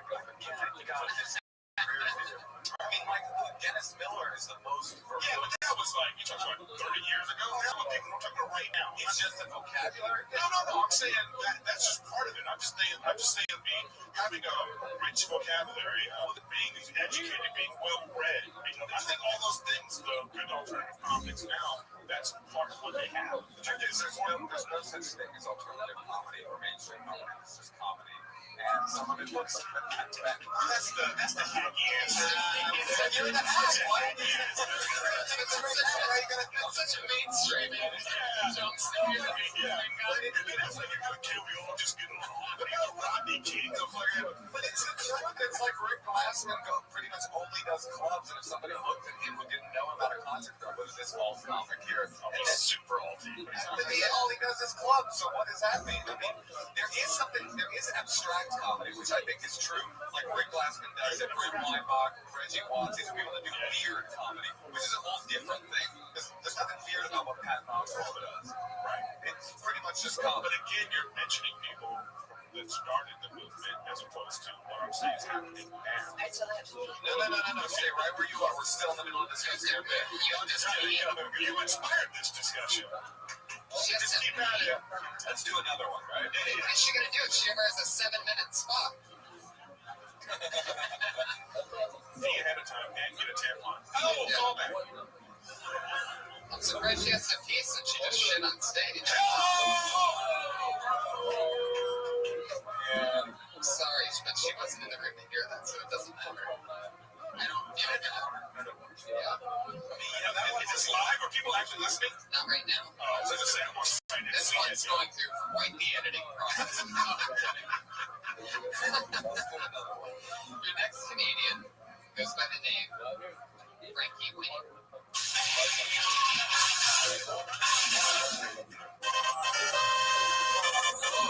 What's that master plug? Is it a Mega Man? Frankie, you just got blacklisted. That sucks. I mean, people are signing up and not staying around. That's some comedy shit. No, because everybody that signed up tonight was an alternative comic, and they're afraid of you. No, Frankie's on his period. Ah! Call back! Come on. Who's with me? Kenny, what do you got? Frankie Wayne just got blacklisted. Oh, God. Jesus. Oh, man. Oh, I'm just waiting for the N-bomb. Please send an N-bomb. Kenny, that's not how you book things. Kenny. Come on, Kenny. You're on. Actually, wait, if we're doing a comedy discussion, I think faggot is a great example of a word. This is very interesting. When I started comedy, faggot was a word that could get you a laugh almost automatically, like a comedy buzzword. You say it, especially in alternative rooms, you would get a laugh. If it was done ironically, people would ha ha ha. And then slowly over time, I started to notice that the world evolved. It has nothing to do with comedy. The word was an unacceptable word, and you could feel the shift. I would say it was good for the world, bad for comedy. You know, because I excised that word from my act altogether, and for good reason. I think the world is a better place for it. And I think that's an interesting example of a word that doesn't work on stage anymore. Slow, unfortunately, still does. It's on the prize. It works in my head, but there's no way you can tell that my head's like. Your throat moisturizer. Because when I heard it, I laughed. Just because he said it, and I said it. Everything's context. He had a ridiculous outfit on in a ridiculous environment, and he said that, we laughed. I don't think anything's off limits. No, it's not off limits. The master comedian can say whatever they want at any time. I'm just saying, in general, there are certain words that have a lot more power than other words on stage, and that has become one of them since I started. I think because people talk about these kind of things, and they're in the black and white, and comedy's in the gray area. And that's, political correctness is not in the gray area. It's either this or that. And I think that's what's wrong with society when they watch comedy. Or what's right, black sheep. Give it this, give it that. Thank you. An applause break, but not one laugh. That's amazing. That's a new one. But that's all you really want. Is fuck you. You don't want laughs. You want people to go, brilliant. I want to scream the word callback every time I do one, so that the audience knows. That was funny. It was funny. For your next callback, for your next comedian, he goes by the name of Jonathan Tumblin. Here, Jonathan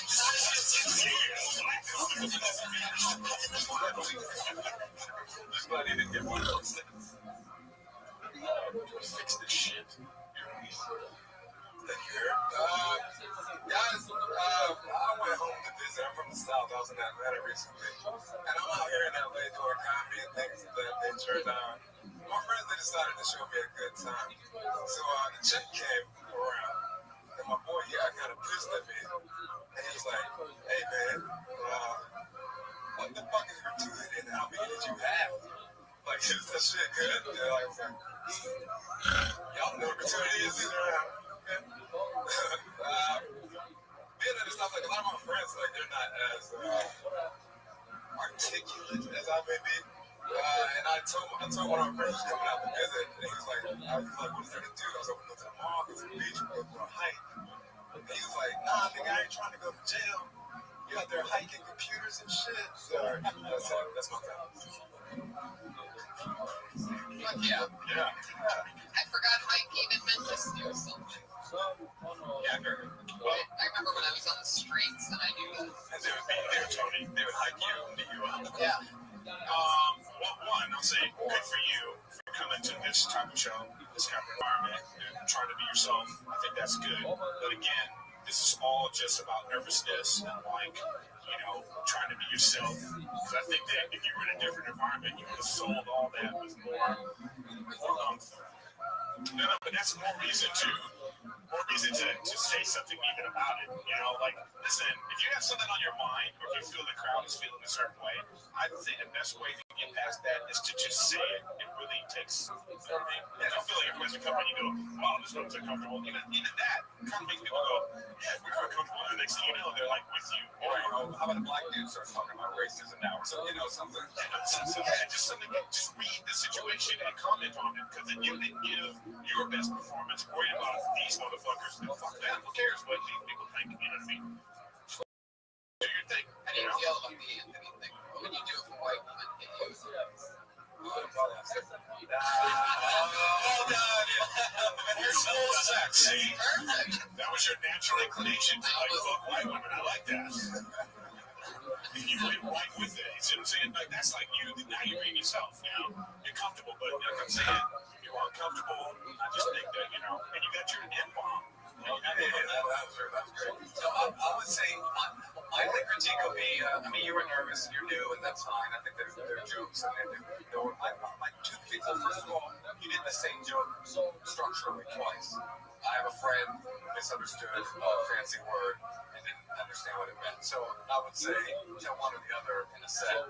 And then the first one, I wanted an act out again from your friend. And I wanted to know that up for a walk, because I know what you were saying. The joke is funny, but I think it'd be funny if you had some dude that really did miss a check, and did a full act out, or something like that.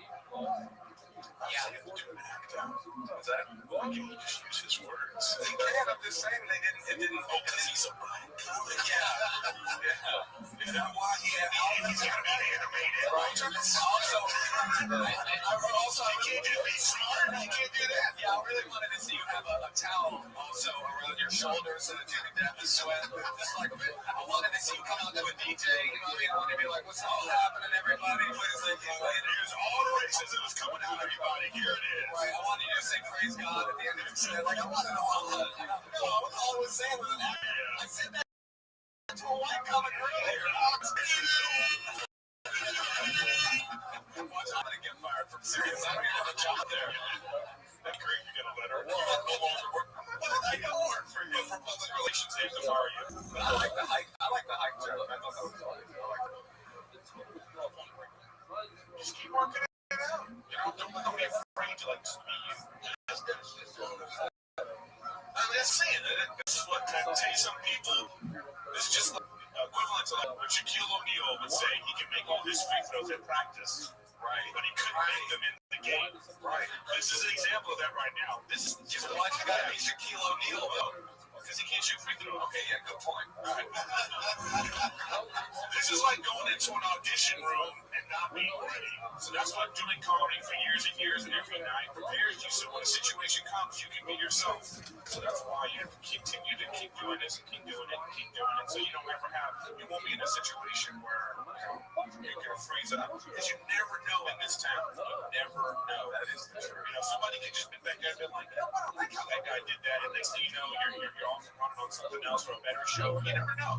So you can't, don't squander your opportunities because of your nerves. That was a lesson I learned, like right when I moved to LA. I was doing that Westwood. Oh, yeah. And I felt, because I moved from San Francisco where I had moved beyond open mics, so I was like, I'm doing I thought I did exactly. And I moved here, nobody gave a fuck about what I was doing in San Francisco, so I needed stage time, so I did this thing. And this guy came up to me, and I felt like my ego was like, I shouldn't be.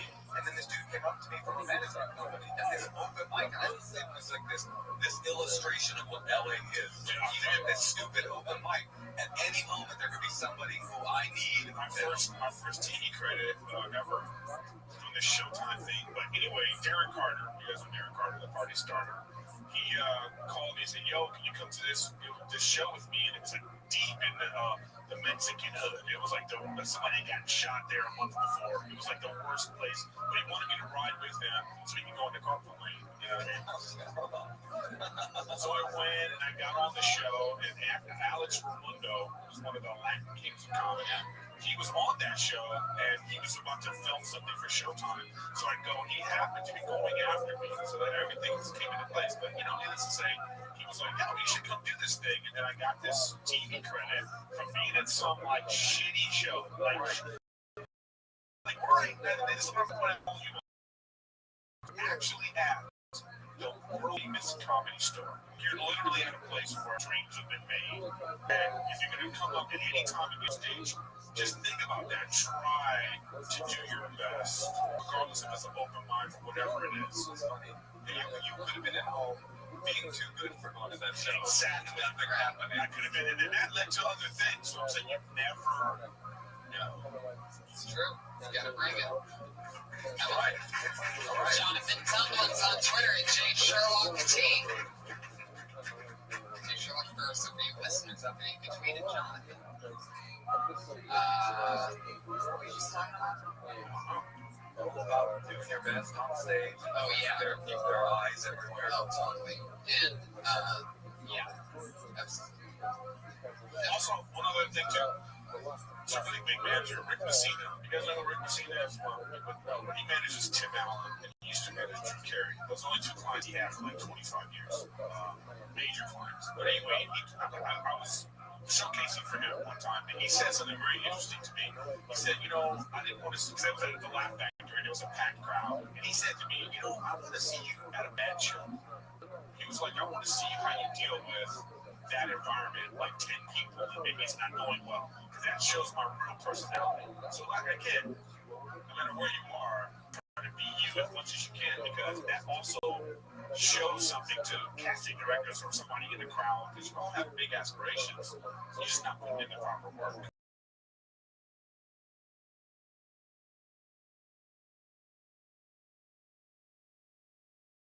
That's how a comic up the front door. Somebody that was there in the like, what the fuck just happened? Yeah, just heard somebody went something that needs signed up. Another name. This is fun. John Mitchell. You're not having fun with that. What was that supposed to be? Was that sarcastic? This is I just like, why was he? No, I mean, it was fun. You know what that means? John Mitchell, you just got blacklisted. Another person? Yeah, it sucks. It's gonna be. People don't like the racist thing. Yeah. Don't do it, dude. Oh, wow. No. She's on the way back. I wanted whole faggot. For some reason, I bet you just thinking about it, were you? Just for the hell of it. That is correct. That's good.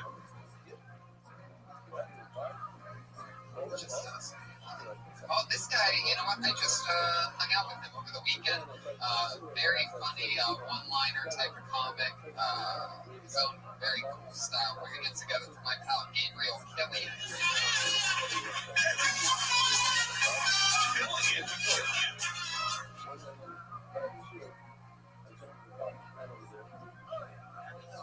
Just about every time you find a way to give yourself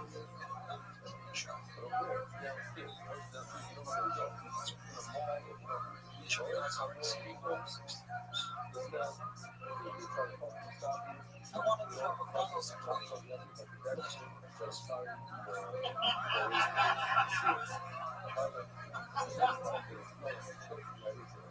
Whenever I see a girl driving down a small car,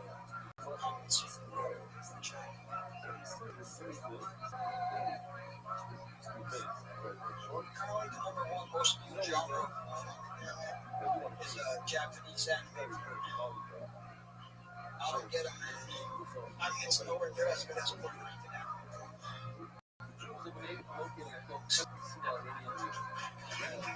Let me go first, because I already like you. No, I can never say that. Let me just say that. I just lost me with that here. No, that's my biggest pet peeve is when somebody's not doing as well as they want. They go, I'm trying to try the new shit tonight. Like, all right, dude, you get it, you bomb. But I already like you because I've seen you before. I think you're really funny. I think you're you know you have that is very, and I can tell these were new jokes because I heard your other stuff. And I like to play Donald's joke a lot. But what you have that's very rare, and I don't know that I have it. I don't know that any of us, I don't know. You are funny. You are funny. Even beyond your joke, your energy on stage is ridiculous to me. Like, you're so, like, in a good way. Like, that's a very rare quality. Like, Felipe Esparza has it, Zach Galifianakis has it. Like, there's certain people who just, like, they make me laugh just with their affect. And that's a big thing. That's very difficult. It's not even a thing you can cultivate. It's like dude, I think you're funny. I like your jokes. I mean, I don't even know how to really categorize you. Like, I don't know. I don't know. It's like, N-word, but who works at a car wash in Glendale or something. You know what I mean? Like, but anyway, I think you're funny. Some of the jokes were weaker than others, but I've seen you do well before, so, yeah. All right. What do you got? Oh, I mean, I liked it, you know. I I just, if I didn't give any tip, it would just be, like get it there and like own it initially. Like you kind of soft at first, and then you kind of like revved up. It was only a minute, but it's like, man, I like that you just came out there and it was like an instant, like, this is who I am. I wish he hadn't said one liner and all that shit, because I was like prepared for that. So I wish he hadn't said that, and you would have just done that. It would have even had a bigger impact for me. But I like it. I think you should continue what you're doing on that. I think that's a great point. Like there are a few comics in comedy that have your film energy, which is fucking zero. Like no energy. Stephen Wright, Morgan Murphy, Todd Berry, all three of those people know how to dial in immediately within that super soft, almost barely their energy and kill because they understand it's difficult. Sometimes it can be like sand sort of slipping through your fingers. Like how do I be at a zero flat affect and still throttle a crowd? So and the other thing about that is you also got to know that, like, why are people laughing? Like, why?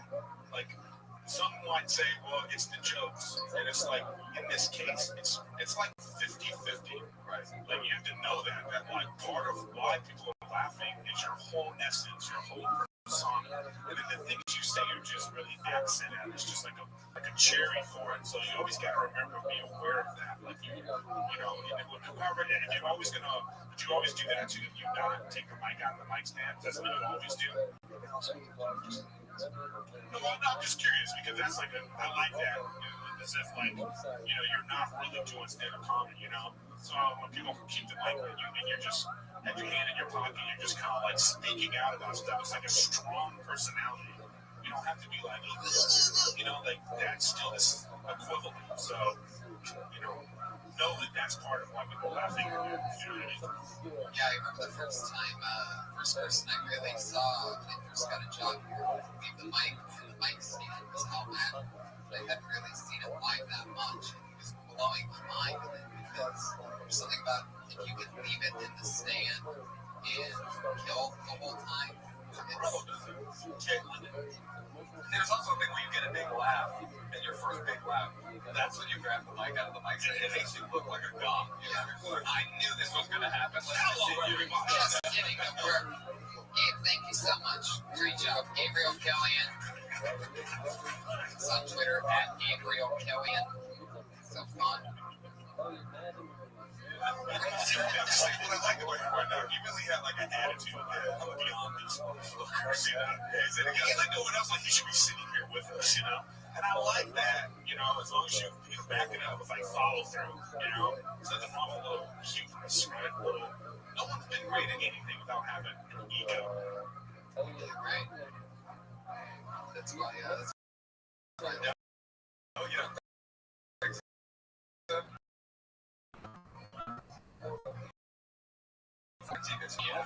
Any human being that thinks it's a good idea to be on stage for an hour and having a group of people listen to their thoughts has an ego. That doesn't mean they don't have bad self-esteem or they're not humble also, but they think they're the shit. You think what they have to say for an hour? Yeah. I'm just saying, like, sports is a good analogy of life. Like, I think, those athletes, Michael Jordan, is one of the greatest ever. He's probably the most horrible human being to be around. You just hear him. He's just like driven, his Hall of Fame speech, he was like calling people out. I'm better than you, I was better than you. He had to be like that. He was great. If you think you need to think like that, then it's the reason why most people don't make it. Like there's no people that make it in this business. It doesn't mean they're a good person. I mean, it doesn't all lend itself to that. There's a little bit of like you're horrible sometimes. Some people are great people. Not all of them. Not all of them. I'm just saying you're damaged goods doing this kind of thing. I saying I definitely think you have to believe that you can be one of the top comics in the world and even come close to it. If you're shooting to be in the, I think that's a quick story.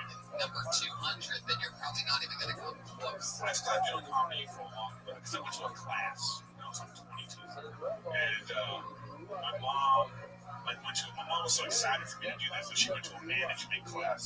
And this big manager came to talk, and my mom convinced this guy to have a meeting with me. I've been doing comedy, not even at all, and just like in a class, doing some open mics or something. That was it. I remember the guy said to me, "What do you see yourself doing?" And I said, "Well, I'm going to be a working comic." And he goes, "Okay, how do I make money off that?" It was like dream big. You should have came in here and said, I want to be a millionaire, and I'll tone you down. And I've always remembered that because it was like, yeah, I had small time dreams.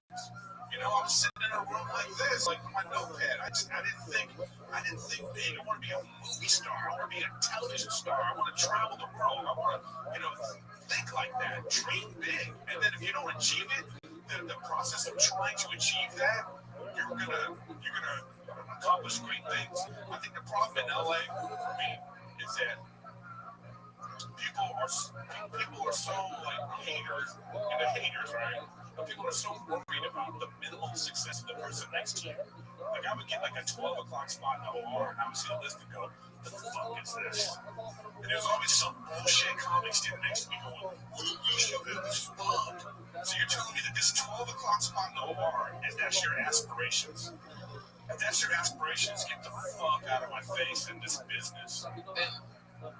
Powerful Eric than everybody. Wait, I want to message. All right, well, segregation. Listen. No, I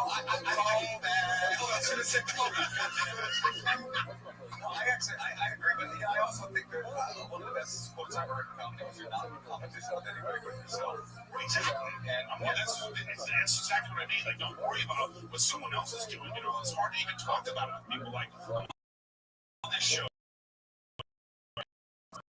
So people see that and they go, "Oh my God, you're a workaholic. That'd be great." Listen, I'm 7th on the call sheet and I'm not in every, so I strive for more. But I can't talk about that with people because there'll be people going, "Oh God, you're on the show. Your life must be great." It's like, get the fuck out of my face, You have simple dreams. Don't have simple dreams. Yeah, these are simple ass people with simple ass dreams getting on the #1 show on Comedy Central on a regular, real stupid simple. Here we go. No, it's a great thing. You should be. I'm not saying it's not a great thing. I appreciate it all the time. What I'm saying is, if I talk about wanting more, I get that. I'm not hating on you about that. I'm saying also it's important to always be grateful for what you've got. If I can say nothing, it's just like sports. It's just like sports. It's just like when they first game, you won the game, and I'll move on to the next week. Right. It's just like sports because I got the ball right now. It's my turn. I stole it from you because you're not a strong offensive player. We absolutely have got to move on to our final portion of the show. We're running out of time. We have 2 regulars that go on at the end of every episode since the beginning of the show. And these 2 I'll tell you a little story about these 2 comedians they're going to be doing extra fast. We're going to only get to speak with them quickly for about a minute. But at least we learned on one of chasing your dreams. Well, listen up. Now available, the Eric Griffin Chase Your Dreams calendar. You're taking away from their time. Put your hands together she dropped out of the University of Florida because she started comedy right here on Plutoni, and she's been doing a new minute every week since. Put your hands together for Kimberly Condon.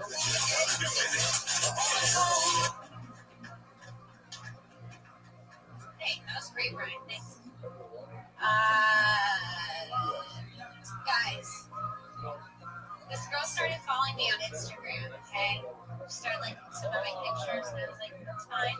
She liked like 13 in a row, and I was like, let me check this bitch out. So I started following her. She sent me a DM, 2 pictures of her pussy. Thank you. Thanks so much. Which is like, fine, that's fine. I'm not gay, but I guess I'll like keep them. And then she sent me a video, and I thought it was something cool. She was just fucking her dog. This is a true story. She was fucking her Rottweiler. I don't know if it makes a difference that it's a Rottweiler, but that's like manlier. She is, and they're like best friends. I started looking at their pictures, and they're very close, and they hook up all the time. I guess that's what she said to me. And I was mad at first, and then I tried to look at it from the dog's point of view. Like she did. I won't be able to sleep tonight. She just got trolling, that's all. She walks him, she picks up his shit, she blows him. I want to call me the Humane Society, but I don't want to break his heart. You think it's a real person really, or just, I mean, you have this how do you know? Because I investigate, I got so obsessed with it. Didn't I ask you the other day, you said they only had like 3 posts? No, that was my Tinder date. Yeah. Everybody. Well, that's out there now. Why would I take it? I almost went on a date. So, are we doing the commentary? Yeah. I mean, I would say the same thing. It's like our discussion about saying the faggot or saying the N-word on stage. There are certain topics that have so much, much to them that they better be the best thing you've ever written. And so, to tell a story about fucking a Rottweiler, I want you to swing from the fences on some level. I know you just wrote it this week, but I'm still stuck on what the fuck are you talking about the whole time? Not even, and there's nothing offensive towards your writing. It's just like, I'm still thinking about the word fucking Rottweiler. And I would say, I like that you got an attitude, and like also that you came in dressed like a girl, like you came because this is hard for female comics, they all have to get their dress down and look like a tomboy or something like that. If you keep a strong persona and do it and still try to be attractive, I think you're going to be one of the few that can be able to pull it off. So stick with it.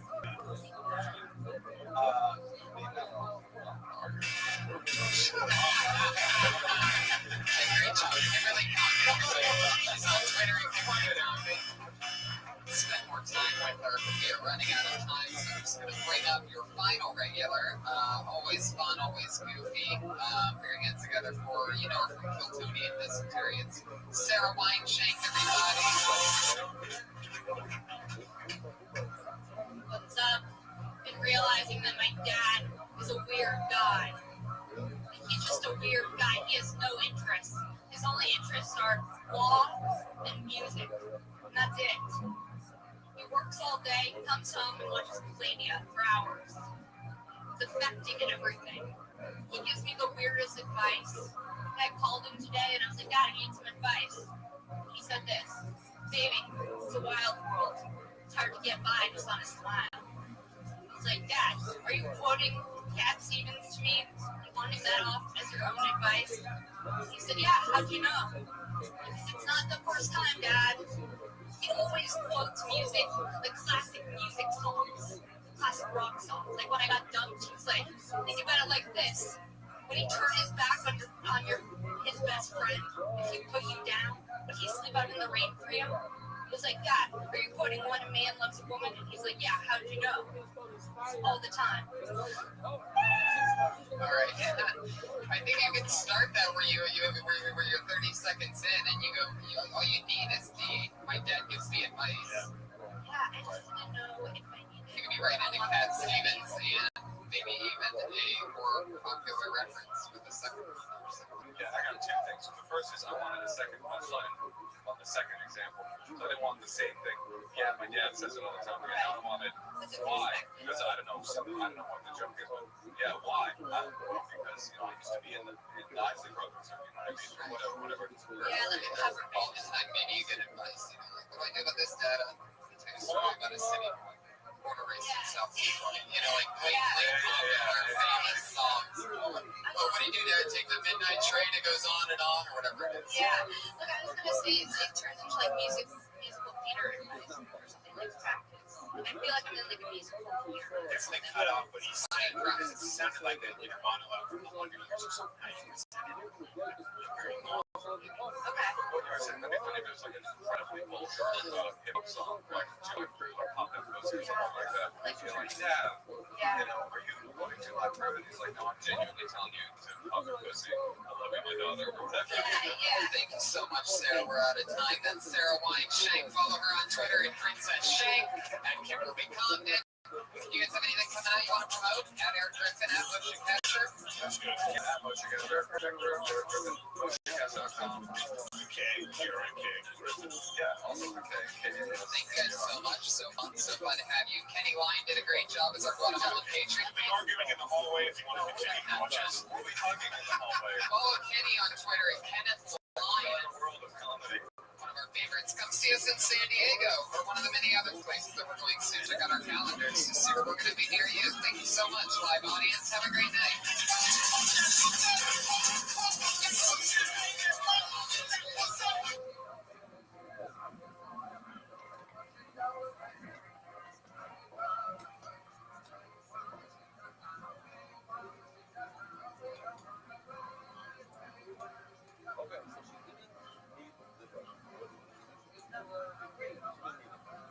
So, at this point, is this the power?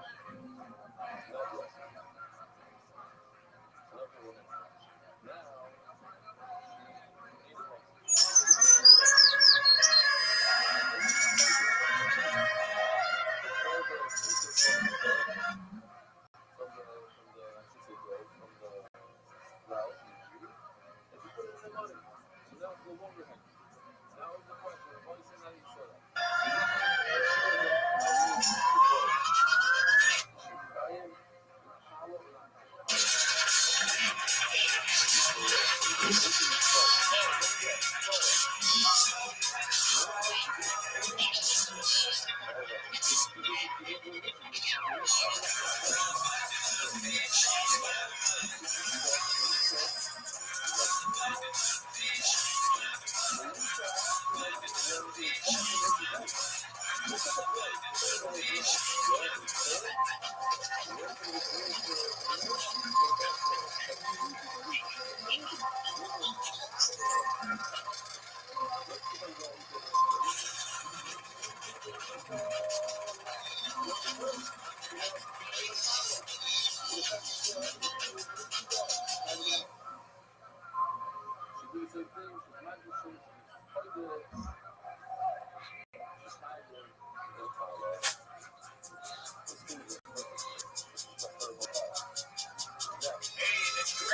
to you live from the world famous comedy store for a brand new episode of Kill Tony Volume 2. Give it up for Tony Hinchcliffe! Yeah, everybody, wow, how excited. Josh, go to the green room, dude. Go to the green. People are out of control. It's always bonkers here. Hi, everybody. Welcome. It's Monday night. Good to see you guys. It's like a real live show happening right now. This is very exciting. Fuck yeah, comedians at the top. How are you tonight? All right, very good. A lot of energy, a lot of indica going around the comedy store, obviously. Not a sativa crowd, but we're going to have fun with it anyway. You're quadruple fisting, I see. This is the first time seeing this. Well, we got a new sponsor. New sponsor, everybody. Squirt dropped us. We love Squirt, but it turns out that they weren't happy about you talking about mixing it with tequila to make margaritas. They said they were looking for a younger base. So, you know what? We said, why don't we contact an alcohol company? Sure enough, turns out I checked my mailbox. They contacted us. Ace Harry Hard Cider, delicious, 5% volume by alcohol. Yeah. For those of you that ever want a sweet, refreshing, it is summertime, am I right, guys? So what's better than a delicious, hard, get ready for it, pear cider. Everybody loves a delicious pear in the summertime. We're happy to. I tell you what you can do, and this is what I'm doing. You take a little bit of Fireball, and you put it in your mouth, and then you drink a little of this. It's amazing. It tastes like a caramel apple or something. You know, it's I'm just glad that we have mixing liquors instead of Squirt. We enjoyed Squirt. We had fun with McDonald's. We moved on to Ace Pear Hard Cider, guys. So put your hands together for Ace Hard Cider, everybody.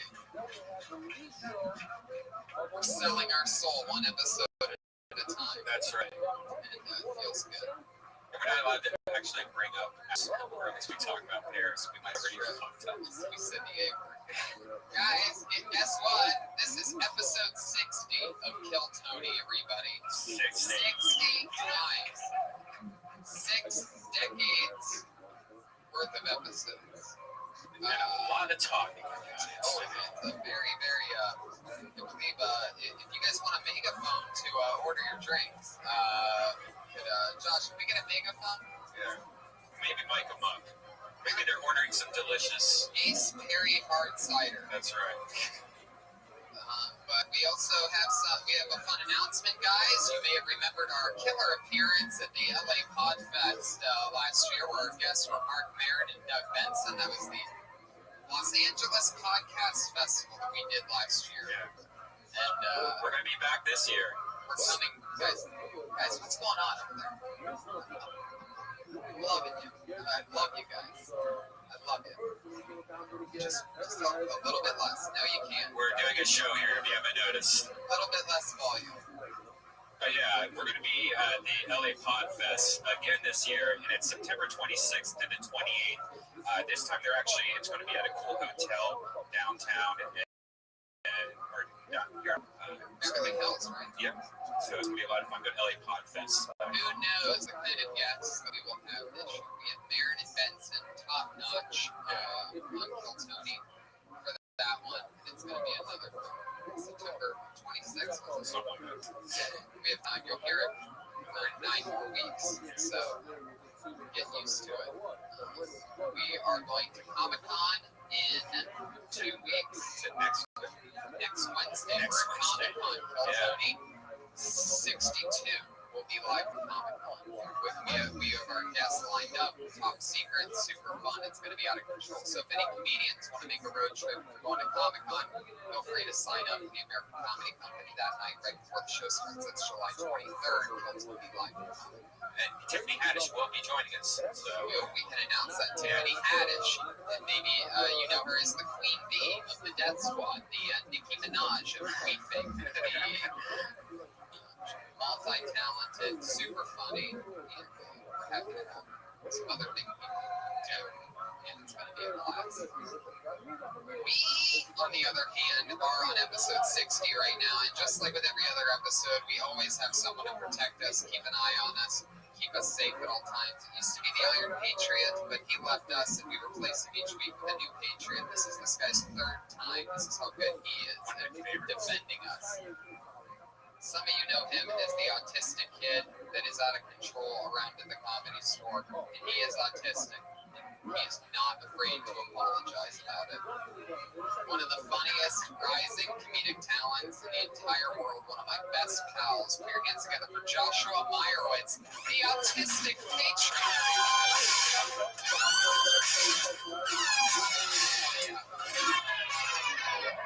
Look at this big baby. You are adorable. How's it going, Josh? I'm good. Sorry, I didn't know we wasn't supposed to be in the conversation. No, it's okay. It's just really distracting. You're all lit up and stuff. How's it going? I'm good. Just came back from a stomach virus, so I'm pooping. I was yelling at my stomach. Just let me throw off. Let me go. No, it was like dysentery. Yeah, I can't tell you autism starts with chewiness. So chewy and autistic at the same time. It's so hard to tell. Like, all I was asking myself was just to throw up.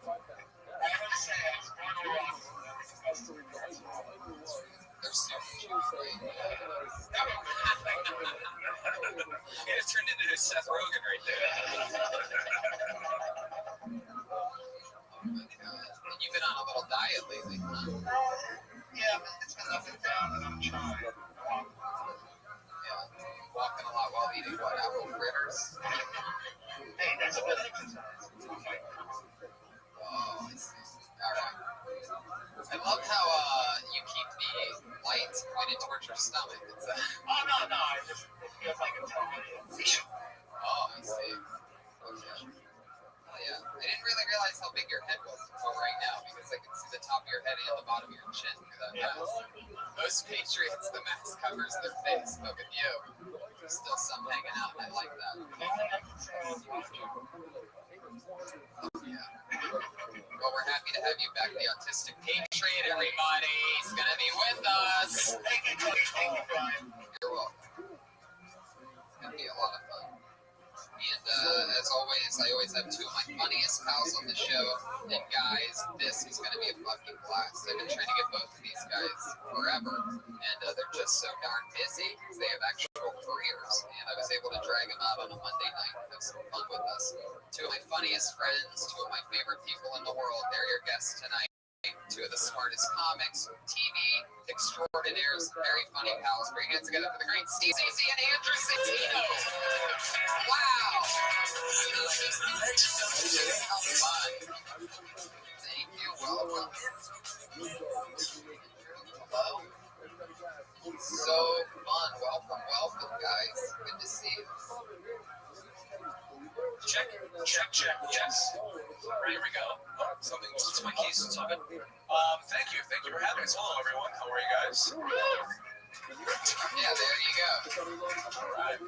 It's that Monday belly room energy that we all love. Yeah, real high. Thanks for coming out, you guys. Appreciate it. Yeah, guys. Thank you so much. It almost rained. Appreciate it. So this is your guys' first time, but I gave you a little rundown. You know what goes on. Yes. Have you ever seen anything like this specimen right now? Keeping an eye on us. Is the mic supposed to be there? Yeah. Is it a onesie? Yeah. Is it zipped in the back? Can you turn around? Yeah. So somebody will do it. Zippers holding on for dear life. Not the short straw to put you in the hard, okay? Somewhere in Mexico where they make those, some little 7-year-old that's stitching that is like for grown-ups. Like can't wrap his head around the fact that like someone would buy that. Yeah. ever, and this is what it's used for. And he's starving at night, so have fun. Enjoy your bit. Somewhere inside there, the word husky is written, right? Extra husky. Yeah. Awesome. Congratulations, man. Right. Normally, there's a part of the show where the Patriot always asks the guest a question. Patriot, you have any questions for our guest tonight? Yeah. First question.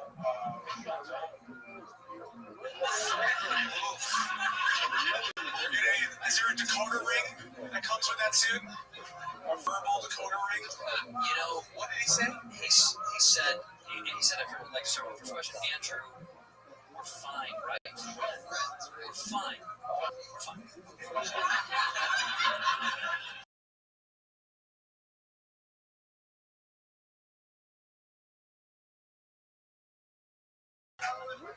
Second question is, how much you have with your No. Yeah, the secret to Hollywood is that no one is allowed to drink on sets unless you blown one of the headliners in that.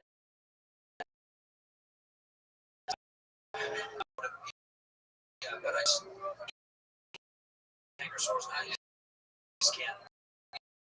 You know what I mean? So no, I didn't set. Any other bad questions? I love you. I love you. You got How much anticipation with action? I am actually very into sports. I don't play sports and to follow sports, but the rest of the cast not so much. Really, Kroll is he's into sports. Joshua is Canadian. I know. Hockey and that's about it. You're the only real sports. The rest of them are they're art facts. You're in the that's what my dad would say. Art facts. Yeah. Like there's no like throwing a baseball around in between takes on my show. Tomorrow, like I get to do a thing with football players. So like they write scenes for me because they know that I can do that kind of stuff. Like throw a football. You guys do. Yeah. You guys write a lot of that, right? Well, the script, it's just outlines. There are like 10-page outlines for each episode. So we improvise the scene. Like the scene is written kind of like this is how we start and this is where we're gonna get to. Here's some stuff we might want to touch in the middle, but let's go. So you guys are just like trying to make each other laugh. Yeah, like her enthusiasm. We're trying to make each other laugh. We're laughing, then we can't use it. So It's like fuck. It's like your shit It's together. like Curb without as many Jews. Yes, we have a Jew limit. So Jews. There's a harsh Jew ceiling on our show. Josh sounds like you'll never be on the league. Yes. Let's go audition in that outfit. We'll find something for you. Nailed it. Okay, perfect. Josh, is that all for your questions? Josh, you're fine, Josh. Stay calm. Do I have a question for you? I have a question for you. Yeah. Are we friends? I have a follow-up for that question. Yeah. Well, watch out for the microphone. Does that outfit breathe? Okay. Should we be worried about how you sweating now? Are you marinating in that thing? What a bummer here, man. What a bummer to die in that thing. Yeah. That would be such. We're not taking that off, by the way. You're going straight to everything to, in that. Well, when they see you, it's up to them. All right. You know what? I had that moment when, when your old aunt Trudy tries to tell a joke at the busy dinner table and just does that to the room, and you're like, oh, Trudy, don't do it anymore. Don't try to tell jokes. No one's laughing. No one. The comedy's not funny.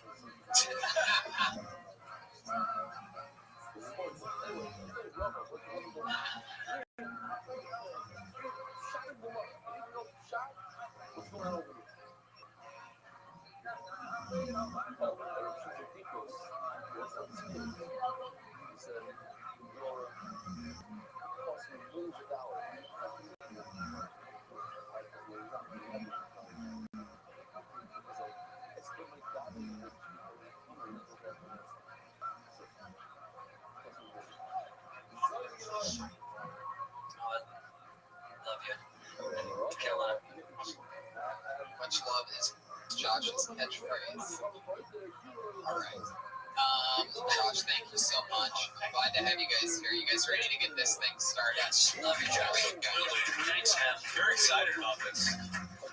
Comedians, you know how it works. For those of you that are new, you get 60 seconds. You'll know your 60 seconds is up when you hear the meow of the kitty.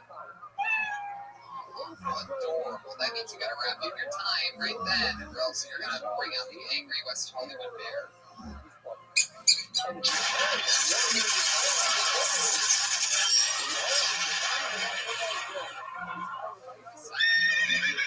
Extra angry tonight. He has a gun. He just attacked a horse there at the end, and so you don't want to bring out that guy. So respect the sound of the kitty. Give it time, and let's not bring out that bear. If only for the podcast listeners' ears alone. Every week. Ladies and gentlemen, your first comedian tonight. Do in a minute. Put your hands together for Bo Scott. Here he comes.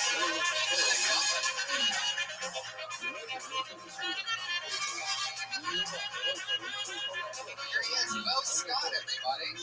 Hey, you guys. How are you? It's great to be here. I was at a club actually with my buddy Tino yesterday. Walked in. I was like, yo, man, why is there so many fucking dudes in here? We were actually in the Metro, man. To see this DJ, he was playing dance music. Nobody was dancing because they were all just sitting there filming that shit. Just crazy around their phones so much, man. Seriously, dude, I was like, this is bullshit, man. Why can't we just live in the moment? I was so pissed off at it. Tweet that shit. Shit. Just live in the moment. Wow, people are on their phones a lot, man. Like, I want to check my status right now. I actually just did. No notifications. But I like Facebook because you can post all the good things that are going on in your life. Like, you don't have to hear the bad things. Like, hey, just moved to LA. You know, stage night. Get this way. You don't hear, hey, just moved to LA. It's expensive as shit. I had to suck 3 dicks just to pay rent.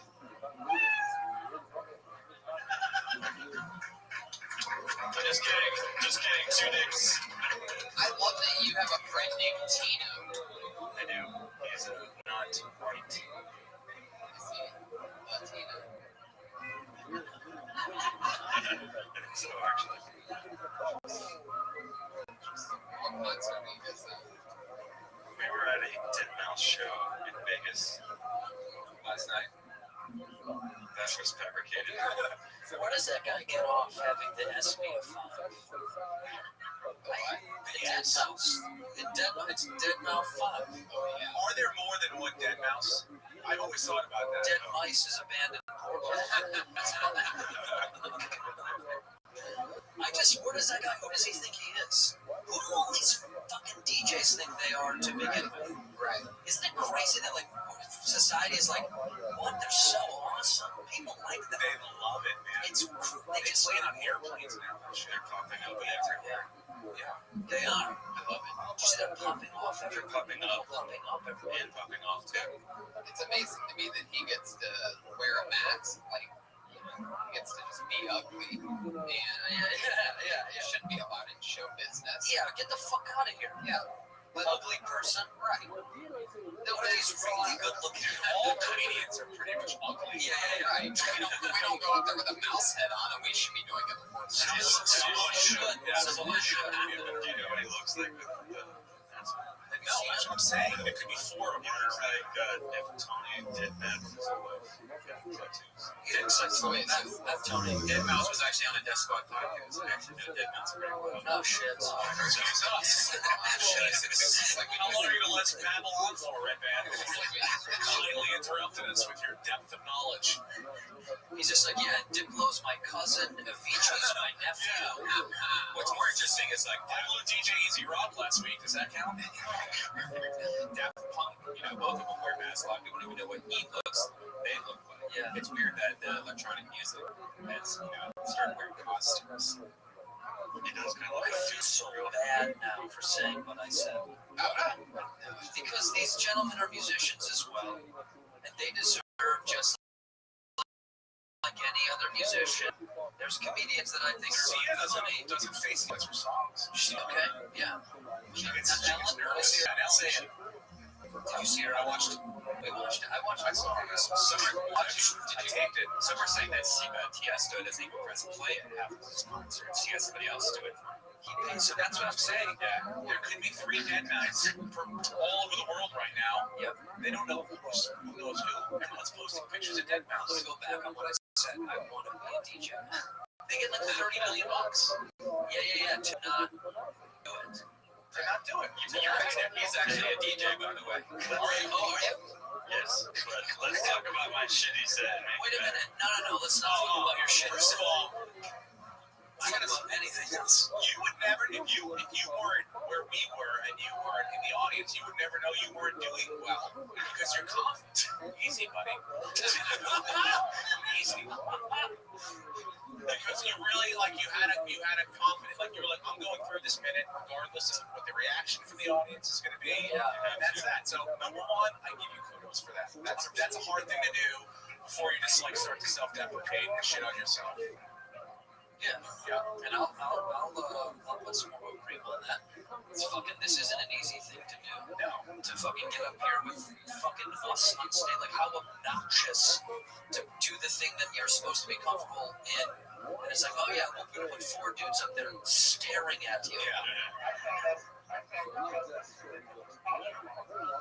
Yeah. You're doing better than the security guard. So Yeah. It says Lieutenant Colonel James Rhodes on there. you just don't poke the bear in the Wow, opening that window up. Just nerd wind, just gonna blow you right over. Did you go to Vegas with Tino to see deadmau5? No, but what's funny that actually did happen. He did get really drunk. There's a whole session I'll actually get into that. I just wanted to get the minute out there, so started right there. What was the one? A lot of dudes in the club and in the bathroom. No, what was the one who was like, sucked a dick to be here? Or So something? they were into Where are you from? San Diego.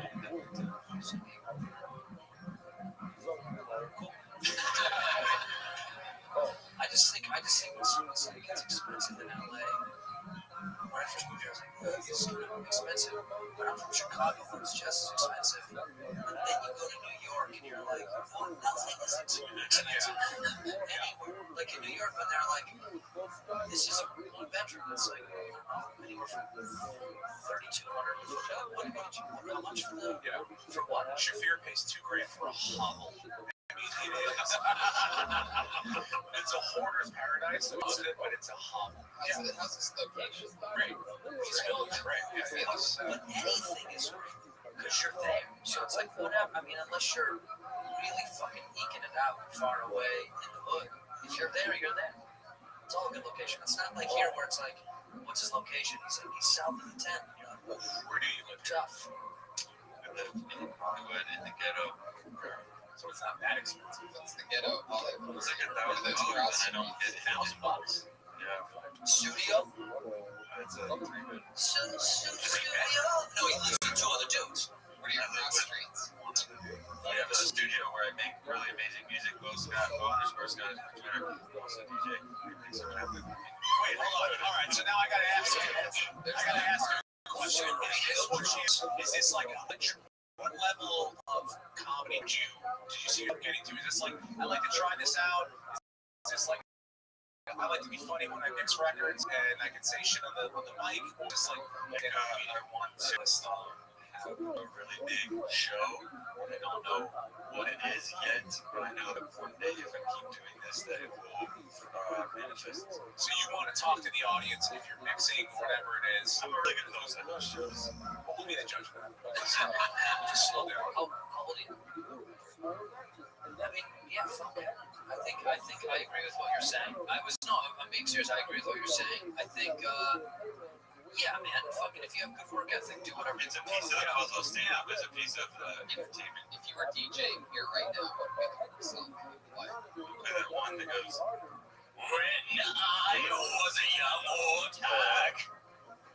What happened? There you go. What just happened? so much. Thank you. Boo Scott, everybody. Love you. Fantastic. He's on Twitter at Bo_Scott. For those of you A part of me was like, am I that high? Yeah. I mean, I am, but I was like, what is that? What just happened? Recalibrate my brain for a second.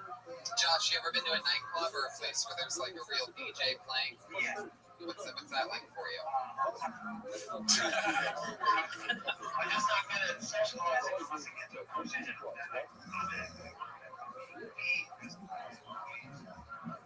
And it looks like VJ is playing in the background, so it's hard to hear, right? Yeah, and there's a place I've been to in like years. It used to be Why?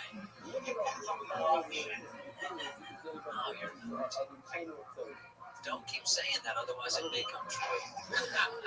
Or so like the time that you were at a nightclub, how did that happen? it was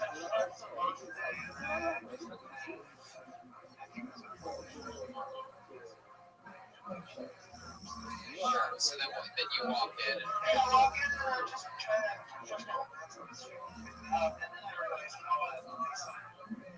it sucks because it doesn't feel good. Yeah, you probably promoted his brother in Saturday Night Fever, Patrice, when he brought him to the club, right? Is that a reference everybody got? Nailed it. Do you feel like you belong here? Then you have your thing. Yeah, fuck it. yeah, he got really sad. I was asking him questions to fill the line, and it just got sadder. Yeah, this is a nightclub. This is a nightclub.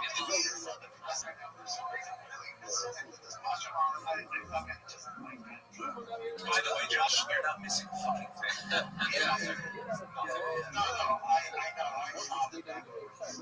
Yeah. I see you so fat, buddy. Yeah. Good job. Quite the vernacular. Good job. Yeah. Oh, so much good. That's the best. It's exciting. Heck yeah. What's inside your head? Is it one of those closet push lights? Yeah. You know those closet push lights? Yeah. Is that an iPhone in the middle? No. No, dude, right up here on. That's it. Why wouldn't they put an iPhone in this? Such a good concept. That's such a good iPhone. That's a case too. You're set up. Scuba diving with that thing. I pulled a new name. This should be fun. Every listener knows this guy as our accident-prone producer. And sometimes, if he likes the panel, he actually signs up, and if he's lucky, he gets pulled out of the bucket, and it just happened. Put your hands together. Yeah. Josh Marks, the legend killer, Josh Marks. Check. Hey guys, what's up? I'm a shitty person, guys. I'm a shitty person, and I'm okay with it. Okay with being a shitty person. That's just who I am. Just being me. But my friends tell me, hey Josh, you should try being a nicer person. I don't give a fuck. Because like I can be a nice person. Like I can help people, I can feed the hungry. I'm gonna die with a small dick. And that sucks a lot. You guys aren't laughing, but that's the funny part. Because the only worse than dying with a small dick is living with a small dick. And that's the only thing worse. Like AIDS. AIDS is a horrible disease. Horrible disease. Will I trade my small dick for a bigger dick with AIDS? Goddamn right I would. Like I feel. So, I feel like women would be more inclined to fuck me. Like they'll flip a coin like, hey Josh, tails, pull that AIDS dick out and let's do this shit. That's all. Wow. AIDS dick. AIDS dick. I smell an album cover. You smell an album cover? No, babies. That'd be great. That's a good name. Could be a scratch and sniff album. All right. Can I ask a question? All right. So, do you have a really small dick, or is this like a thing that you just Average, like, okay? So, we're already alive. 4 that have 5. Is it 5? 5 on an amazing day. An amazing day. 5 on the new moon. 5 on the full moon. The full moon. You know, The super moon. You give a. It goes with the tide. You know what? I have a theory that there's no such thing is a small dick. I think you're average or you're like above. That's it. Yeah, he could be like a tuna can, 2 inches out, but like 15 in girth. It all averages out. Think of Are you that? Like, is that what else you do, Josh? I mean, nobody told you that. Small length and small girth. Oh, that's all right. Well, you know, this is being Average length. recorded, right? People are going to listen to this. Yeah. Like, three See, people. there might be women who like, hey, I love small dick. There's not though. You're not going to get any of that. No emails. Like there's 100% hoping. That's no emails are coming your way. No one has ever said that ever. I know guys that are like, I love a giant pussy. Yeah. The giantest pussy ever, and I want it. Yep. No guy that would never be. But I have a theory that every dick is fine. Your dick is always fine. Raise your hand if you're a girl and you've had like an embarrassingly small cock. Raise your hand if you've had a guy you'd have in the back. How many guys were there though? Was it just one? Just one. Her whole life of fucking, just one guy. So like you got the Neo of small dicks. Well, hold on, man. You got to ask for follow-up. I mean, we got to know what the ratio is. Is it 1 and 2? Well, how many guys? 50%. That's not good. I'm just working off assumption. Are we going over 5? Over or under 5? Just give me the over. Over? Oh, shit. Lies. 25%. Where's a lie? 25% or lower. How old are you? No way. 5? No shit. Did you go to college? You're a liar. You're 100% a liar. I can see it from here, guys. You're 100% a lying person. I can see from here, her pants are literally on fire. Do you see what I look like, lady? I fuck more than 5 people like that. You're a liar. You have all the power. You're sitting on a condominium right now. You realize that? I have a follow-up question to Steve's follow-up question. After you had sex with the guy with the small dick, did you ever go back to him again after that? No. Did you hear how fast that hit me, by the way? I got to did you. She's like, no. I guess that answers it, Josh. My bad, man. You're fucked. Yeah. Are you good at going down on a girl? What's the length of your tongue? What's your tongue? A good 3.5? I have this retarded tongue for no reason. Hey, don't say the R. Come on. No, man. Come on. Don't use that. That's gross. You can say AIDS to all you want. The girl was gross. It's not gross. It's not gross. It's a beautiful fucking act of two people that enjoy each other's company. So you're well, there's only with me, there's only one. And that's me. You don't like you because you don't like She her. doesn't want me. She doesn't. Why would she not want you to eat her pussy? Because she's probably drunk and passed out. Josh, can I hold on. Wait a second. Hold on. I have a question. Because I'll be honest with you. Yeah. I'm not really well versed in all your work. But I watched this minute, and it's self-deprecating, and that could be your thing. That's your whole thing. But there's different ways to be self-deprecating rather than just completely shitting on yourself as a lover of any capacity. You got to leave one door open in that hallway. If you ever want to get laid again, one door's got to stay open. You can go down other hallways, self-deprecating hallways, but you got to leave a door open down there, buddy. Otherwise, no one's ever going to fuck you. that's right. You got to leave a door open. You're You can have a small dick, but you have a great tongue. Yeah. Let me ask you something. Right, absolutely. But I have a question for you. You ever do the alphabet trick when you're going down on a girl? And as a guy with a speech impediment, what do you do? Just skip the R's and W's? It's all W's. It's just WWW. That's a 10 smart job, by the way. And then Avicii's there watching you. That's great. Is that really what you do? I know. I'm actually really good at going down on girl. Fuck yeah. I'm the fucking best. There you go. I know that. I was just being self-deprecating just for a joke, but So are you willing to go down on a girl and not sleep with her? Just go down on her? if I'm gonna do all this work, I gotta at least put it in once, and then I'm good after that. You can't just do all the work and go down on a girl, And then you're going to die and once and then walk away? That's... What are you going to do with that one pump? Just... I would probably most likely come. Wait, have you ever believed in premature ejaculation? Have you ever believed in that? Well, I don't... Have this happened to you? I always feel like it's premature.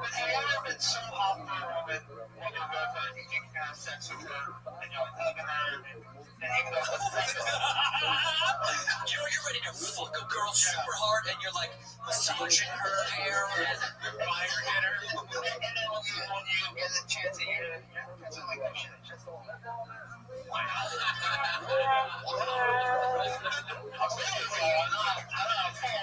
Have you, well, but see, this one I don't get. If you hug a girl, you have a hard on when you do, or you have a the hug comes up and all this like sweet talk. right, and you don't lip kiss, do you? No. Yeah, that's if it's just came out of your lip tick. I didn't know if you lip kissed. Oh no, I don't think so. I think it was hard. You just immediately made Josh Martin look like a pimp. I was gonna say I had a roasted Josh. Yeah. But that's not an experience other than the one prostitute I had 2 years ago losing my virginity. Fuck yeah, dude. I did it. And here she is, ladies and gentlemen. Special guest. Do you have wet dreams, Josh? No. No, but you'll hug a girl and come in your pants. What happens if you hug a girl and fall asleep? Do you do you dream at night? Like, I feel like you stay up all night. I have a hard time sleeping. Yeah, I feel like you stay up. No. The best of us stay up all night. Josh Martin, you ever have wet dreams? No, because I jerk off way too much. How often do you jerk off? Like what, high score for a day? Basketball. I was talking about average. Freshman. Do you have beach impediment before this 8-time jerk-off day? Yes. That's just how you sounded afterwards. Man, I always started writing a bit about if guys were born with loadometers, like just like an odometer that told you how many loads you wanted in your life. And then it's like you would have friends, but then like what if you were like 11 now, 16, 14, there's like 38,000. Like, that's a guy I want in my social community. That's the hand you want to shake anymore. It would be funny if the loadometer had to be like worn on your arm at all times, so everybody knew Yeah. your loadometer. But you know, dudes would start breaking into their odometers and rolling Changing back. it. Did you roll back your loadometer? Oh, I swear to God. It's 11. Come on, bro. I've got a guy in East LA. I swear, 23. Liar. 100% liar. Where are you from, liar? Oh, that's where liars Not a chance. I take it back too. Not a chance. Wait a minute. What part of Florida? South Florida? No. Oh, north. You're from is it an island? Where's that? What is It's that? on the west side, right? Yeah. It's a Gulf side? Yeah, the Gulf side. The Gulf side by Tampa. Tampa's fucking gross. You throw that out. But St. Pete sounds white and nice. What is it? Baseball minor league team there, right? Baseball minor league team, right? St. Pete. What's the median household income? Final question. Have you ever seen anybody get tased living near you by a cop? Cops tase people in Tampa a lot. Do they? Fun fact, yeah. It's like She's from St. Pete. It's a very quick. Where do you live while you're here? Oh, cool. Josh, Good talking to you. fun times, man. I love that you put out to all the listeners that you record and how much penis. I said 5. At least 5 real set up all day. Under 5 is only a huge amount of time. That's not if any of the listeners love big balls. That's been a good thing. Don't say if nobody's ever had a big ball, small dick fetish. Josh, it's not gonna You don't know. Yeah, and they're not big, You Josh. don't know all these fellas. They're just in big in comparison to your tiny dick. When would be big balls a benefit? You remember when like someone in middle school was like, you got small nuts or something? It's like, I don't know why big balls would be cool to have. Wait, you're saying you have a 5-inch dick? Oh, how many baby? Hilarious. Are we videotaping this? Hilarious. You look like Fredo with the God and Godfather. So Anybody? Anymore. I've never seen references. I mean, 5 inches is not actually very small. No, it's not at all. How many baby hands is it? 2. Wow. 2 baby hands. 2 baby hands? How many baby hands is 5 inches? That's our Why baby hands touching your dick? No, that's a good inch. Like baby hands is an inch. Yeah. I don't have access to baby hands. That's my problem. You ever had a baby hold your little baby finger like that? No. Josh, thank you so much. Josh, great job. Thank you, Josh. I love you to death. Funny new minute. At Josh Martin Comic, always fun. He's going to be with us in San Diego at Comic Con next week and at the LA Comic Con. That's going to be fun. You know, a question that I always ask every first time guest is, do you guys remember when you first started out? Was there ever a joke or something that you talk about or did on stage that you looking back on it that you can't believe that you did? Gym. I did a gym bit. My first open mic here, I signed up for the open mic. Shafir was the host, and no one in the audience. I went up, I did it in New York. Because if people in New York went to the gym at their lunch, they showered and everything there. Nobody. So as soon as I was done, I was like, oh, by the way, fucking lose that joke because nobody fucking showers in the gym here. You're an asshole and a liar, and people know that. And I'm like, oh, thank you very much. Welcome to the Comedy Store. So yeah, and then I just stopped talking about showering at the gym. But everybody had a shower. Everybody, I think, in the world has had a shower in the gym. Or gym version, kind of getting a dick in your face or something. Staring at dicks on a bench. Yeah, something like that. Did you notice a big difference between the comedy of, you know, East Coast versus West Coast? You know, Jay Moore is going on this tirade right now on Twitter, and somebody asked, did you see what somebody asked? What's the difference between West Coast comedy and East Coast comedy? It's like, East Coast comedy, they're funny, something like that.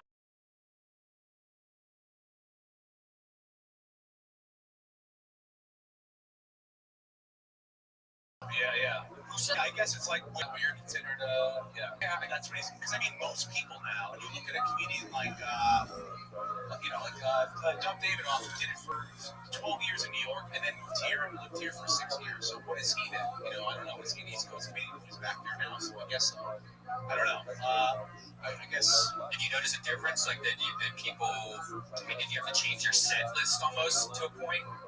Well, references are references depending on where you are, but I think the tone of the comedian on the East Coast is a little more, I don't give a fuck. I don't really, like, whether or not you're going to listen to me or pay attention or care about what I'm talking about. So I either don't give a fuck or I'm going to figure out a way to correct the number. Out here, it's a, I think people kind of, there are certain places. This place down here, Comedy Store, is sort of along the same lines. You have to be able to build that muscle where you won't be able to do it here. But then there are other places that are kind of have like an audience that works with that kind of comedian. I think it's the same market, just a different machine. Right? It's just the same. Like, to say that like that's like funny is funny everywhere. Yeah. So, like if you're funny, and when you're young and starting out anyway. Yeah, Bill Burr was funny in New York. I knew who he was. Then he moved here, and he also was very funny here. People also enjoyed his fun. When you're starting out, you're shit. You're gonna be shit there. You're gonna be shit here. Yeah. Be different kind of shit. Here, there you'll be talking only about the subway, and then you're only talking about only about how small your dick is or something. Andrew, I didn't get an answer to from you if anything embarrassing. My least favorite bit that I had. If you did something, like we talked about, that thing you did a week ago. Yeah, it's so fucked up. No, I don't. I think the only thing I did, when I first started coming here and I left and came back, when I first started coming here, I threw a fucking temper tantrum and up the mic one time because it just kept coming and didn't get up. It was so fucking annoying. Is it here? Yeah, it was here.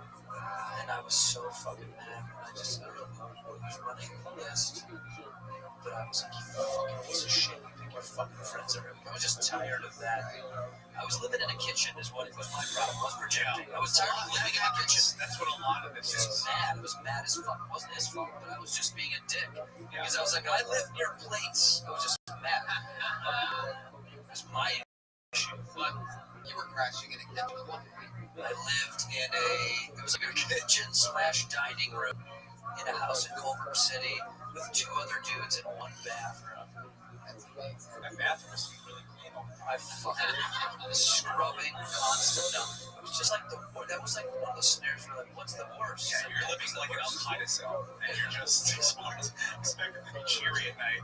Right. Have people laugh. I never get on the list. Go be funny. Go be funny after what you had today. Yeah. So that's why I always am like, whenever I see brand new comics, and they're like, I'm terrible. It's like, no, everything's terrible right now. It'll get way better if you keep doing it. But no one is good when they start out, and because you have such a dismal approach to things. Because you're like, I live in a fucking kitchen with two people. I can't shit when I want to. I can't fucking shower. I want to kill humans. And then it all gets a little bit better. And then you get on like a show or something, and it's great. And then you want to kill humans again for other reasons. Different reasons. It's always shit, basically. It's life.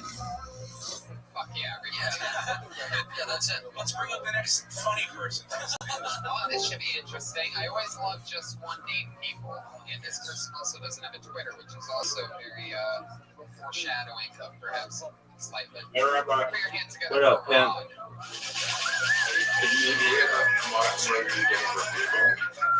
Yeah. Rod bailout, then you just get blacklisted. Do you know, I think that was planned because they don't want his estate to make money because the music, there's too much money in the stake of his estate. That's what happens when you miss your spot. Yeah. So now everybody named Rod. All right. Could it be a thing that they purposefully Goes, oh, this is review bomb, get that's what happens some when you miss your spot. attention? So now everybody named Rod will never be allowed on it. Now they're reviewing bombing it so people don't go see it. No, but I'm saying they review bomb it to get free attention, and then more people will go see it. I don't think that's the case. Okay, you're free to believe what you want to believe. I think they're review bombing it because they know people go see movies based on reviews. They're review bombing it because his estate owns too much of the stake in the movie, and they'd rather that money go to the studio. All right, I like my theory more, but maybe you're right. You know that Riser's gonna be here? They don't want money, Jack. There's groups. There's a lot of music studios, movie studios that have been around for years that don't want Michael Jackson's estate to make money because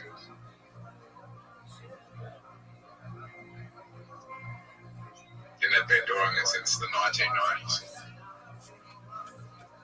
All right, I mean that could be a thing.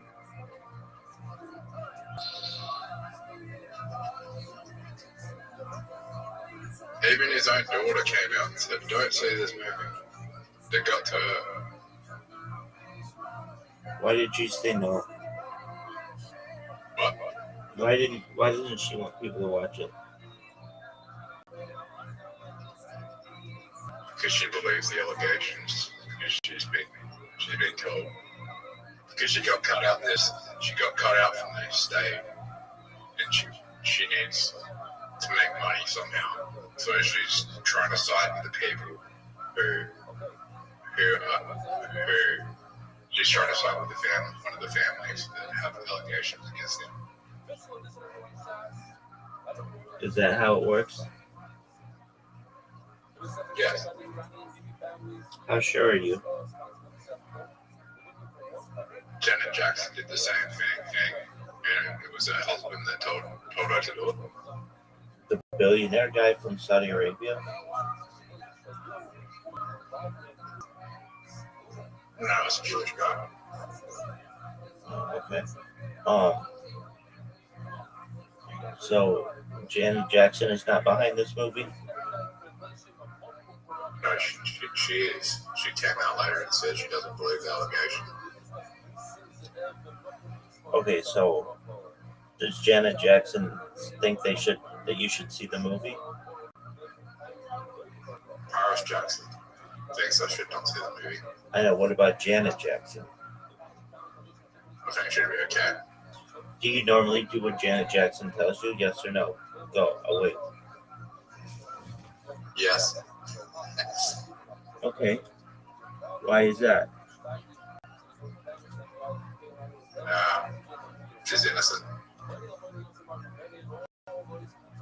You don't think she planned her wardrobe malfunction at the Super Bowl? Are you serious?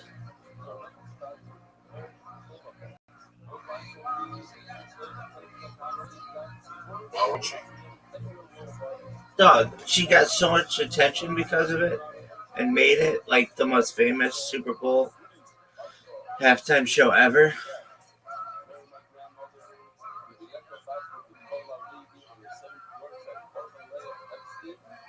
I don't even know a Janet Jackson song. All For You is a really good one. And Miss Jackson's another. And I think it's called like Bad. They should get. Who do you think should? Who do you think should be the next Super Bowl? Taylor Swift. I'm thinking Sabrina Carpenter will probably get next Super Bowl. That could be.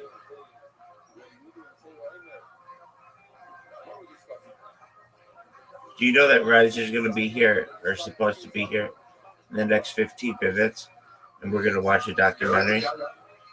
Who's the youngest person to a Super Bowl?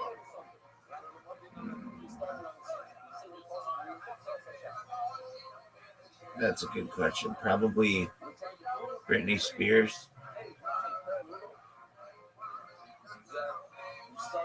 When she did it, she was like 23 years old or something.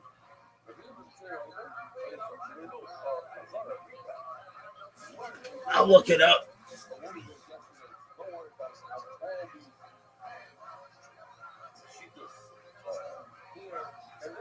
Headline. Bruno Mars, 28. Do they include Britney Spears? Bruno Mars, 28. No, Justin Timberlake was 23. So it's oh yeah, it is Bruno Mars. Wait. Headline on Justin Timberlake. Oh,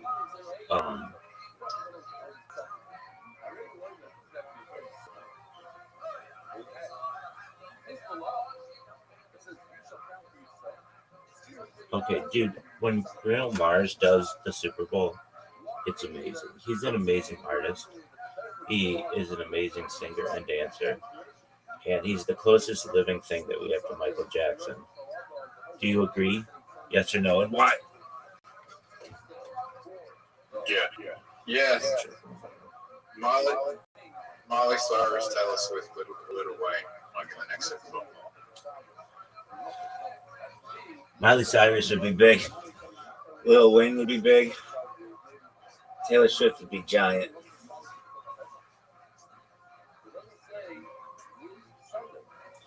Taylor Swift had so many songs that it would be like she couldn't play them all.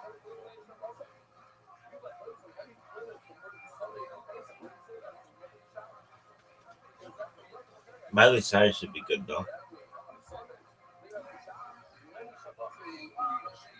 Do you think Miley Cyrus would be good?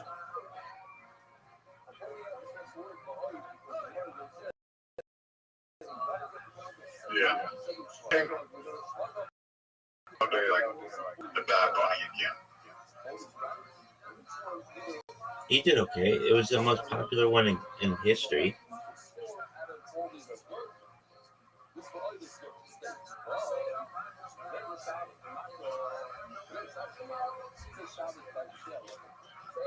I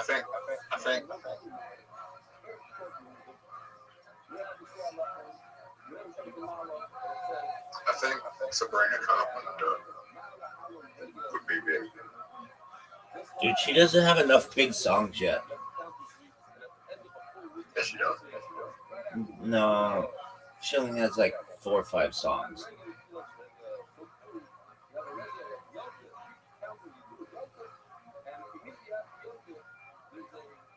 Espresso, Bella, nonsense.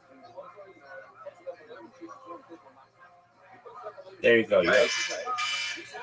You're already struggling.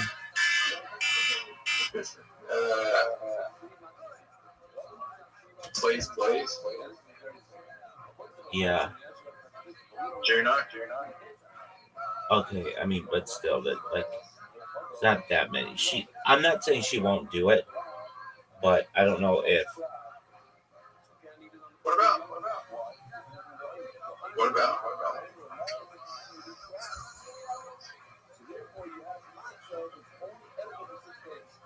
Who do you think is going to get next?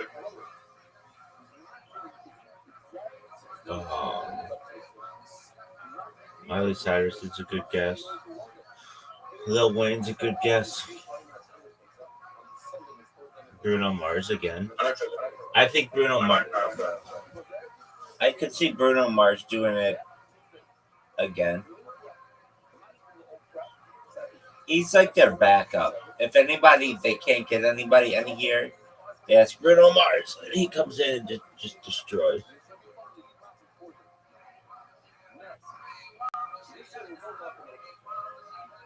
Post Malone.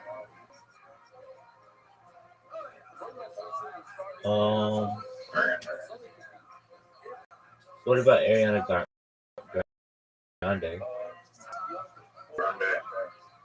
That would be great. I'd like that.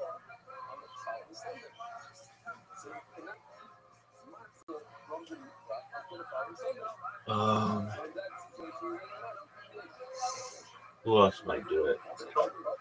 The top odds are Cardi B and Taylor Swift. And Miley Cyrus. You think Cardi B would be good? I think they'll try and get a woman next year. That could be. I think next year they're trying to go for a woman. What teams are going to play in the game? Maybe Justin Bieber. And that's one I think that. Has he done it before?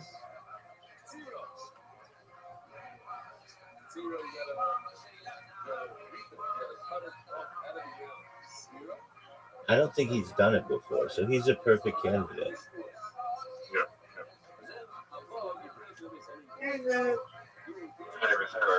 Mr. Aquarius, you ready? Who's a big childhood pop star that fell off, Mr. Aquarius? What? So who's a big childhood pop star that fell off? Like who was something like a big pop star that fell off? Yeah, I think. Hi, Rabbi. Hello, Mr. Aquarius. How was your day? I can't hear you. I guess you're restarting your computer. You can't hear me? No, you can't.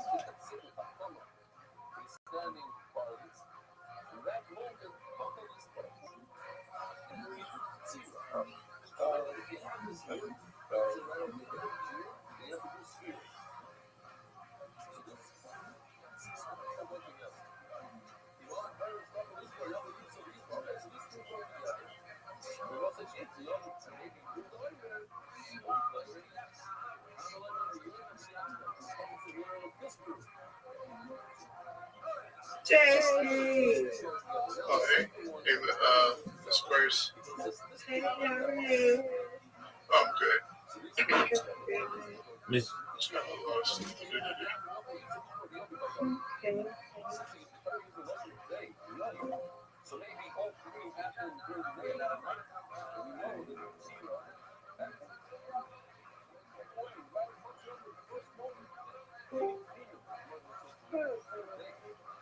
Okay. Ready to go to bed? Mr. Yeah, I messed my sitting up.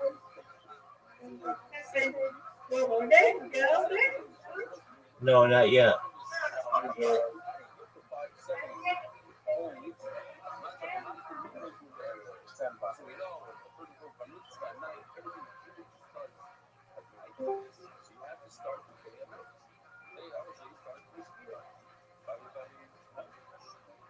Come on, baby.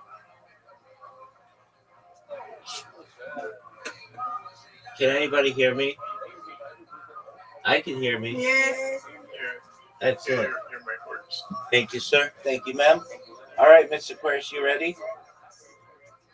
Yeah. Zoo, do you want an invitation if you're going to be on your best behavior? Yeah, we're playing Paula. Yes, sir. I'm gonna win.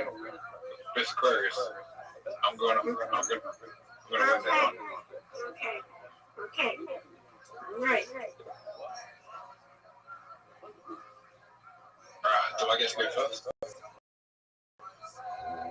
Yes. Yeah, like it. Ooh. You like his ball?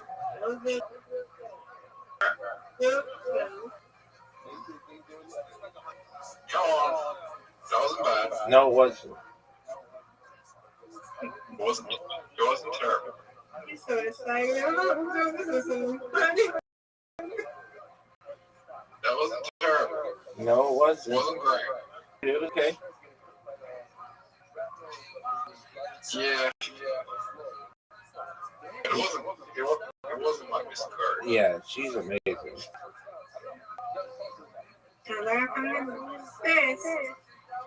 Mr. Aquarius is the all-time record holder with 119, Zoo. You got a spare.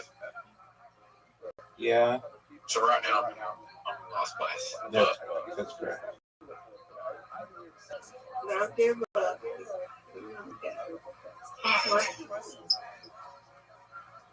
Well, that's a cool dog. I like it too. We should try with bombs. They don't make it with bumpers, though. I wish they did.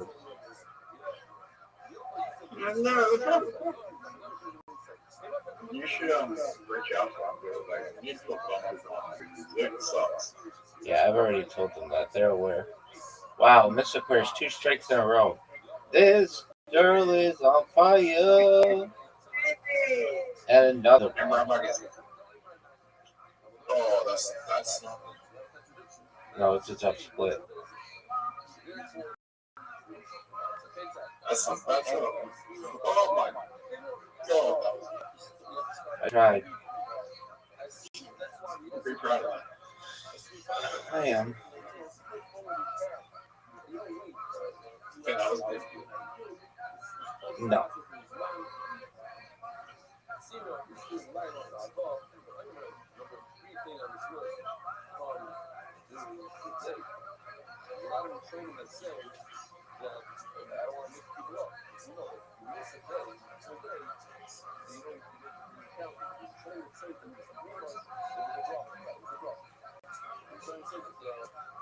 Nope. It's okay. Everybody got a pen. Strike it.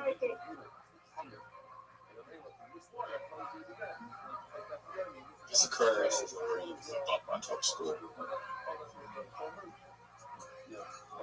She's good, dude. And that's right. Zoop. Strike. Yeah, it's that easy. Oh, no. Alright, yes, me. One last line, you know. Skirt.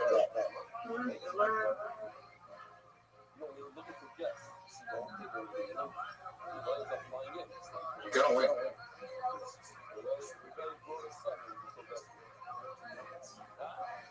Fine. You're fine. Thank you. But I was angry. Yeah, you gotta watch for Rabbi. Get it. You're gonna get a spare. Ooh. A spare later.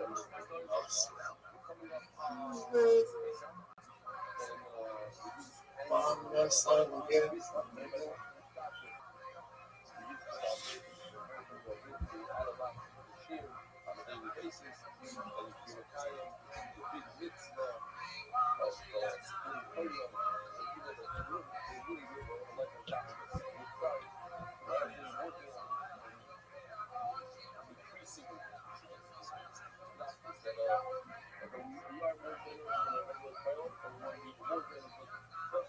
Get it. Nice spare. Mr. Courage coming up big, putting up a big score.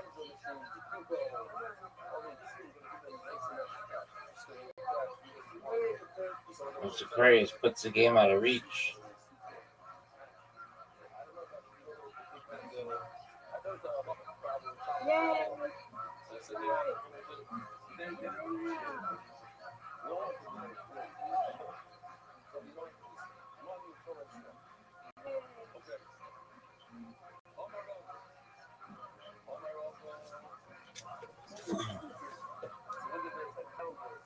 All right, reload.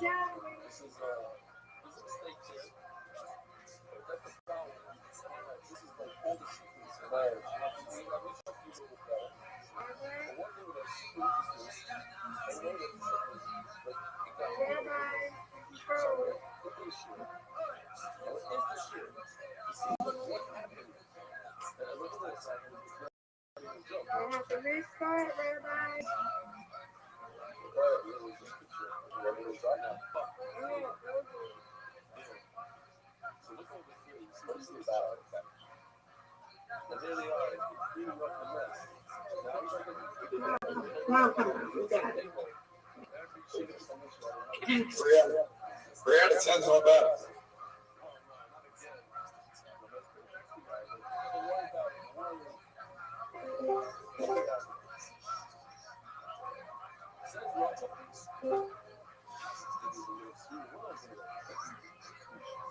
Rabbi? Yay! Look at it. Let's go. Let's go. Everybody let it come in again. I'm 20 years old. Mr. Aquarius, can you hear me? Mr. Aquarius, great strike and great win in the previous game. Thank you. I don't know what happened. Look at Zoo.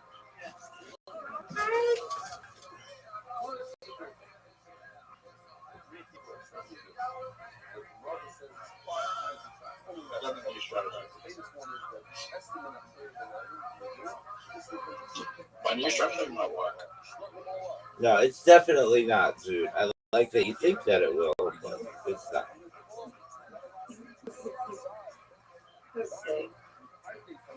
Oh, nice job, Mr. Aquarius. Nice. You're welcome.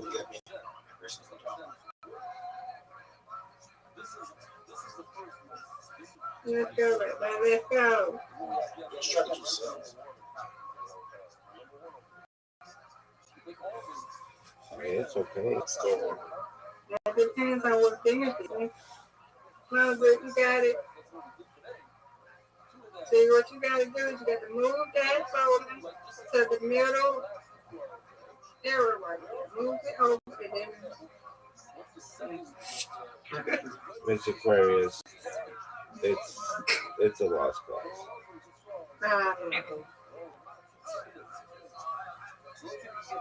Strike. Come on.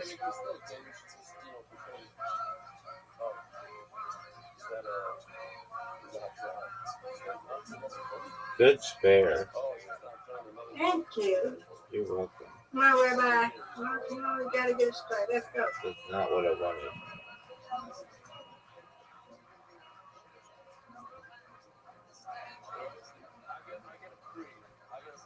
Good spare. Thank you, man. Zoot, what are you talking? Why are you being mean? Zoot, I told you be on your Zoot, I told you be on your best behavior. We won't let you play. You ready? Go. You gotta apologize, dude. Sorry. You're forgiven. You gotta be nice. Hey, Rabbi, I think I might get on YouTube first. Do you know? Okay, that's Do you know if there's you should know if there's any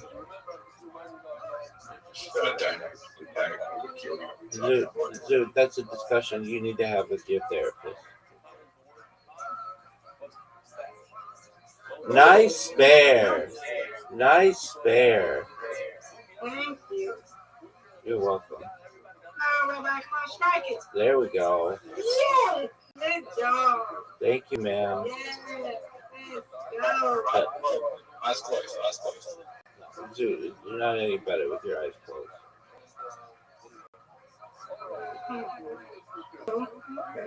I am better with mine. Anything's got to be better than what you currently do. Ooh, What the hell was that? that was close.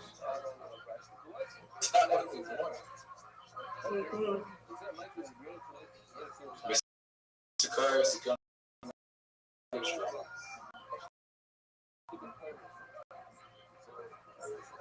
gotta get us better. No, okay. Let's go, Rabbi. Nope, Finish it off. doubt. Let's go, Rabbi. Let's go. Ooh, that's a tough one. Come on, Rabbi. Give me it. I'll take it. Miss Yes. Aquarius, you win. I Yay. win. I win. You win. Undefeated in bowling. Undefeated in friendship. Yes, ma'am. All right, you. How many degrees? It is. Well, let's just count manually.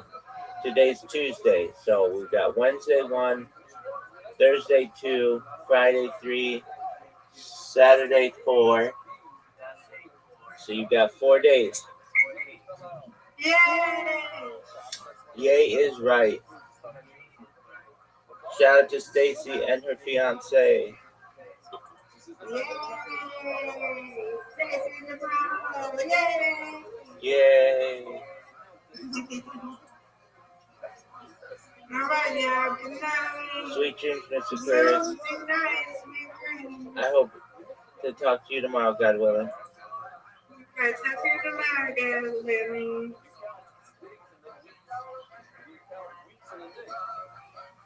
Zoot, to answer your question, who do you think is a pop star who fell off?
Dude, I like how you didn't answer my question.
says that just like trading,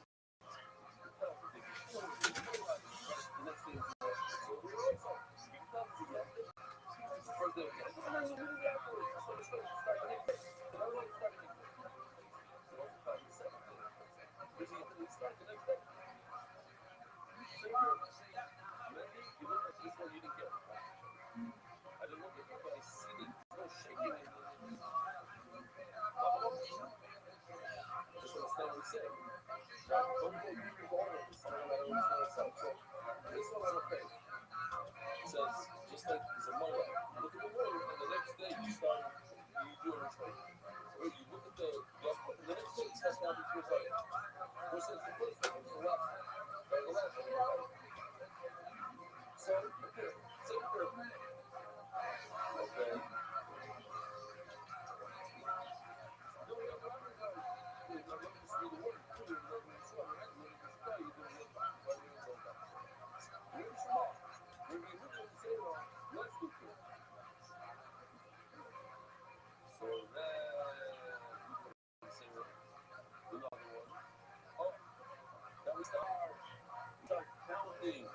Right after shop, these when it comes to the update, we do a whole week of zero, and then we have a stream. So over here we have a pack that comes right after a regular, right after like that we don't have here.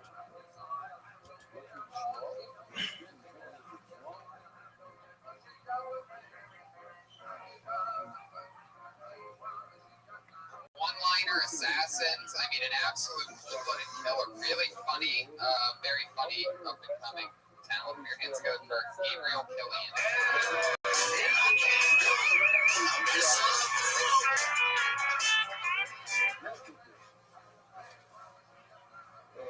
I used to think that Rebel Legends were just legal basketball players.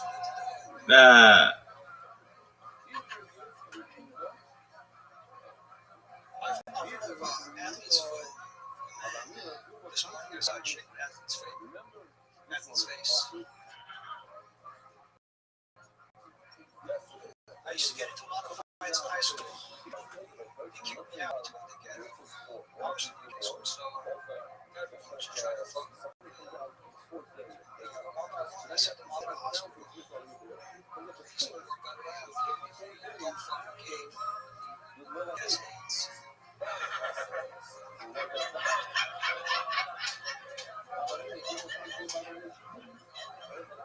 I think it's important to follow that joke by saying that I don't have AIDS.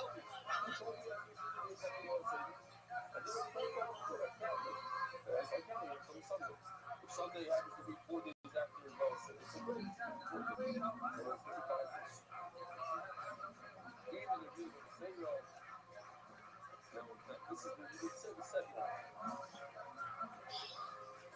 They kicked me out, sent me to a school in the ghetto. I was in the ghetto school, so everyone was just trying to fuck with me.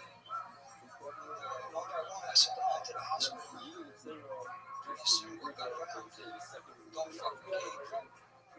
Yes, AIDS.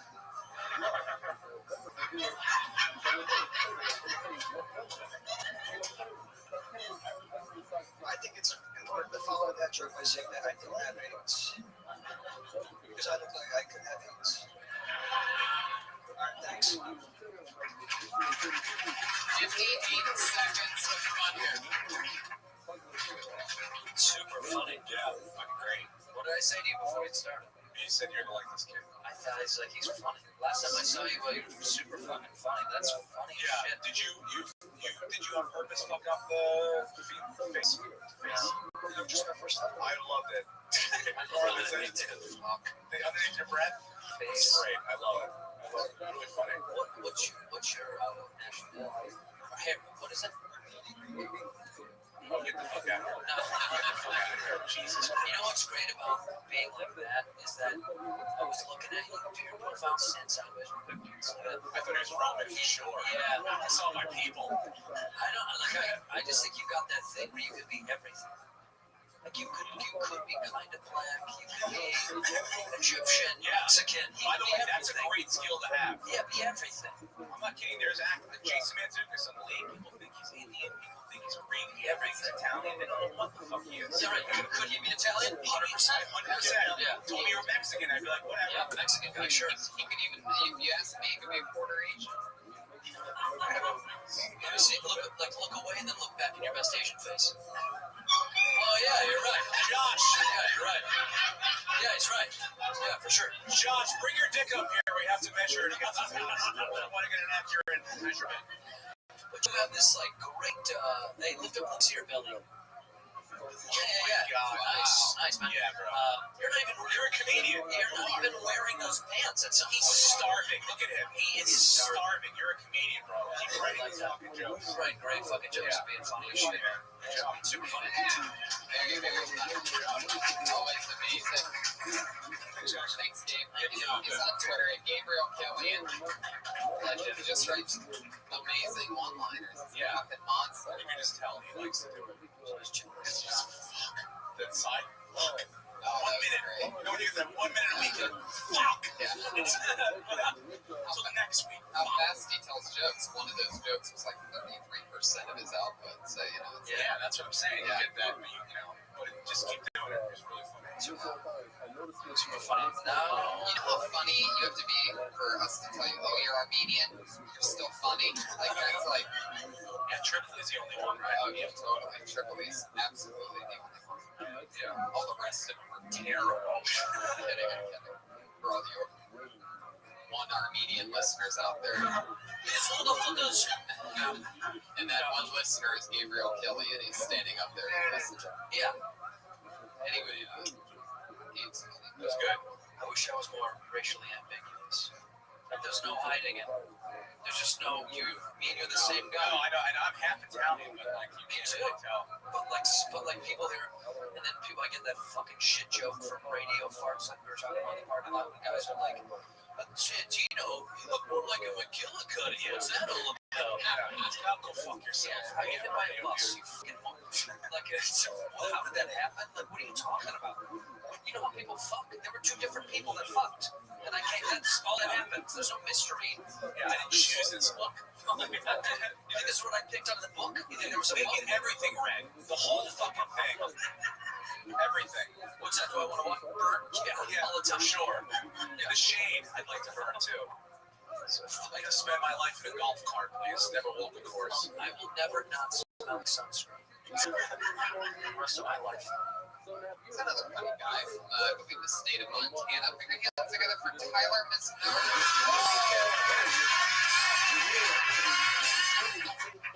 Hey everybody, I got an English degree. I really was my dream to get an English degree. I just got to show up to college. They said, hey, you can do whatever you want. I said, I like reading. Yeah, you can do that, whatever. What you guys don't know about getting an English degree? It's basically like joining a book club. So that book club costs $40,000. I'll tell you, like a lot of people think I'm like a grammar Nazi. I got an English degree. I'm not. I hate grammar Nazis. They suck. I can tell you that everybody hates grammar Nazis. There's only subset directly compared to Nazis, and nobody corrects you. Genital German maniacs and people that wish that hate is a word. Same kind of folks. Like, people always talk about German engineering and how awesome it is. Until I bring up genetics, they stop. That's it for me. Thank you. Yes. 1 minute sharp. I like that. Grammar Nazi. I like that one too. I like that a lot. That's good. But it makes me think, like, what a regular Nazi, what would you say to another Nazi if he was correcting you? If the Nazi was always correcting the other Nazi, they could be like, grammar Nazi. They couldn't do that. That's repetitive. He's But there probably was a department of grammar Nazis. Yeah, like make sure everyone's shit's right. Every letter that goes out. Good for them for winning the World Cup. I gotta be real. I do love sports, but I just feel so biased. It'll happen. I'll watch it first. I don't know. It doesn't wing me. Anyone you can take a nap during, wake up with this outfit. Yeah, like a 40-minute cat nap. Straight to minute 110. I was like, well, nothing happened. But my favorite thing about soccer is that they add time. I love seeing that, but it's so ambiguous. Yeah. There is no, they're like, it's like asking a kid when you're like, how much does a house cost? They're like, $50? Yeah. And they don't know. That's the same thing with like, how much overage? And they're like, 7 minutes? No one gives a fuck. Yeah, he has no concept of it. No, it doesn't matter. He doesn't know. And they have one clock, that Hublot entrance clock, and that's it for the whole field. Otherwise, I don't know. It's 3 minutes. That's amazing. Were you really English? Yeah. Montana State. Nice, made from Montana. Yeah. Beautiful place. Yeah. What's Bozeman? Bozeman's where we went to college. Look at that. Montana State. Do you guys know what Bozeman is? I never heard of it. That'd be fucking weird if you were like, I've never heard of it. Went there. I don't know what it is. Bozeman's like the most popular spot to go to in Montana. Yeah, it's got really good skiing and fishing and it's good. It's good white guy outdoors. Oh really? Yeah. Oh yeah. It is. I know. What's your football team in Bozeman? They were okay. They were good after I left. Actually, really. But they don't play Division I. They play like the football championship series. Football. Oh, at the FCS. Yes. FCS is like buddy league. You know, it's like who's in it? It's like buddies. It's a bunch of girls. Yeah, kind of buddy league. Yeah. But they actually they won the NCAA basketball tournament twice. What year? Montana State, like in 1928. Yeah. Back when they didn't let black people play basketball. Yeah. They were called the Golden Bobcats. Yeah. And they like helped develop the fast break. Imagine the first white guy that saw like a black guy joking around and was like, we can't let them play. You know what I mean? Like, they'll ruin us forever. That's like back, they were like, Montana State's gonna go. We can't let a Negro play. I also love why, Charles. I saw one dunk in an alleyway. Just listen to me. He touched the rim with his hands. Shut up. Imagine like seeing that, like, Regis Philbin calling the game. Yeah. He was born in fucking 1919. That old fuck. Like that guy is. Oh yeah. Someone's like, who's old? Like, Regis Philbin is 1,000 years old. Yeah. Anyway, sorry. Good. Funny stuff though. It's amazing that Bozeman has that credit for creating the fast break. Yeah, it's weird. Imagine figuring that out, just realizing, we can go the other direction fast. That's so funny. How do they do that? That's a pretty bold statement to take that claim. Like, we invented the fast break. Yeah. Also before black people were like, right. How fast was that fast break? Pace break. Yeah. Everything was before black people were allowed to play. Also, women couldn't vote back then, right? It's in your NCAA championship. Like the fact that cricket has tea time is exactly why they didn't let black people play. Like, we have tea time. Black people are like, no. We're gonna win this and get it over with and go fuck your girlfriends. Like, you know, like you go to like a bigger school like Notre Dame, they have all those like banners of all the years they won. Yeah, we have like 2, and they're like 12 because they're like from 1920. They're hemp. Yeah, they were original hemp. They were back then, I'm sure. So you have, and you can see it. Can you touch it? No, they're like, see, because I feel like at a school like that, you could take them. Do you know what I mean? Like, it's one of those things you can steal them and smoke them if they're being senior tradition. Just in a hallway. I like that. What was the name of the school you started? Montana State. Montana State. The Golden. That was the name of the team. The regular Bobcats. Golden Bobcats, but then regular Bobcats for the rest of the school. Yeah, no, just the guys that won the national championship were called the Golden Bobcats. Fast break. Got it. Gold fast. Got it.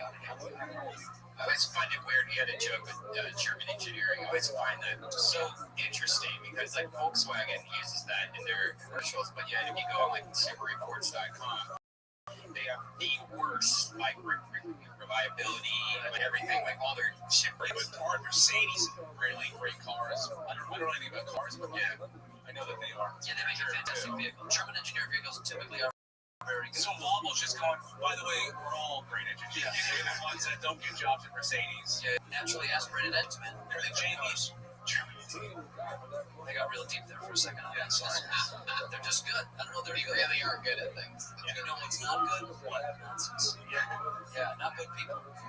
What are things that really do set off your grammar Nazism? Like, what's something that happens quite a bit that you might understand that always bothers you? Well, for me, like, I really am not a grammar Nazi at all.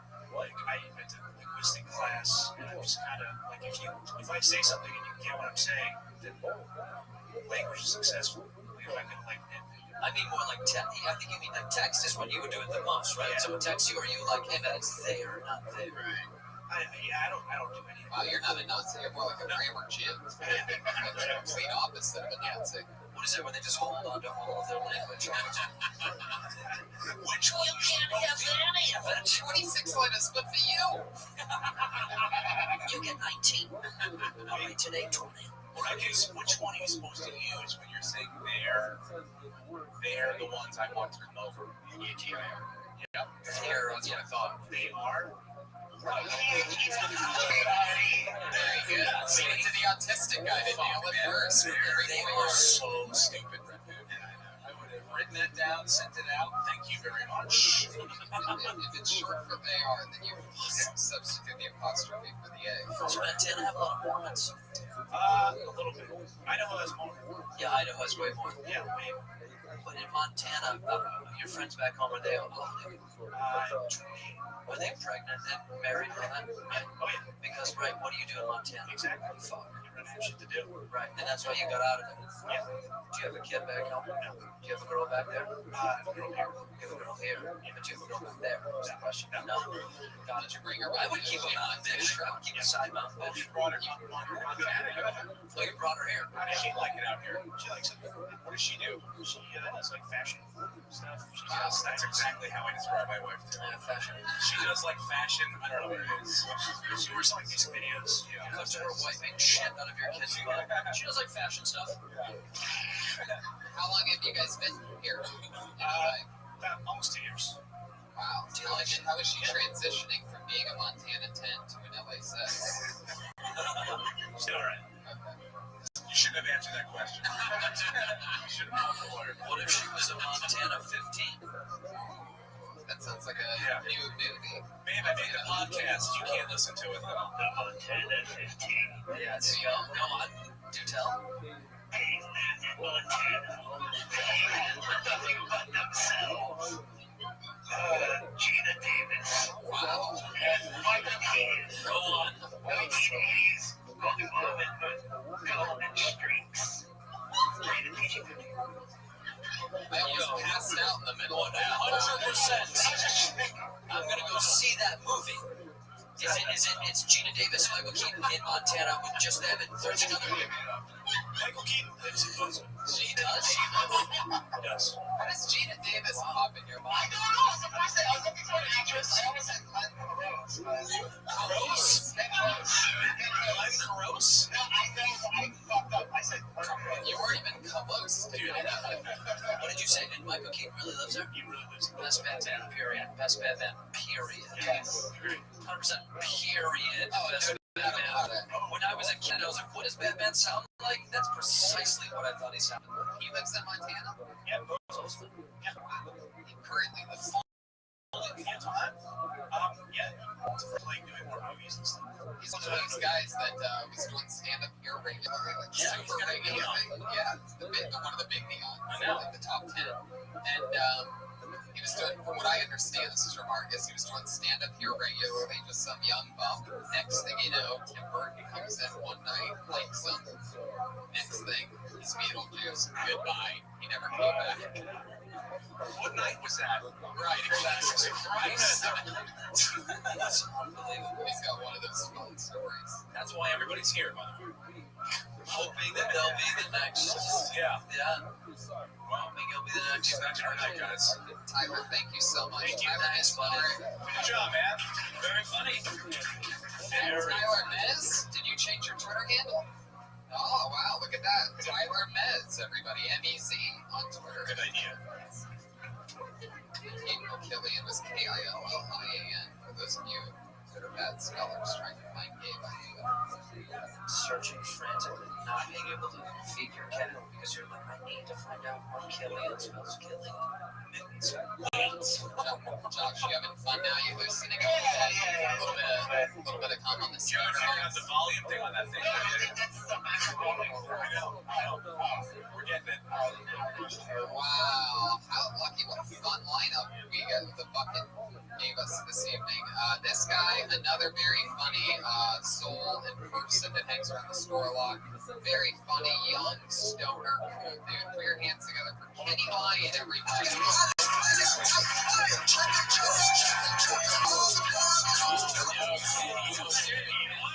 Still doing it. Oh no! We're about to kill Kenny. You know what that means? Oh, it was the Patriot last week. What a shame. It's embarrassing. You know, he's one of those guys. What was his name? Kenny Lyon. You did say he was a stoner, so the chances are he's here. To be fair. They don't go very far. They're like stray dogs. They Physically can't go very far. Yeah. Let's see what happens now. Rich Slayton, everybody.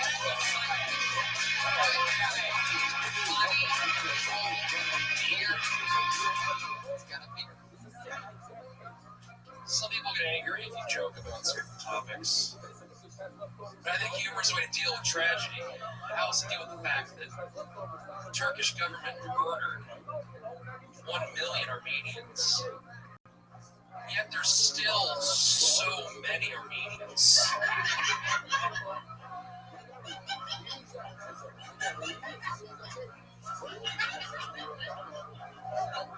Spartans had it right, man. You gotta kill the weak. It's not a popular idea, killing the weak. From a cerebral palsy got angry at me. Hey, man, you think I should be killed? No, I don't. I think you should have been killed as a baby. That's it. Yeah, 44 seconds of pure funny hatred. Oh, yeah, that. All the hate. How long have you lived in LA, Rich? 7 years. Yeah, you know about the Armenians. Where are you from? Sacramento. There's no Armenians up there. No, we don't live. It's something you learn about when you get here. It's a harsh lesson. We had none in Ohio. Are there any in New York? Yes, there are. There's one area, the second biggest area, is in a section in New York. But you just call them Italians? Yeah, no, they're way more out here. Though. They're way more hated out here. Yeah. There's too many people that hate New York.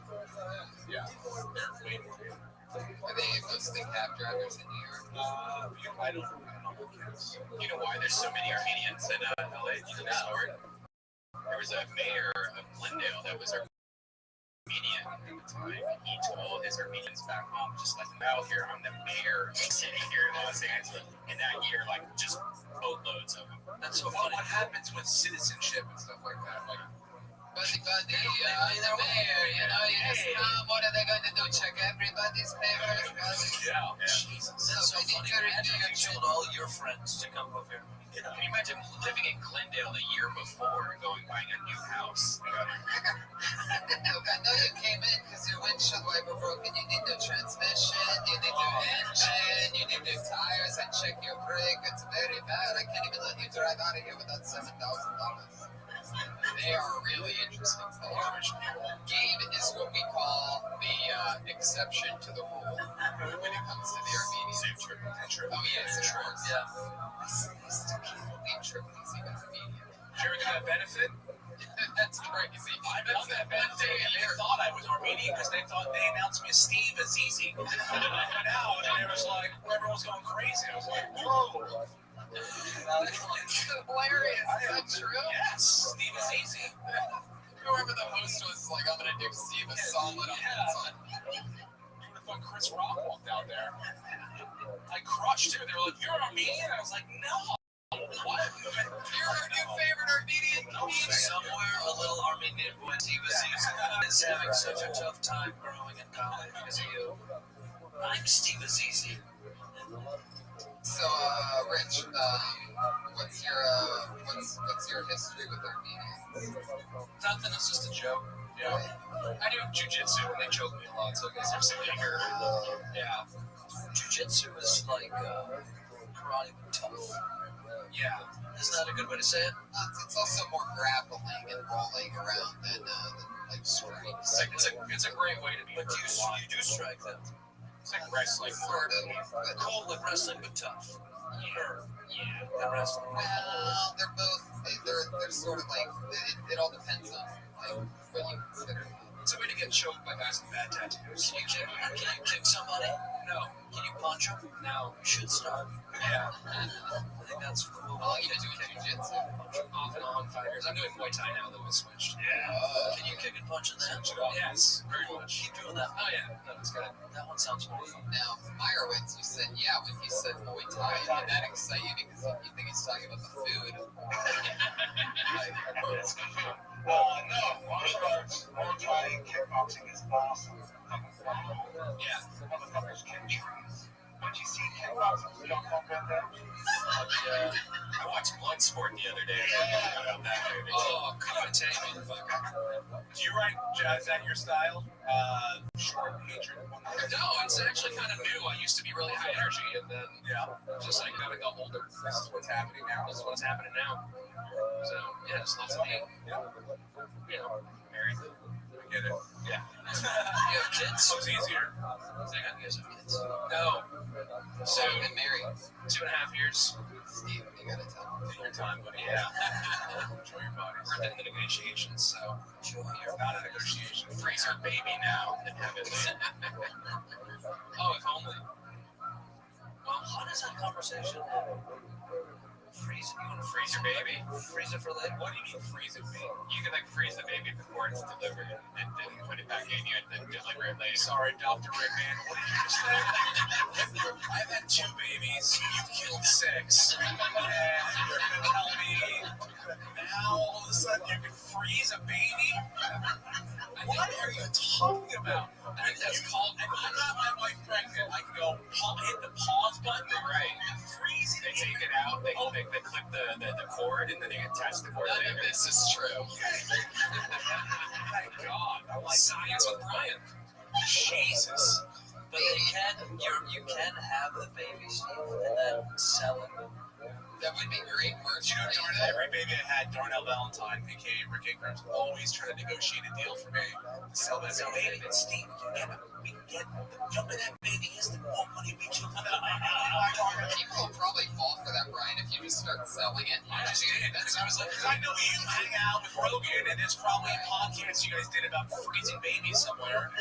And you know, Callan's going off about it, and you guys looked it up, and you found one article that people like froze babies. I can see the commercial for this. I can see a market. Brian, right, a freezer. Hey, you ever get a girl pregnant? Too good to But then all of a but sudden, not good enough to have it yet. Hit the pause button. yeah, you ever get a baby, you ever hear a sperm inside your girl, and then all of a sudden you're like, wait, I think I'm having a baby. Freeze the baby. Get one free baby from audit.com. That's right.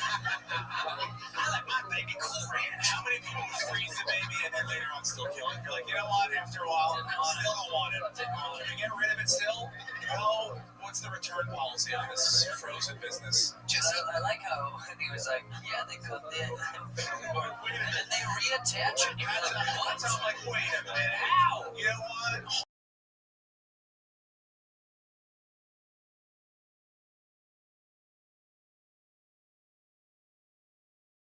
Hold on. Somebody deliveries, couple frozies, couple popsicles. The best is how confidently you don't understand science. Well, she's here to freeze the baby, Alice, and we don't have the freezing supply.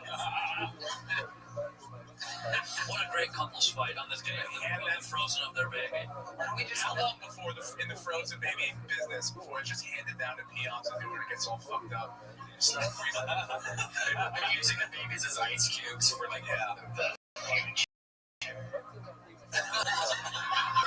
It's like the comic and scene. That was great. Emergency break of comedy, just fucking rip it up. That was fun. We did. We watched Rich, we love you. Great job. Thank you. MMA comic. The MMA comic, huh? It's an awful handle. Wow. It exists. Yeah, thank you. You're so tough. He's at MMA comic. Yeah. You at the show on Saturday? Holy shit, this guy's a fucking trooper, man. Australia, right? Saturday main room. Yeah, Saturday main room. They sat through Brody's hour and a half. Oh, so you guys saw all of us. Oh boy. The meltdown, right? And the build back up. Yeah, they sat on the side of the stage. It was like watching the Iraqi war in slow motion. It was just a disaster at the beginning and then the rebuild process, and then he almost went off the deep end at the end. When you go back, what will you say to them about this place? What will you tell the others? You'll say That's all right. I spent my entire vacation there, but it's all right. It's all right. I love it. We get a lot of Australians here. Who's still in the press over in Australia for this. Huge podcast community over in Australia, right? Is that how you found all this? Fans, yeah, like the podcast fans. Yeah, so that's how you found that all. Yeah.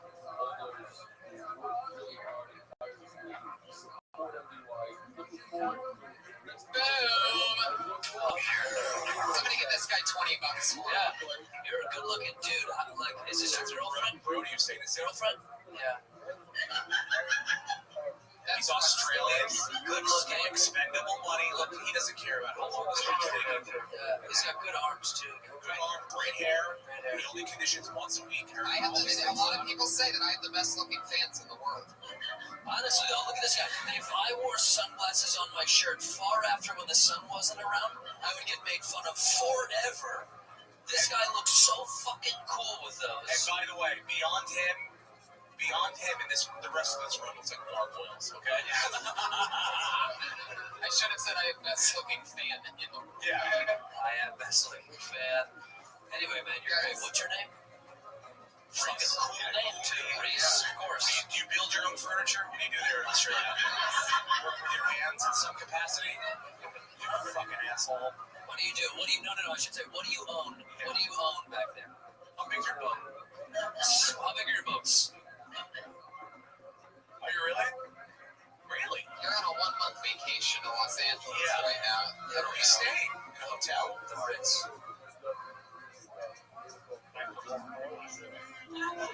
That's how good looking this guy is. He brought a chick with him. It's like, oh, by the way, we're staying at a hostel. And you're coming to. And she has no qualms about it. No. Doesn't care. Now you. Sweet Dick Reese. Yeah. That beautiful hair. Sweet Dick Reese. Who'd you go to LA with? Me, Sweet Dick Reese.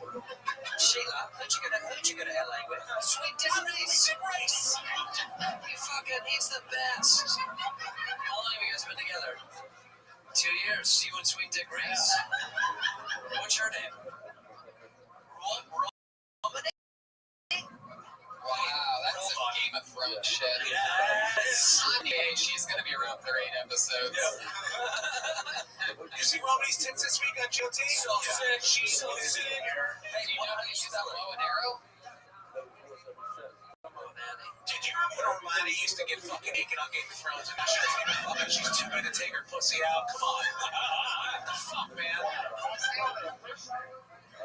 God damn it, man. Speaking of awesome females on hit shows, to close out every episode of Kill Tony, we have 2 regulars that come on, and they are both very awesome. They've been writing a new minute each week for over a year, and let's do it again, shall we? Going in first tonight, very, very funny girl. She dropped out of the University of Florida when she did her first spot here on Kill Tony, and she's been here every Monday with us since. The Legend Killer, the Amazing, the Dropout, the Gator. Put your hands together for the great Kimberly Compton.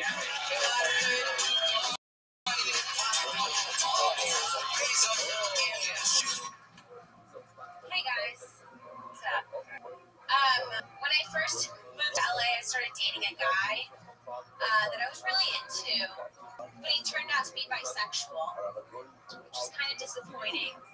Because it's something that I think you talk about, when you're really dating someone. Girls are drinking and then they come home late at night. I'd come home and I'd be like, babe, I really feel like going down to my band tonight. And he's like, me too. It's just like, it's not what I'm looking for. I can't date someone who's bisexual because I'm a jealous person. Then I have to worry about him getting with women and AIDS. That's too much. It's not anything to do with the gay guys. It's black women. I I know, but everyone at the gate people are so fucked up. It happens every time. There you go. That's a minute. Fuck yeah. All right. That's interesting stuff.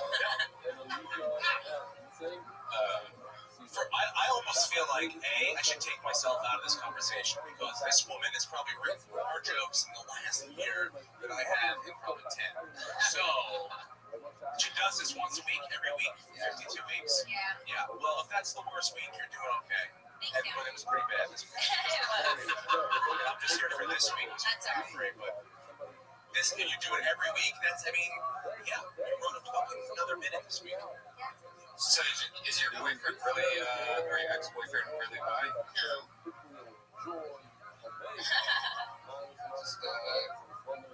Just loving the fiction. Yeah. Interesting. Sometimes No I let my comics life ever inspire and I just exaggerate from it. Yeah, well, I get that. I do that. That's Everything I've ever done has been completely 100% true. you don't get the name exaggerating.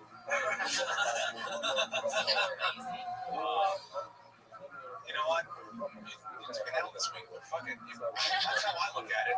Yeah. Who gives a I shit? was gonna talk about my mom this week, but I didn't. And I should have gone. Let's hear it right now. Because this was, well, I was gonna talk about how she came here to visit from Florida and she's super cheap, and she didn't want to pay for the Hollywood tour bus, so she just wants to follow it with the windows down. That's hilarious. Wait, you gotta say something. I mean, the black girl thing was just like for shock, right? Yeah, that's rude. And it's rude, but you know what? It's like it's just the same for the other joke, which didn't go great, and then you can blame it on that. Yeah. So The mom shit was funny. Yeah, the mom shit. That's she wanted to do it. Yeah, that's a minute right there. Is your mom Jewish? Her tendencies are. Yeah. Whenever I meet someone that is fresh into the comedy or entertainment business, and I'm always like, are you Jewish? And they're like, no. And I'm always like, good luck. Good luck, man. How far is Omaha from here? It's impossible. I don't know. Does it make German? Yeah, that's gotta be impossible. I just have to change your last name to be some dead mouse guy. Yeah. Because Hollywood is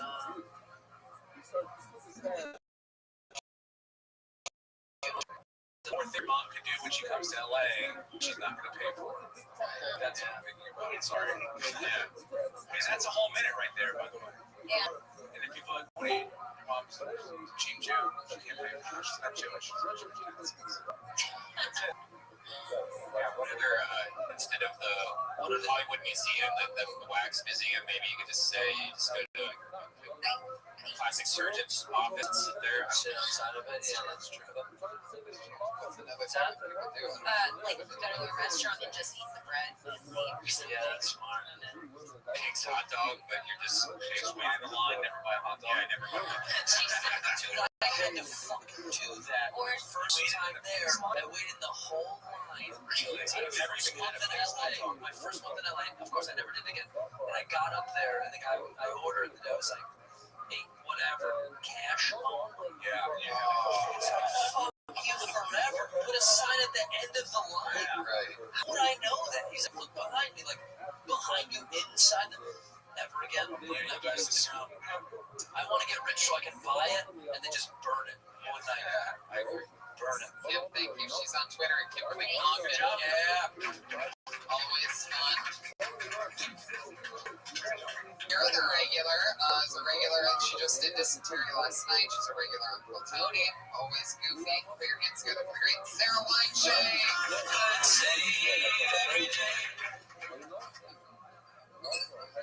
hi.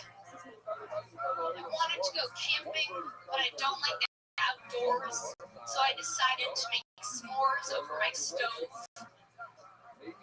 I look like a moron. Grown woman with a skewer and a marshmallow. I don't know what the hell I was thinking, just smiling over the stove. This half s'more. Then it hit me that I was just ingesting butane. I was ingesting butane and gasoline gasoline for my stove. I don't even like burnt marshmallows, but I'm not skilled enough to not burn the marshmallows. So I just eat them charred. I feel like s'mores are just so fucking lazy. It's like, why not just spell out the whole word? It's like, you know what? Fuck those 26 letters in the alphabet. Let's just throw up an apostrophe. And it's just like, you're what? You want to bake, but you're not precise enough? You're too lazy? So you're just going to ignite some desserts? Yeah. The s'more round. S'more app. We've covered a lot of foods with you over all these episodes. Yeah. Usually it's weirder foods. And here we are on s'mores now. Which is a graham cracker, burnt marshmallow, and chocolate. In case anybody listening is a fucking moron. S'mores. That's what it is. Imagine someone home is like, what is this s'more? How often do you have a s'more? You know what a s'more is? You know what it is? Oh, shit. All right. Well, I bet you guys call it something funny like a tickle-a-do or something. It's just a tickle-a-do. Tickle-a-do. A whoopee-waiter. It's got whoopee waiters. It's graham cracker, and then you take a marshmallow, put it on a stick, you roast it over a fire. It's usually when we camp, and then you put it chocolate, push it together, and heats it up, kind of makes like a little sandwich. It's hilarious. Wait, hold on. What is this gentleman yelling? Peanut butter in what world, my friend? Yeah, is this just more? It's not peanut butter. 100% never. What are you talking about? We're in America, sir. Marshmallow cracker. Was it s'mores originally created to dip it into peanut butter if you like? Sure, but that shit in the middle of it. Oh, you communist. Decide for everybody that they like peanut butter. Wasn't it s'mores originally created to give to Cub Scouts so they will keep a secret? I don't know. I looked it up on Wikipedia. Didn't see that, but maybe I That's didn't read funny though, Brian. That's real. Oh, Brian was on Cub Scouts, Brian. I just got it. He gave me s'mores. Where were you with this information when I was 8? I like the s'mores shit. Oh, Christ. This guy's so offended that he turned it down his peanut butter. No, you can dip it into the peanut butter. I don't mind that. You can do And I'll try it, and then I'll throw it into the fucking woods. Hey. You guys keep talking to this guy. I'll be alive tomorrow. This guy will be stabbing you in the parking lot like, peanut butter, Steve. What's the fuck, No, fuck you. Peanut butter. I'll always be able to say you, Andrew. Peanut butter. I'll eat the fucking peanut butter, man. Stop stabbing me. He likes s'mores too much. It's the Montana 16. The new. I like that s'mores. S'mores was fun. S'mores at your house. A butane stove. Butane. I'm like, is it considered butane? So is it just gasoline? It's butane because it's also in E-pens, like those the G-pens. So, But the stove is gas. I should have said gas. Yeah. You're still right I anyway. said gas and butane both. Right. To cover my bases. Did you really do this? No, but I have. Actually, I have done it. I've made s'mores, but not recently. But like 2 months ago, I just wanted to burn marshmallows. So I just That's cute. I like lit that. it up, you know. It's hard not to burn the So, yeah. sugar. Yeah, it's just microwave. That's like how you get like kids. Like a marshmallow. You sound like old people 70s. Wait a minute. Are you telling when I cook popcorn, I'm not supposed to listen to it when it pops? Imagine somebody like pressing his head against a microwave, like, yeah, they're popping. Thank you You so know, I much. push the numbers with my dickhead. That's how I set the timer. The great Sarah Weinshake, everybody. She's on Twitter at Princess Shake, SHENK. Her and Kimberly Plunkett Both going to be in San Diego next week, Comic Con. Both going to be at the LA Podfest at the end of September. Guys, that's Kill Tony 60, everybody. Thank you so much, Joshua Myra. It's here at Autistic Thunder on Twitter. How about you guys? Anything coming up that you want to squad fans at? You come all the way from fucking Australia? Oh, yeah. No, I'm watch the league. Awesome. FXX. Yeah, no, not for me. Watch the league. At Steve Rena's ET2 on Twitter. Steve Rena's And Cheeto Santino. Cheeto Santino on Twitter. CHEETO Santino. All right, live audience, thank you so much. Josh Meyerowitz got him at Autistic Thunder. Thank you so much, buddy. At Josh Mark the Comic. Thanks, everybody.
Guys, I'm so happy you're here.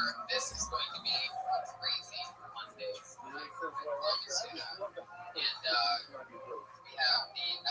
Podfest coming up. We just found out that Tommy's returning to the LA Podfest, everybody, for its second year. We're back. Did it again. Last year, we trained Doug Benson and Mark Barron on the panel. Had a blast, and we're coming back with two mega guests this year. And we're planning something really crazy this year. I don't know. Discussed it fully with each other. There's a big surprise this year. So get your tickets. Go to DeathSquad.tv. Just put them on Twitter. Kill Tony will be there. There's a Kill Tony here now, everybody. So let's jump into it. Every week we have a head of security that keeps us safe. Originally was a man in a $5,000 Iron Patriot suit. He was an insane guy with a great personality and many crazy stories about his life. And he was originally just supposed to be set decoration, but then we let him talk one night, and it turned out that he was hilarious. And then, after 30 episodes, he quit the show because he said he got too big for the show.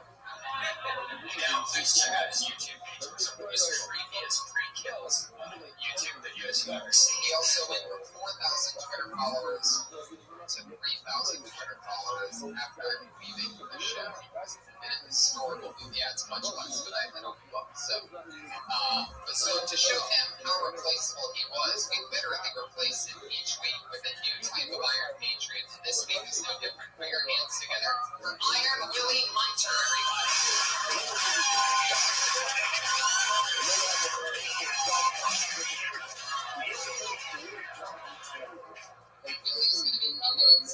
Iron Willie is a very special type of Iron Patriot because not only is he one of our favorite Afro sporting patriots, which really stands out with the helmet. Nothing goes better with that helmet than a good Afro. It's very progressive. And he's also one of the few patriots that doesn't mean Barack Obama impression and how much more patriotic than we get with the President of the United States. Spread it up. Thank you very much, Mr. Hitchcliff. Thank you, Mr. President. And such a pleasure to meet you. Yo. You've been on the show before. I have, yes. I'm excited about tonight. The last time I was here, you had no Erica like really. The meltdown. I was here for that one. If you don't know, this show goes deep inside the world of stand-up comedy by showing you some stand-up comedians that are just getting started in. Like me and the panel here, we talk to the comedians after their 1 minute long set. And what he's talking about is what we call the meltdown. We're around the world with podcasts you can download literally many around the world.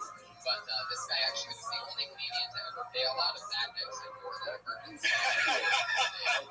He was having such a rough time and literally was ran away. So who knows, something like that could happen tonight. Patriot, are you excited about this? I'm very excited. The guest you have is insane. This is insane. Shall we do it, ladies and gentlemen? Are you ready to meet tonight's panel? Come on, people. You can do nothing better than that. You can do better than this. Come on, Monday night. Ladies and gentlemen, in a maneuver, I can't believe I'm about to say these words. Put your hands together for my guests tonight, Jeff Garland and Sinbad.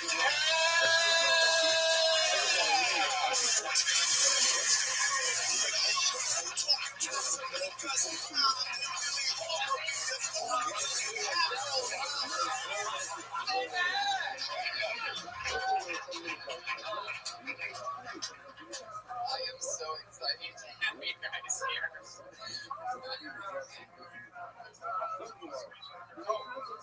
Yes. Yeah.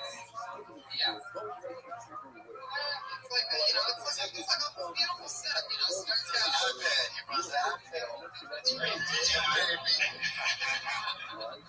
Maybe pushing people safe. You ever have anything like that? Oh, John and the girl, she was stressed out.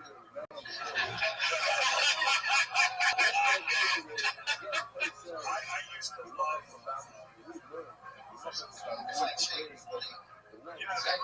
big checks of all comics.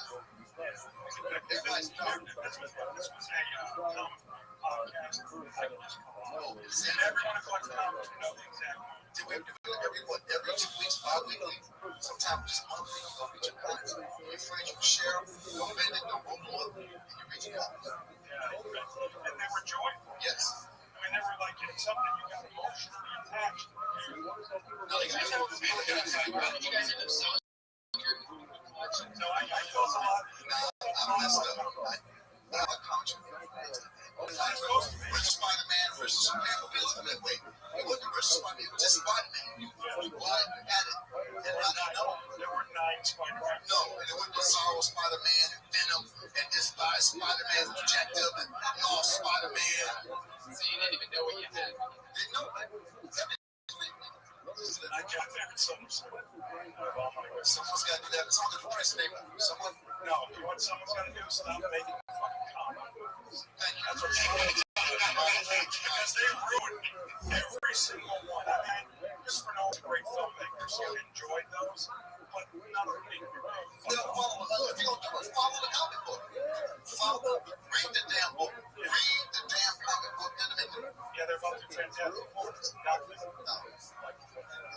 Where's the old woman? Where's the woman? But that's Marvel trying to sell books. You know, this character's that.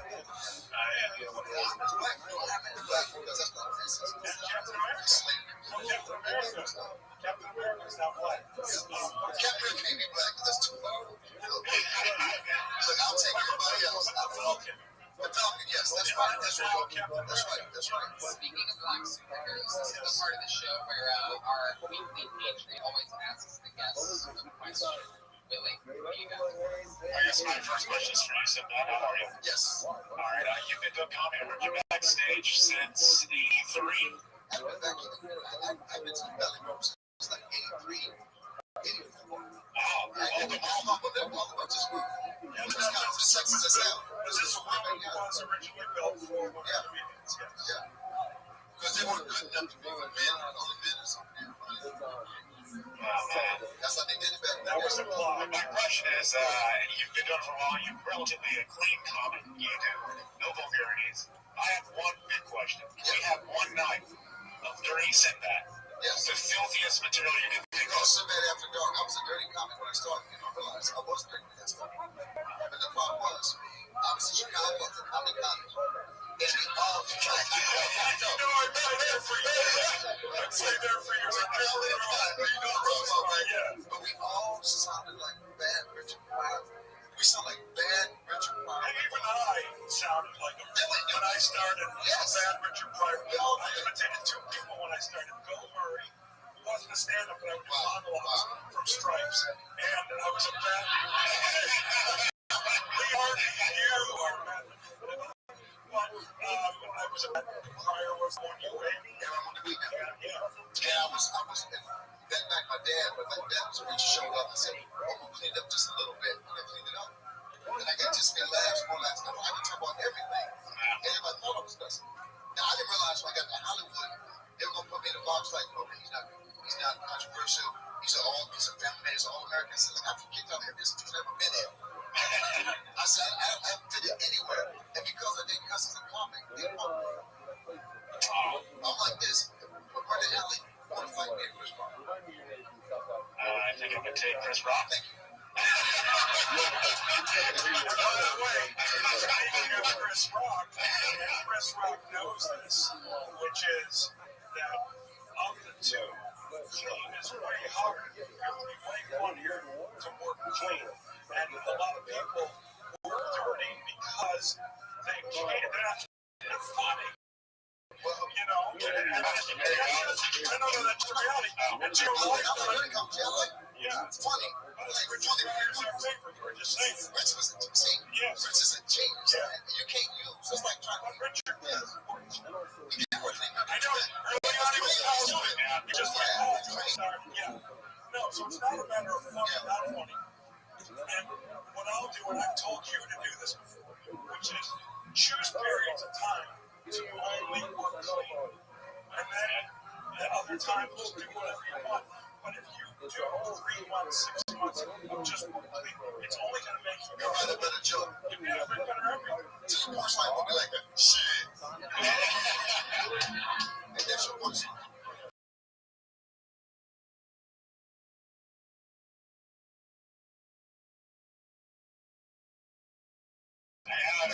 Now, Jeff, my question for you: you wrote stuff, you directed stuff, you produced stuff, you've acted in stuff. Is there anything you haven't done yet that you want to do in comedy? In comedy is the key part. Because my life is lots of things on a regular basis. Comedically, no, I just want to keep doing what I'm doing. So I'm doing. Have you ever wanted to sit back? No, we're not. We said we were hopefully going to this past year. I've been having a comedy festival like the more in Traverse City, Michigan, and Sinbad did it this year. And I've been filming. I wasn't doing anything, so I was we met before, but casually, truly casually, never have kicked before. This is amazing. We work similar, which is crazy. Yeah. That's why I love Kurt and enthusiasm for this man, too. Kurt, genius. Genius. That's all right. What's between the two of you, right? It's 32 years and 30 years. Yes. I started singing. I was waiting to see you. I started in 82. 20 and 30. I was born in 84. And so I'm going to have you guys on my show. What do you say we get this thing started, everybody? It's still 3061. I'll explain to you guys, the audience pretty much knows. Comedians all signed up for the chance to get to do 1 minute on this stage. By the way, I just want to say, I am so unsettled by the premise of the show. I always say that Star Search. I made myself. Did you win? You did season. I did season 2. Okay. Season 2. I remember that. I still fucking hate it. I remember all comedy competitions still big. So agree with you guys? This is short. Yes. This is not a competition. You gotta do a minute. But it's literally. A minute is embarrassing. 2 minutes. 2 minutes to try to take 2 minutes out your routine. Sing the whole song. That's the whole song. And then they go to comment. Do 2 minutes. That's the premise. I'm just sitting the premise. Shit, they just come up and say, shit. You gotta stop right there. You won. I came in second place to John Garcia. I won 10 times. I thought I won. I was reaching for the check. And they said, John Garcia, and tried to handshake. On national TV, man. You could have pulled it off by setting up your premise and then just saying, all right, hook me in. You can hear the rest of it next week. Oh, that one? Yeah, I know. You could have pulled that off. This isn't a competition. Everybody's a winner on Phil Tony. We just talk to them afterwards. Everybody's happy to be on the. It's just the follow when you die. It's just you took that. Just kill that yourself. I've always been afraid that somebody might do something crazy. Something coming like. That's why I keep saying that really. Comedians, you know that you've done a minute when you hear the sound of a kitty. Oh, you can barely hear it. Well, that's what you wanted. Listen to it again. Where's that kitty at, right? Oh, and you gotta wrap it up with the kitty. Don't run the light, or else you're gonna bring out the angry West Hollywood bear.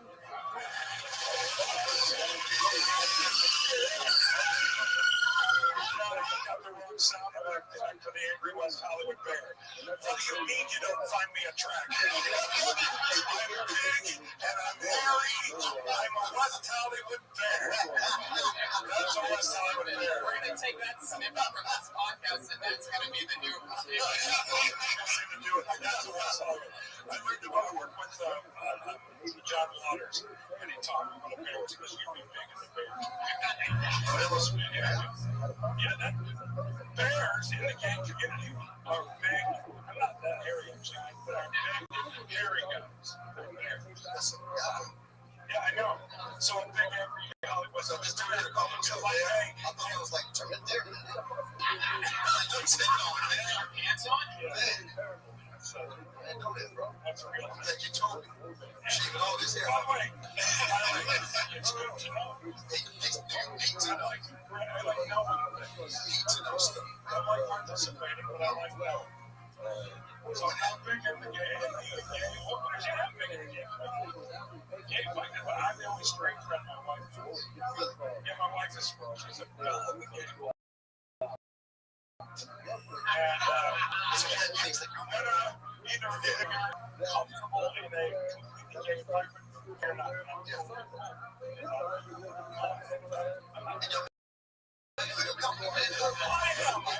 It's Chicago, man. Come on, man. You're trying to be like he lives in Atlanta. You got a power. By the way, I have to say though, if I wasn't around the parents would be a bit nervous. Especially if they weren't wearing their shirts and cheering me. I mean, there would be no hate coming from it. Have you been in a community where women who have very aggressive? What the fuck are you talking about? Where is this city located? What community is this? Obviously, but the bear community. I'm trying to get up everybody. The Harry Crest. Yeah, but it's women everywhere. It's here all the time. But I think that's a shit in the shit. That's ready to watch your first meeting. Yes. Ladies and gentlemen, going up first, forming a minute. But where are these people? They're all around the Oh, back. you're in here?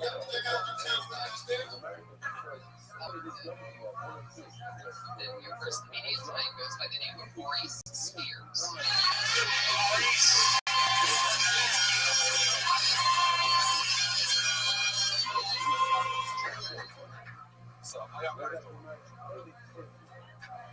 I feel like it's an insult if someone says I have heart. Because if someone says you have heart, that means you're getting your ass kicked. That means you're losing really bad. You know that kid in school who's getting beat up, and after the fight, they pick him up. Like, man, look, you got your ass kicked, but you got a lot of heart. I don't want to be that guy.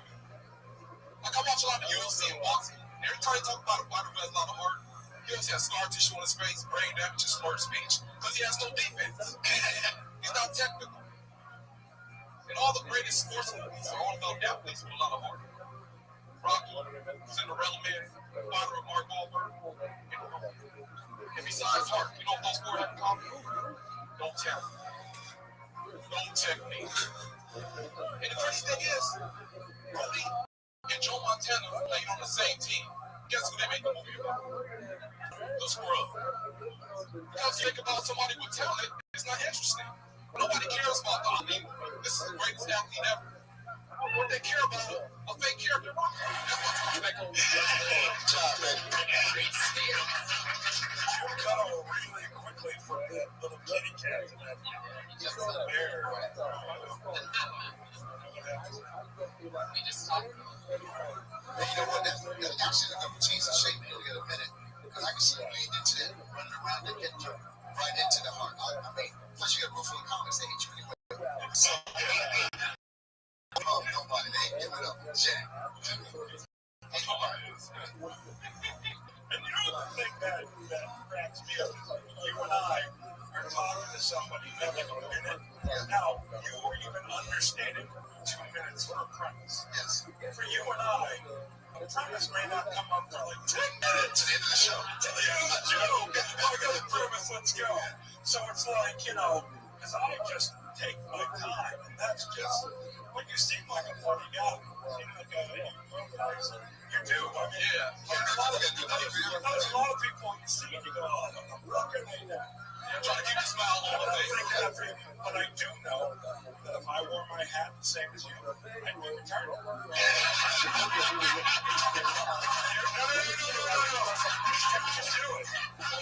I would be the retarded guy who sweeps the comedy school. I'm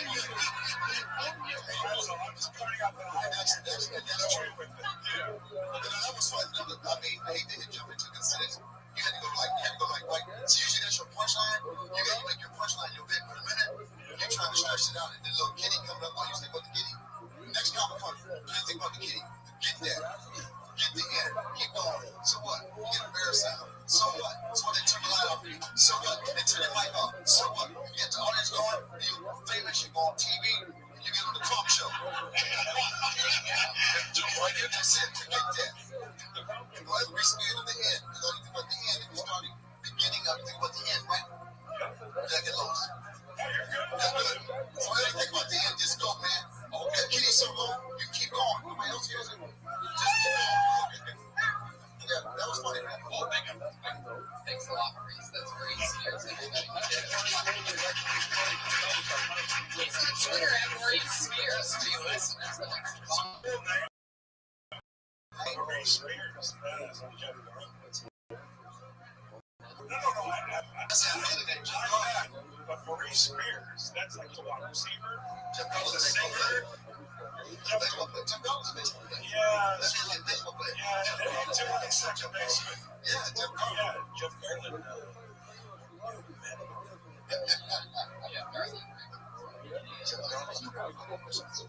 I always ask guests when they're on the show for the first time, is there anything that you remember growing when you very first started out and you were embarrassed that you did? Something that you can't believe that Kind of a feeling that I had when I first started.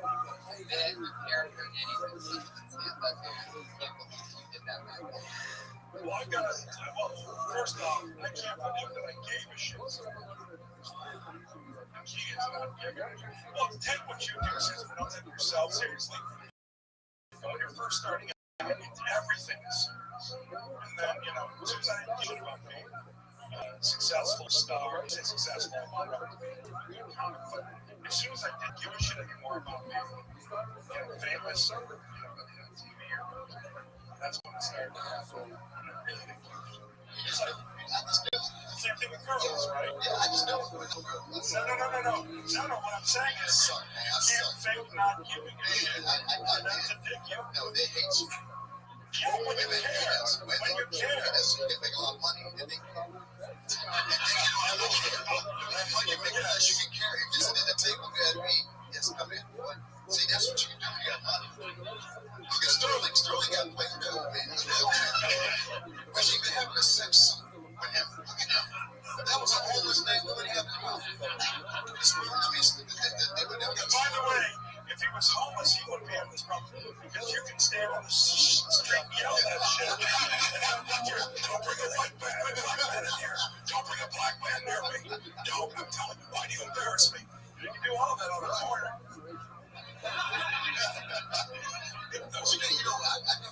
I was just trying to eat, have a place to stay. I started going out and jumping into the I went up there, I would show up and tell them my magic book me there. And come up to me, now I have my magic book time. And I was just trying to stay. I mean, money to do like, I didn't want money as my place to stay. But the comic back to that. Comic is a comic skin in the middle. It was a drive there. To arrive, somebody got a car. It's not a smart. Now you have a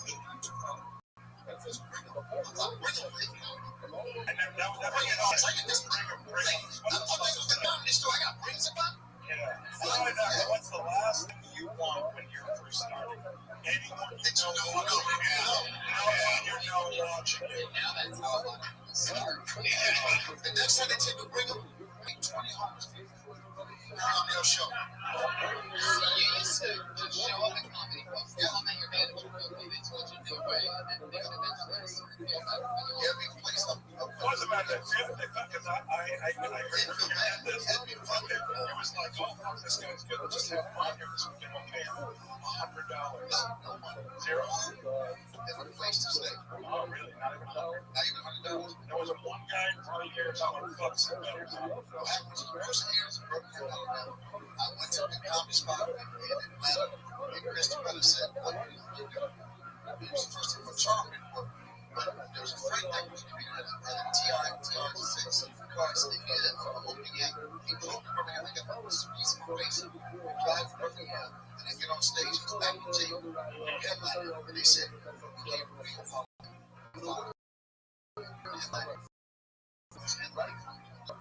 made no money. And so then Lenny Carter told me, come HB, I think you're $5. At $40, $15, $2,000. I thought it was rich. $4 went for your middle act. Just $4. That's right. I thought it was money. But your rep was spreading through the land. It was from the standpoint of it was everything. But it didn't know that, but how many fuckers were doing it? We're doing it. We sound like we're 100, but I swear to God, in the 80s, there weren't that many people doing stand-up. Like when I first started in 82, myself and Murphy, there was literally maybe half of these comics who were like my age, 20 years old. That was it. And then it was one of them. was Fred Reed was a few years old. I'm talking about like there was nobody, and everybody who I worked with, you know this, they were all in their 30s. Yeah, but they were older, and Jay Little was the guy. Jay Little got the door. Yeah. You want to go watch Jay Little? You all go watch Jay Little because he can make people mad. Everybody says that he was absolutely the genius. I mean, then Herb Letterman said it. He had masters. There was not even. Yeah. Guys were really good. Jay.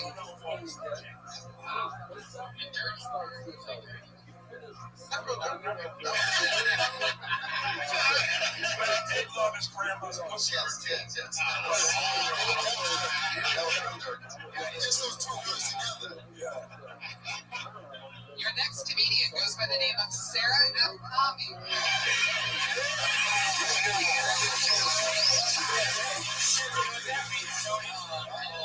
Somebody missed the position.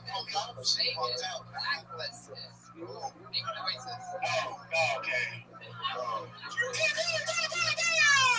You're really, she has diarrhea right now. Lesson in show business. Yes. Take a million deep, bro. Take a million deep down the show. I was almost saying, Nobody pays attention. We don't look at who signs up because we just say they got a time list up, right? Mark McMahon.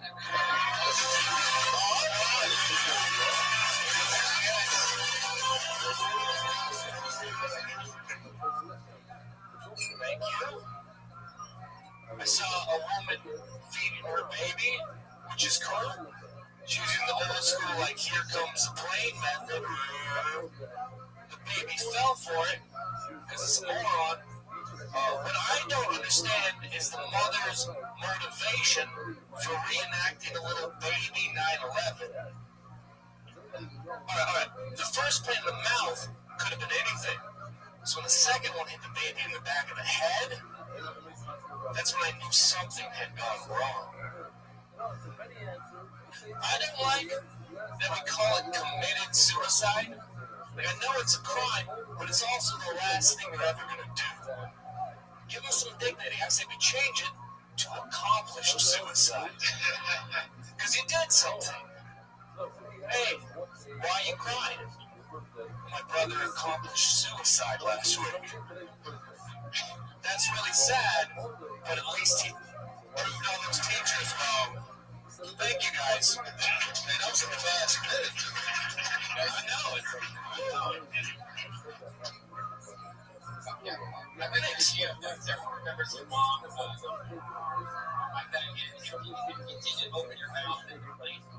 Like a kid. Oh, yeah, she didn't even finish the intelligent people.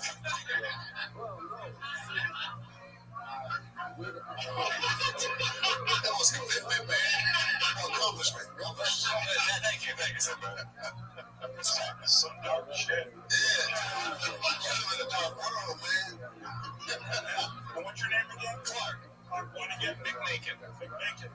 Yeah, your name's not that dark. Please welcome Clark McMakin. What your shit come out is I'm never going to make it.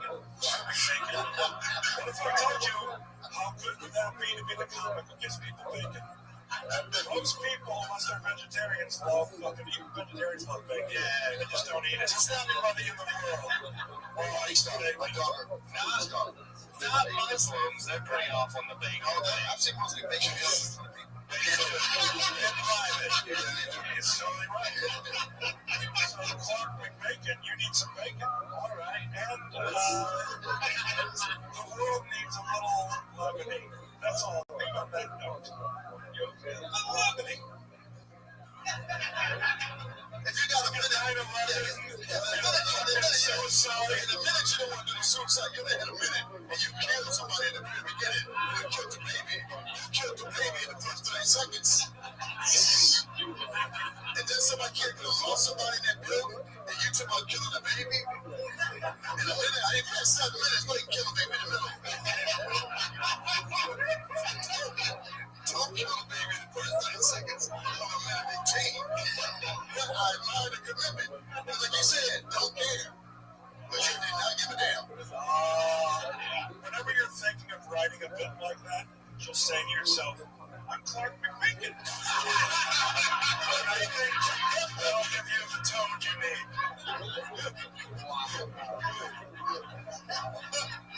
Where are you from, Clark? Oregon, man. Yeah. So where'd you get this darkness in Oregon? Y'all just happy, snow people. Nike town. Yeah, that's Portland. Happy snow people. I'm from a rainier place in Portland. Oh, you're from Oregon. Yeah, dude.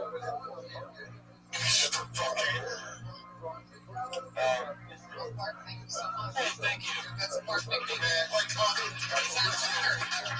He's on Twitter at Clark McBacon. And I guarantee, just want to say this, Clark, I guarantee you've avoided the whole bacon thing your whole life. And you got to embrace it.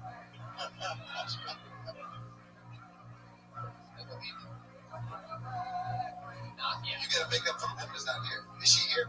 Did she come back next year? Sarah, call me. Are you here? No.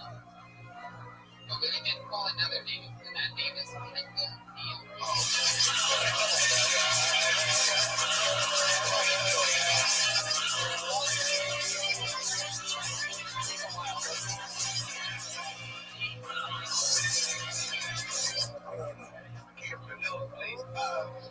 I'm gonna applause you. I'll be honest. It's okay to be honest. Anybody get broke? Just to make sure I wasn't the only one. You ever been so broke you stay out all day long just to make sure you let you get down? Yeah, I'm laughing. My baby didn't even know he had a baby. Oh, June, man. I'm serious. Nah, but look, man, I was repossessed last month, man. And that's the worst thing in the world. It keeps you confused and it gives you the high chest. Well, I put it to it's the high chest when you come outside your car is noise.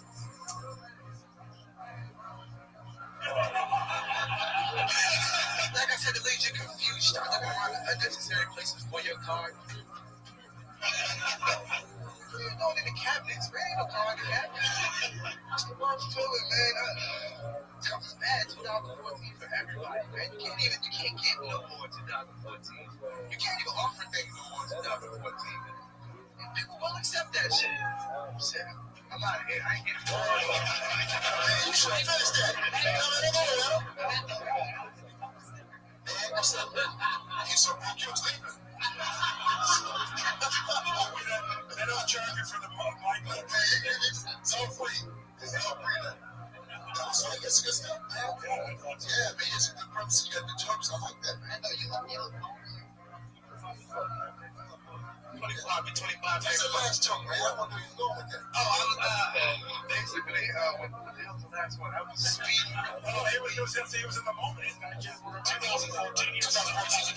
Oh, yeah, man. It's getting so bad. You can't offer things that people don't want to 2014 because they will accept it. Like, you ever offer something to somebody knowing you want them to reject?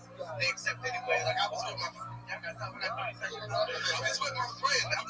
he was complaining all day about having money problems. Oh, man, a couple dollars would help me out, man. Oh, man, I'm so broke, man. So I felt like I had to offer some help.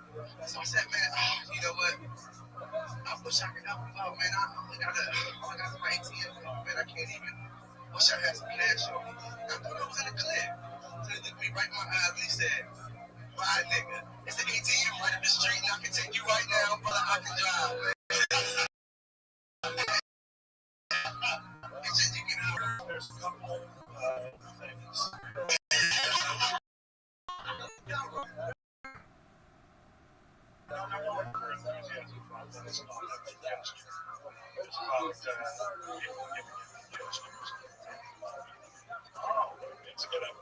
That's good, man. I don't know what season. But you gotta learn going into that. But I think you're funny and you have potential. And I give you just a bit of advice. When you come out and help me.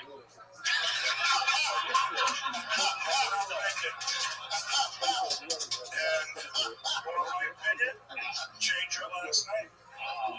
You should change your last name. He's not doing anything with it. He's talking about 9/11 and killing people. You, my friend, come out with bacon, and when he gets mad, just go, hey, fucker, you weren't doing anything. No, that was good though, man. That was good. Another thing, that would be, even if you got people up here like us, they want to always love respect. Me, God, you sit there, you slap him, just get over it. Slap him, just say it. I'm just telling you. What you're, like, say what you're really saying, which is, when you are up there and doing life, it's your time. Okay, nobody else's time. And forget about reverentialness or anything. I'm certainly with Bill Cosby. I would get down to my knees and go, sir. That's what I would do. You can slap him. You slap him. That worked for you. You know what I'm saying? Don't respect any comments, and it's so crazy. No. Do it in the room. Do the routine. Point being is respect comics as you would other people in general. When you're not, you go up to the mic. You can really, and that's like the whole time in the day where you can go, right now, it's about me, and it's about me doing well for the audience. As you want the audience to enjoy themselves. I'm almost sitting in the front row. Immediately slap. Kendall, thank you so much. Man, right on, man. He's on Twitter at Kendall Deal. And another one on TJ Blair.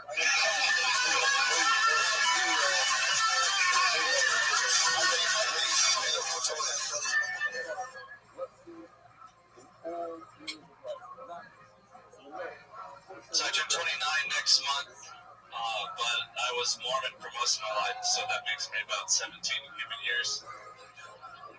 I'm still childishly naive about a lot of things. I have no idea what to order at Starbucks. Still really bad at sex. I found out that normal people have sex and go to Starbucks all the time. The other week I was eating a pack of Gushers. I don't know if you guys remember those, the little tiny snack we used to get for lunch. And it had me thinking that it's complete bullshit that those things were anything other than candy. They were Gucci candy inside with the candy outside. Some marketing wizardry had little kids asking their moms for fruit snacks. And that's all for me. All right. 53 seconds of thunder. Man, I apologize, but I have to take this. What the fuck are you talking about? Yes, in general, but specifically, people have sex and go to Starbucks. You gave no information as to how you know that, what you've experienced in terms. You've let out a scientific theory, my friend, or a social theory with nothing. You didn't know it. The whole thing, your whole set could have been based on that. Please explain why you say that. I wrote that. This is my first time doing stand-up, so I wrote that.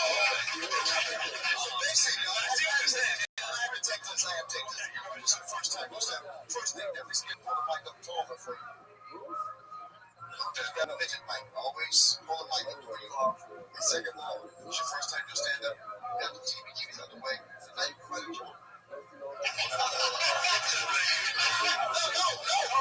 You just literally wrote this morning. Yes.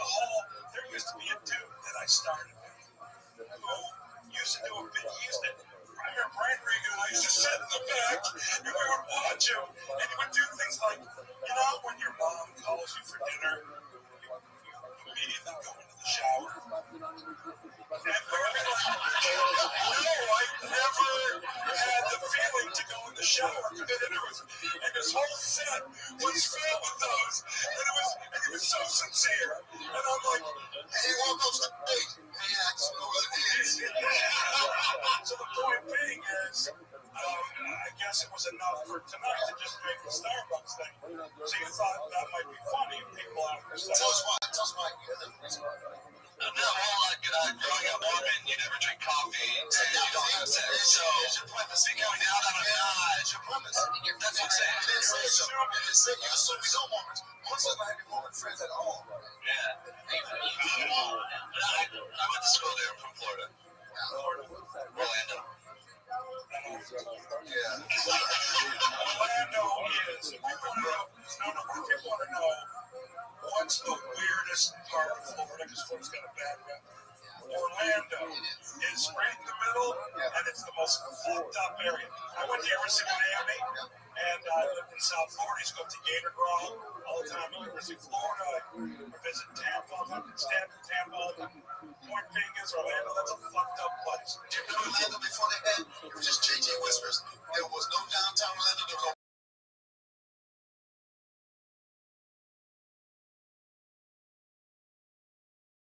national team. And this dude said he was going to go to Justice Ron.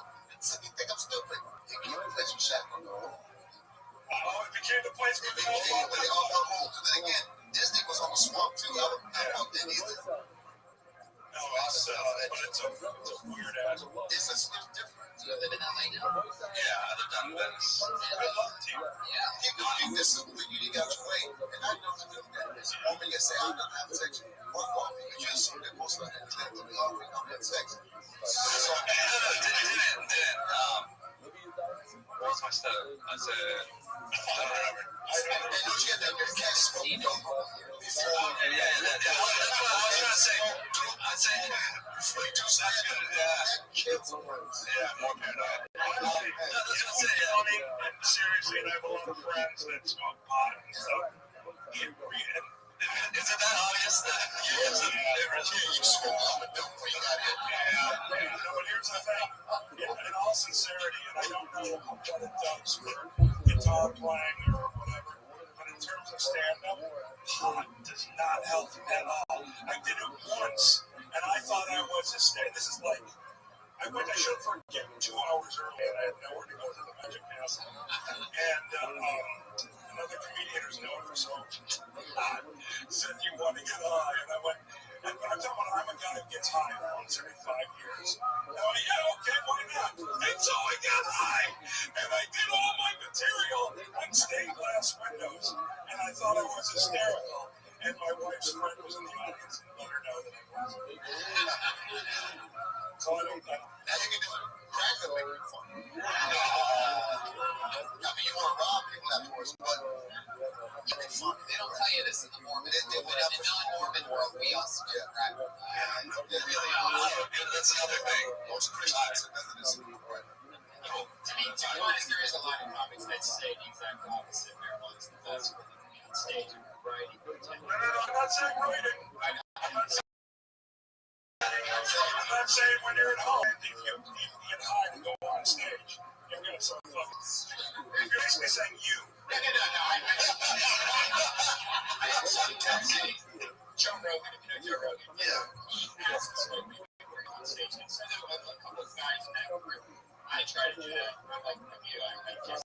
But that's what happened. You get that one that was making money all the time. If you see them, the one guy, he's one of the country. He had lost his shirt. That's crazy. On Joe's show, it's called I'm High as Hell.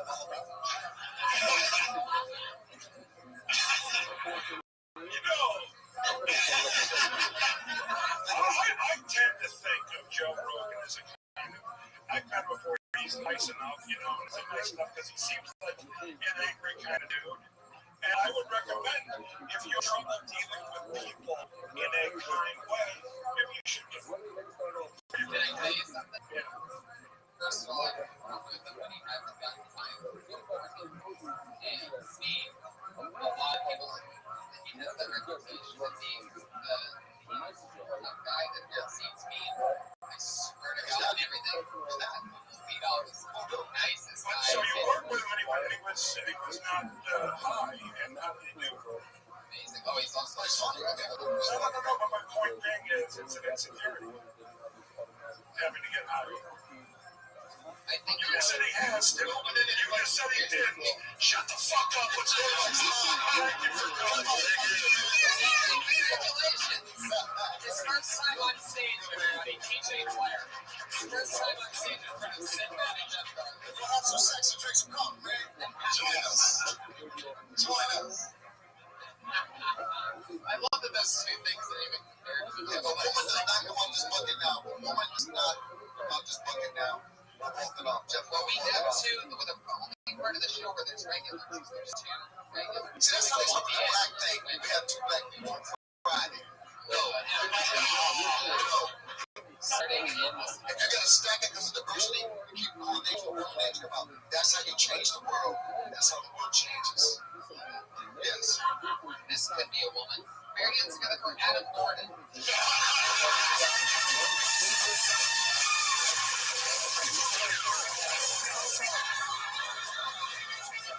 Alright, thank you for having me. I was hooking up with this girl, man. It was going great. And I was like, oh, you are so hot. I am so into this. And she was like, oh, yeah, you are turning me on because you have the hands of a baby.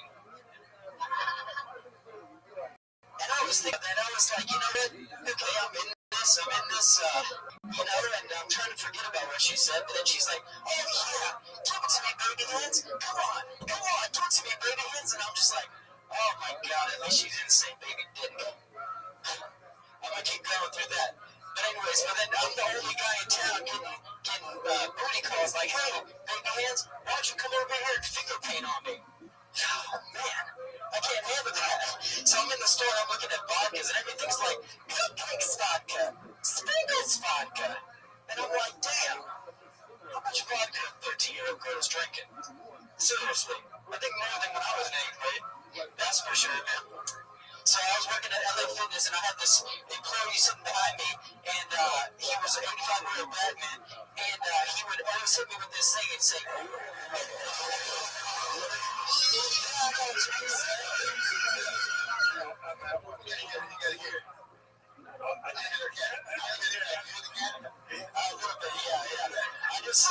I just want to say, quick question. Yes, sir. You were working out at the fitness place, or you were working at? Yeah, I was working there.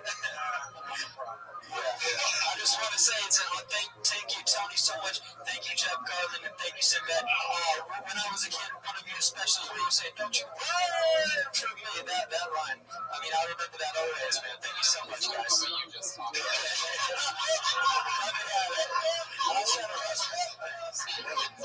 First off, you clearly had sex with my wife because that should be acting as business. No, I swear. You know what? If you have sex with a woman, you should want baby hands. Take it. And then if you have some sex, take it. I could think that you made that whole shit. No, it's based on something real. No, which is straight up. What's the joke? Call you baby. Now let's find the joke. What really happened?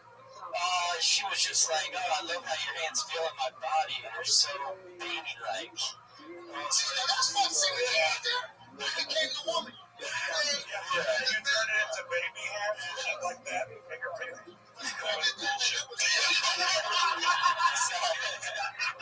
Sorry, disappointed. No. The point being is, and this is a huge point in comedy that people don't fucking get. You're either real or you're a character, okay? And people who are characters, like Pee Wee Herman, for example, he creates an environment. That world is real. He's created that world. Or you're Richard Pryor.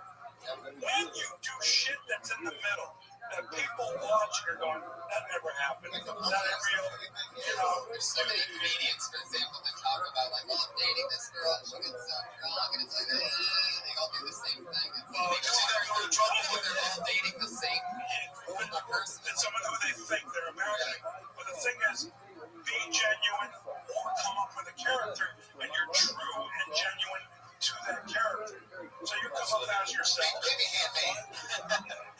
Baby hand man with bacon. Baby hand man with bacon. How would you have baby hands? Baby hands. People would say, bacon. It's the bacon. Absolutely. They can't hold the big thing.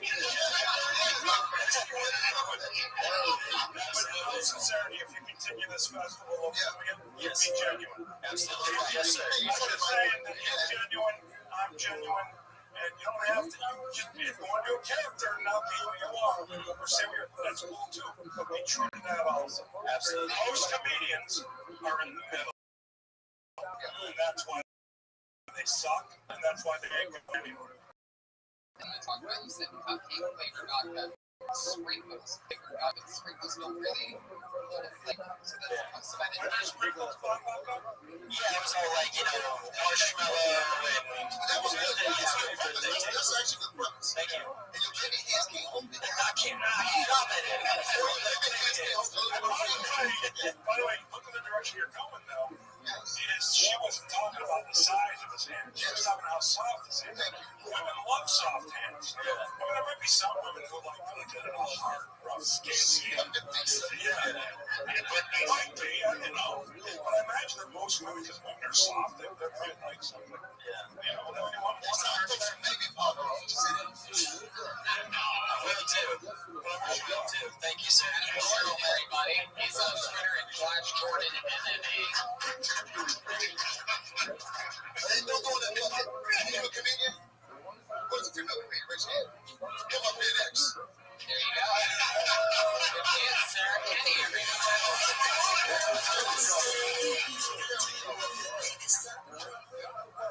I like this. I do too. I went to the doctor and I got a prescription for Adderall because I suffer from severe ADD, which is an adult desire to do speed. So I gotta take care of that shit. I got hit on by someone a lot younger than me recently, and that can be a little bit awkward. I was riding my bike and I heard him shout, "Hey girls, I want to rock with you."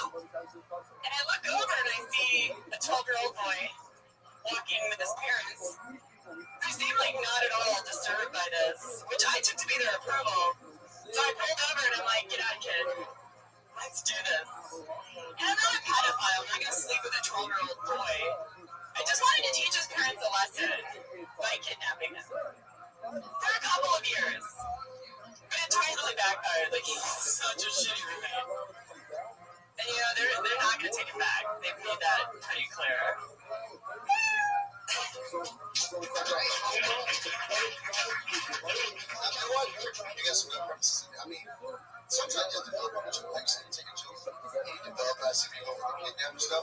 That's still not good. That's not bad stuff. Always be satisfied with that joke. Exactly. You understand? You say, Yeah. To this day, because I've told a drug deal case before. So that is there, and you just got to, it's there. And just you work it out. And he is right on the premises. The premises are all there, but they're all there for a character. Yeah. Because it's you wrote that, but you need to write that for a character. I was like actually literally writing that down as you were saying it. I was like, I am in the middle. I am like half real, half character. Even if I use Sarah Silverman for example. Sarah's not exactly hanging out with Sarah, which I do. She doesn't all the time hanging out and saying those lines, but she does on occasion just says something funny and shocking. But in general, those jokes work for who she is on stage. So you need to write jokes for who you are on stage. And then those are really funny premises. That's like the way she started with that thing, and that character we start off with, that is a character. Yeah. That's kind of cool. That's good. You got some stuff. Okay, and here's what I recommend. Tony was the you take the book Charlotte's Web and you rewrite it without the pig. Yes. Just on your desk. That's all. So glad you've done that. That's an exercise. Wait, do I replace the pig with Yes. something? No, I don't know. Just eliminate the pig. Write the whole thing. Don't tell anybody you did it. Just do it. Finish your writing. Publish it. Publish it and send it to Harvest. Publishing company. And use it. Take out the pig and then cook it into bacon. The bacon. But you gotta take the main character out and see if you can revive it. Really writing anything, Stephen King in his book on writing, which I love, which really inspired me more than even the By the show. way, that's one of the great books. Stephen King on writing. Absolutely, and it's a very easy.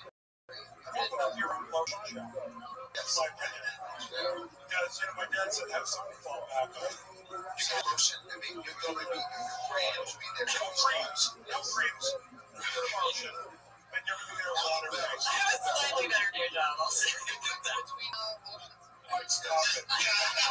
Creams are oil based. And lotion is water. Cream a little dab will do. What's your day job? I'm a programmer, computer programmer. You have two good jobs. You make money. You get down with the broke comic up there and everything because he's broke as hell. I'm feeling his pain. You make good money. You screw up for him like that. And you got this humor. And the guys that program close, a lot of guys, right? A lot of guys. They want sex with a get it like the woman do. They don't get it. So that's why you try to take it to a boy's home. Push you around. And now I know it's like the first half of that joke was true. Like, I actually had a 12-year-old boy shout at me. Set your mind, set your imagination going. Right. Just right for whoever you are. Yeah, no, I agree with that. That's good advice. Thank you. I remember this. First time I ever met you was at one of those Mac conventions. And it used to be here in LA.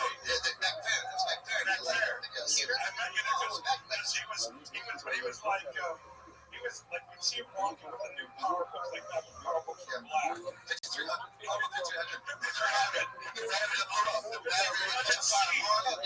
See, I had the 5100B. See, man, I had the first portable Mac that looked like a sewing machine.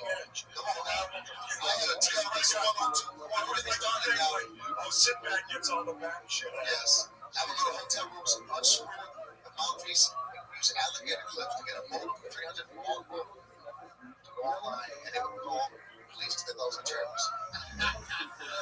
That's how deep I am. I was Facebook before it was a Facebook. I called Facebook when Zuckerberg did it, and I tried to delete the page. They said you can't delete your page. Damn, if I can harness information, this lonely sucker dude, he can't get a woman. And that's all Facebook is. It's based on a lonely sucky dude who couldn't get a woman. All I know is the look on your daughter's face watching you on that ref was genius. She literally had the look on her face of, Dad, what are you talking about? She literally, I mean, that was the look, and I'm watching You know, talking about my face, she hates my on that Facebook brand. And Facebook is the devil. Got another It's comedian. not that popular. Yes, Snapchat is a little girl will show you. Snapchat, the one where it's there and then it's gone. Yeah, Snapchat. No, it's never gone. It's never gone because the man always has all your stuff. Ask Kwame, Mayor of Detroit, deleted his text. And 3 years later, they all work. Oh, really? But the man, there's nothing going on. But you guys are good for your next comedian, guys. It's I'm sorry they go to the man situation. Eddie Malvin.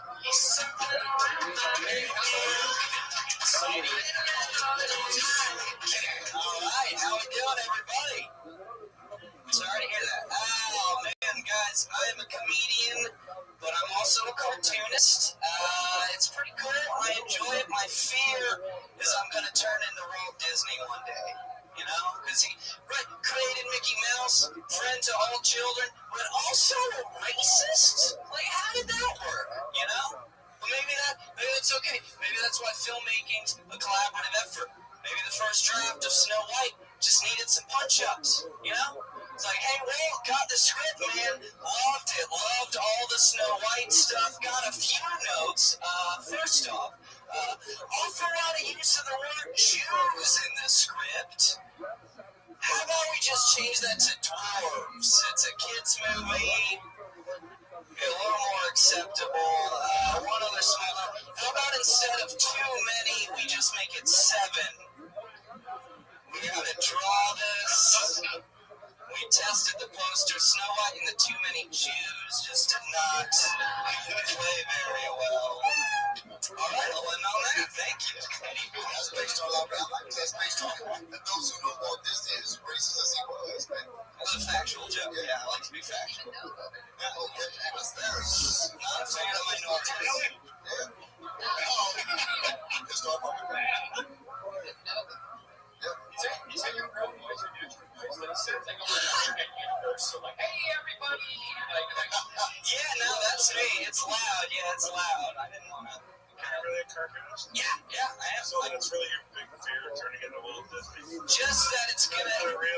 big fear that when I was doing stand-up in front of Sinbad and here, I can do you.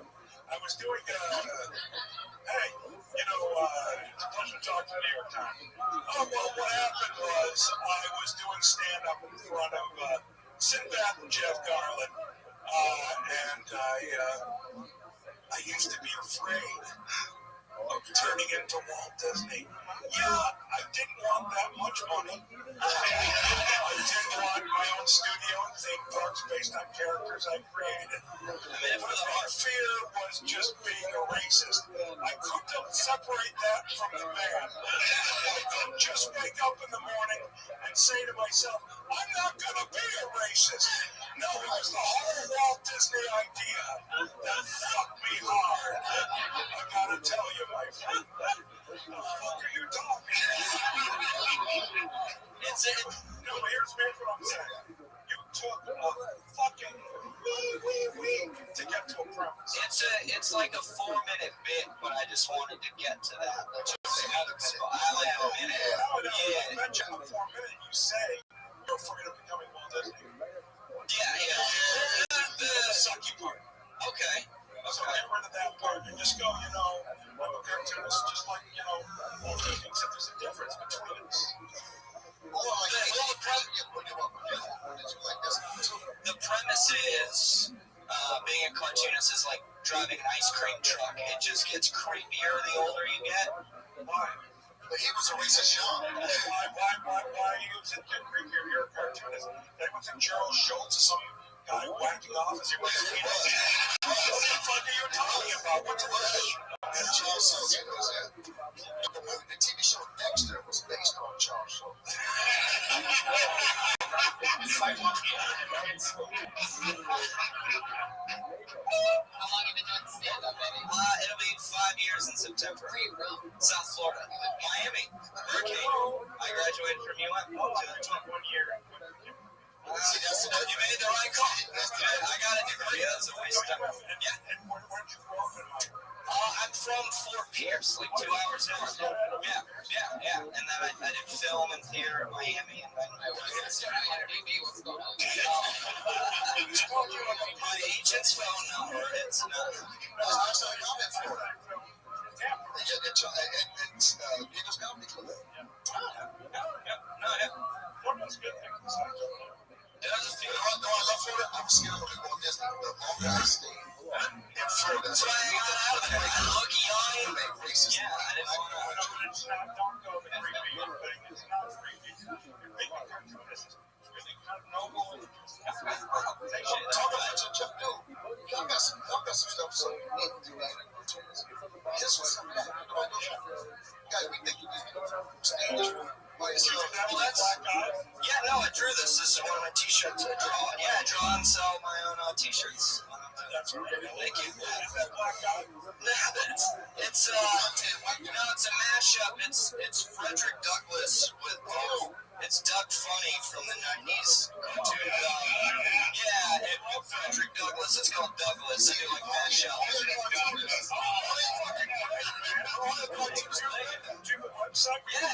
Yeah. It's redbubble.com/people/poorly drawn. That's what do you want? I can't afford the online class. Watch this. How many people know Frederick Douglass was? Yeah, and the rest of them. How many people know the character Doug from the TV show? I do like that mashup. That's great. Thank you. Doug was Northeast, because I know who Doug is. Yeah. He wasn't around long enough to be iconic. Yeah. So that's when I looked at it and went, oh, Black God. Okay. Just by the way, Frederick Douglass' nickname was Black God. Morgan Freeman God. Oh. Well, it could be, Frederick Douglass is Mickey Mouse. Oh. When you open up your own lotion shop, you got bacon. There it is. Bacon lotion. Lotion hasn't opened yet. Bacon lotion is all like that. Hey, thank you so Everybody much. knows bacon lotion. All right, next guy. Bacon lotion. Eddie Malden, everybody. He's on Twitter.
do a minute every week, which is insane. It must mean I'm a genius.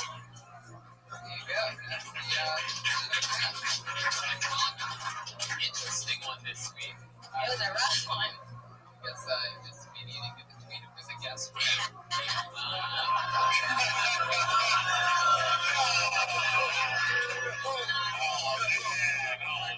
It's like my little sister. But one thing, can I tell you what bothered me about this one? What? The fact that you waited until the breath until the mic was right. I didn't even realize it. I don't mind that. Conversation is that. Conversation, I don't mind that. Yeah. Because if you clear your throat, you don't have to just be you're funny. Yeah. It's like nobody keeps. Yeah, you're right. Okay, but here's what I want to say. Seriously. Okay. Because you come out, you got some confidence. Okay. You didn't care one thing. Right. What you care about. What are you passionate about? What really intrigues you? What are you mad about? What are you happy about? Reveal more of yourself because you're very confident and you have a nice quality. You start talking about shit that matters. Not dead people wait. When you said the dress, like the dress thing, we did work. You said you can't wear dress. Yeah. It's deep. When we can't wear dress to all the days, but they are broken. Numbers are broken.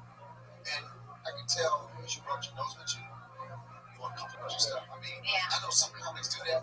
One thing is this. Get up there, know what you're going to talk about. You get up for you. You remember everything exactly. You know you're screwing up. You said, oh, I'm wearing the dress tonight. Did you have the dress? No, I just made up that joke. Oh, did you? Yeah. Yeah. Oh, it's yes. You ever seen that show? Well, yeah. That was the same show.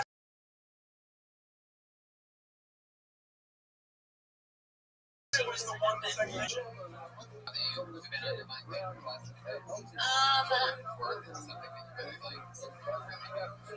my mom just left town and we got into a big fight. I just made a joke about this, and I'm 24 and I think, yeah, we got into a big fight, and I'm 24 years old. She's Puerto Rican, so I don't think that she sees me growing in her eyes, and she tried to spank me. That's good. did you really? And I was just like, I just said no. By the way, that's what works at 24. No. Yeah, It should. If it does, there's some problems. it's true. Should have done that one. Well, I got 2 minutes tonight. And then one other thing. Don't get involved in the world of baking. Okay. And also,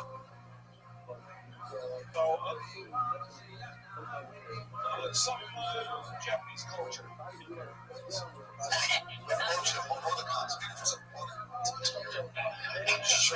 Sounds good. Japanese culture, that's what me and I are feeling. Okay. It's a Japanese culture.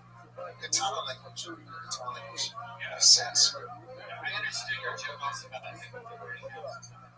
You said to me, you are never going to say that unnecessary. It's anything I do every week. That comic. It wasn't necessary, and your comment wasn't necessary. I took care of that earlier in a much nicer way. What the fuck's wrong with you? See where she was going, and it's just like, You can see it, that you shouldn't be doing stand-up.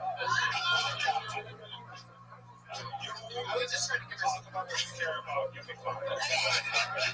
Will do. Kimberly, By the way, dresses are nice. Whatever whoever you want. Thank you. Remember this. Now all comics are broken. you're really calling it.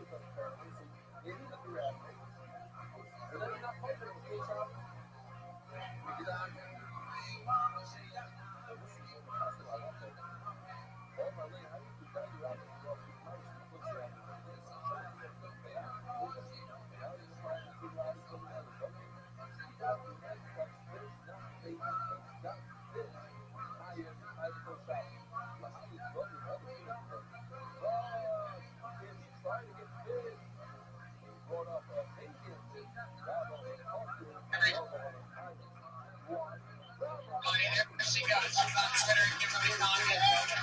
And you know, some of us who are incredibly rich and very successful are married and can't do shit. That's right. Our other regular. That's all. Not me. Not to me at all. No, that won't be. Because I used to be a mime, so I'm never going to be played.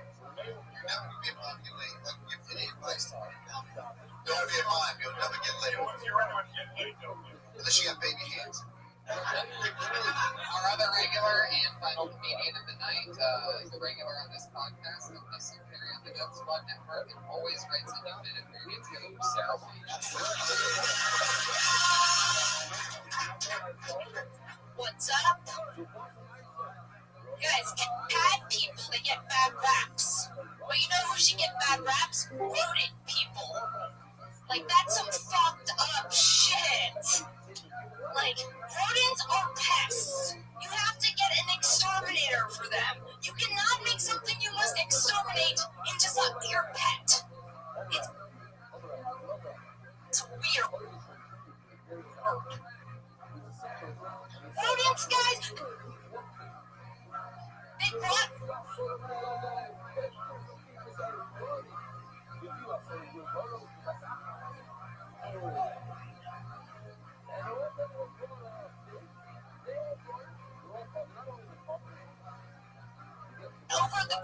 they were part of like the Black Plague in the Middle Ages.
So for the mating, they only keep the emails from his daughter's out there. I don't know. Well, I get the man emails every day. Yeah, that's why you got to really go. I think I said it here yesterday. This is Jacob Eisenblatt, Fancy Maker. Okay. You're going to have to do the doctors enough to give her for the kids. But if it actually works for the first time, or started coming, or treated around the left ear, or for fighting, never got translation and stage for a guy who's looking sad, and really working himself. And the boy got to learn that he's managing more of his work, but now making structures, likely using a stick weapon as well. I had a short today, trying to ask for one, and I got my wife asked me last night, what do you do if I kick six and tell you this? And my young coach is glad to finish that for lunch today. We go to the studio, make them up to maybe some words that they're going to do. It's not like people feel like they're not on the level of other people. I'm saying, take them up to maybe the words different from any other people. It's like changing up the language I do not take for granted. Get that sounding English or English more than turned on. Anyway, that will continue to a family what they're doing. Oh, notice how many staff are left in the first hour? 10 or something that are still available. The set is not still available. But on side, there's no different from what shot. Except the running of the say, Ryder. Now, you can sit there and you know, in your napkin. You are going to napkin. All that stuff is very sound. Now, the dynamic line of the with 8 cents and big focus of style. They start recognizing somebody more for the put out the part of the dynamic of the group is exactly how the family make a difference of the bullet from house and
love this.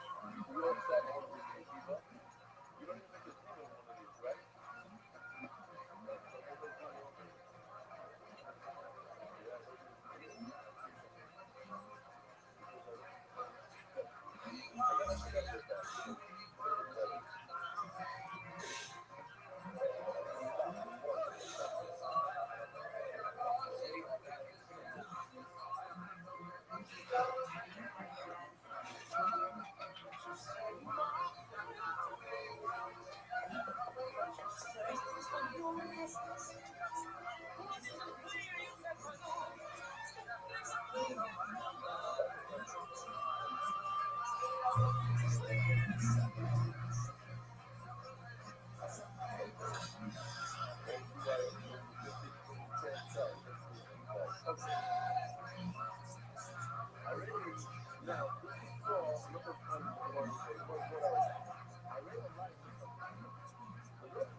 guys ever show mothers your side.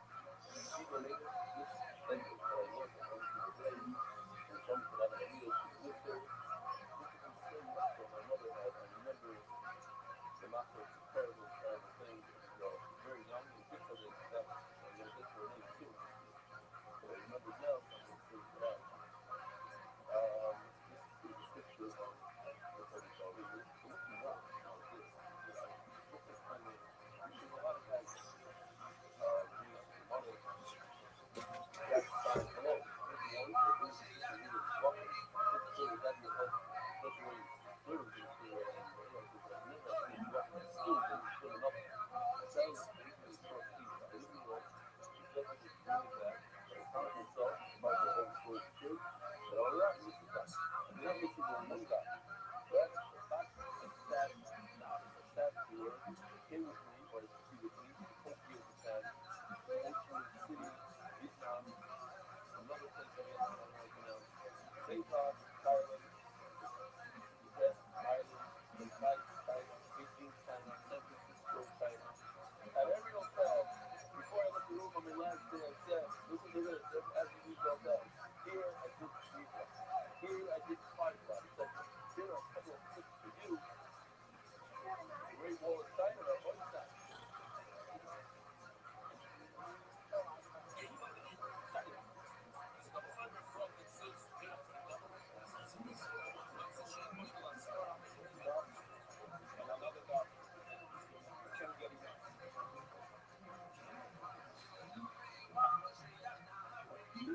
I worked for actually our family is possibly but I was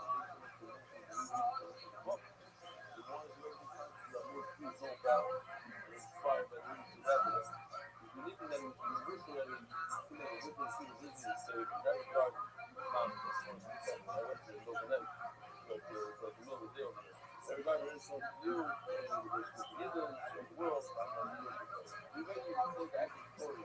You hear me language to it. Let's take a video to it. You say the type of groups everywhere. You think the story, I don't know the thing, but I need to put it on the story. Thank you, people. Leave it at that. This is how you don't hear from being group of people of the doc every day. Things are everything to do. I love it. So this is deal. That's what kind of fits the different life. Things I really do, even if I'm busy and having time, I still get a lot of people to kids. That's the joke. What's the type of book? Numbers down the goal. I told you, that is killer. I know the dude like that. The officer doesn't try to find the book. It's unbelievable that they did. I love writing almost trying to accumulate shit. It's not for nothing. Listen. And you're going to take the real person of society, particularly the holy man creator. I love this four work together. And our version of that product is really short, but this is the story. This story, because of the rabbi and special format of children and adults, supposed to play one part at a time. The kids are learn. Our love told the kids to hold life with crazy parents, whammo. Yeah, that I know. And obviously, it's still widely. They put it through that something supposed to you, something major language. But you think it's supposed to be okay, so now it's possible. I think this would be a wonderful magnet territory, helping learn I agree. Relax with it. My brother here, this is that name. He was a young guy. I don't know if he's a real good son. And the real, something I think in the end will become the man part of the solution. And I put the email on the bottom. You guys make millions anything less than $1 million, forget about it. I say, whatever. You got to keep in mind the work. Thank you again for the terrible doctor today. Talking about the guy from Chicago took the doc on the same Saturday. He's looking done. Look, my brother, look, I just got for hiking. In addition, once in a while, like, what about you guys say? No, right, that was doing a lot of people. Okay? I just like, because we really don't believe me. There's so many people in the central hospital. There's 2,700 people injured. A lot of people injured. A lot of, we have 50,000 of them. I think 23,000 of them are a lot.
On the one hand, it says play back to the middle, I guess, where do you put the straight in the package? We have to look. Yo digo, sí, el problem is, he said, I feel like, la foto, bad notes, ahora vaya, divino, ahora vaya, we love it. The Payland is on top of the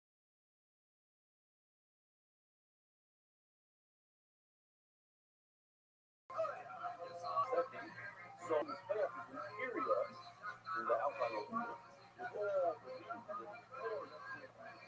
you they have this box of $100,000 plus the animal kicks it over and moves and it sends the next. But real good, there's a hard thing. You have to knock the animal down and grab its neck in a one of these. The next thing you will see the grab its table, the larger table, different places that, surfaces cut up that. So the green is already moving from this. And then, check this out. Cut number one. That's the place to move. And on top, he puts the table. Now he takes it, and he gives it the cut number two.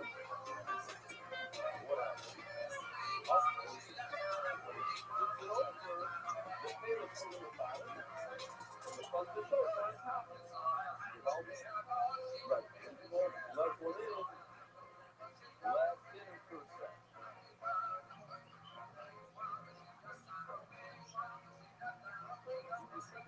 Okay. Last one in first one. Well, it's nice to play the game in the hybrid. Now, when you give it to the guy, it's no call, they call it the quick choice. The only thing is just that they have tomorrow, like, who ends up a lot of like puzzles. This is super important. But you see that a lot of but you have to have a lot of space for as you go into the layout, there's a lot of on top of the puzzle choice. The video that we just saw, got puzzle choice. So you know, this is I would love to play a video of the popular. Check it out. Now we're pretty full. Sorry, I started that too, so let's cut it up here. The one on the bottom. Last one in. This one out. Let's cut it two. Now the one to the top. We have the color of the bottom. I showed you this layout. Oh, the good group up. Got it. Play number 3. So when you flip it over. I don't know how to say that. Let's go. Let's get the order on the top. I love my top. Good. Ya me dispararon de todo. Audio de corazón, los muchachos de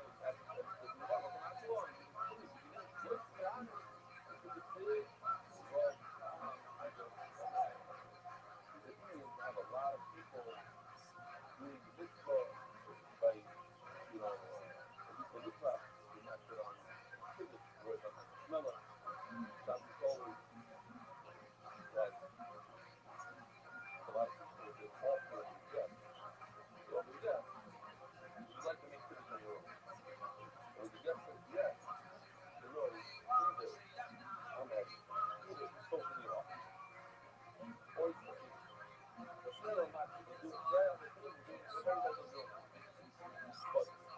everybody else, we're on snow. We have somebody tell me what we do. This thing doesn't really mean that they don't say yes. They have to get off, they get the vector, they get the one, the umbrella. Let me take you off.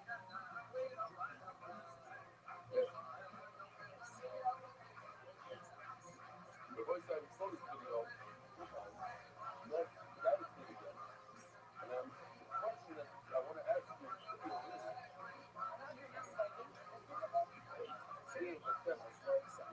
beautiful mountain biking. I've done that. I've done one.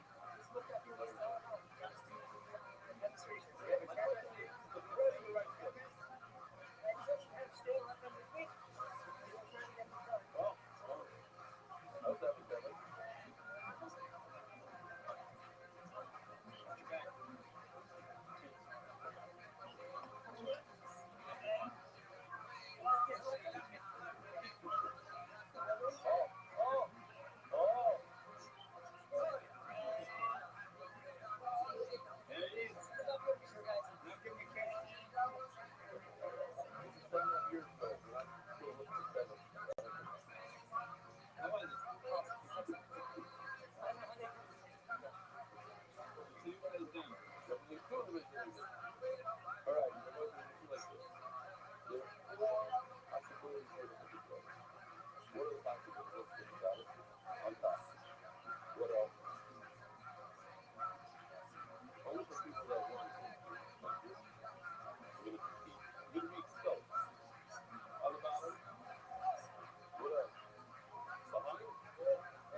Where's the fourth place? Fourth place, unfortunately, you're not going to believe it. Over here.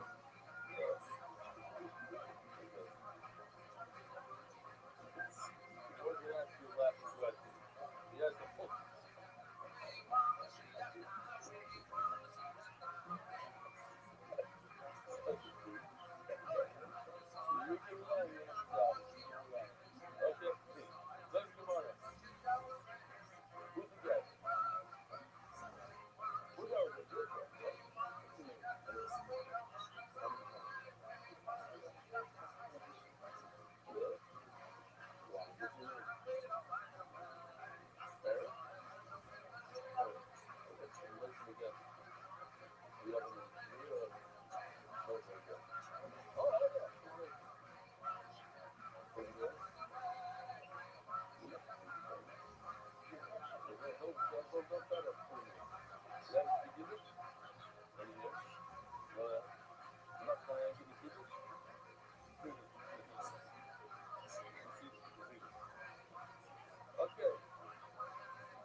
literally, yeah, I'll play pictures. It doesn't matter.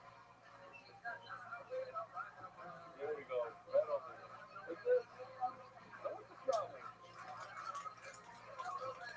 Well, it's a little low.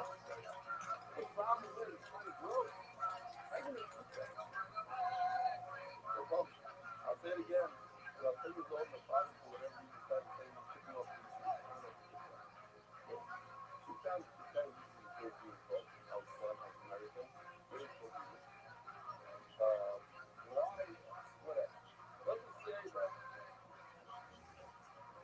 a little bit of a troublemaker at home. Yeah. Instead of saying the position, we tell me to you down. Anyway, I show up over there. And this is back in the day. You go on store at a big event over there.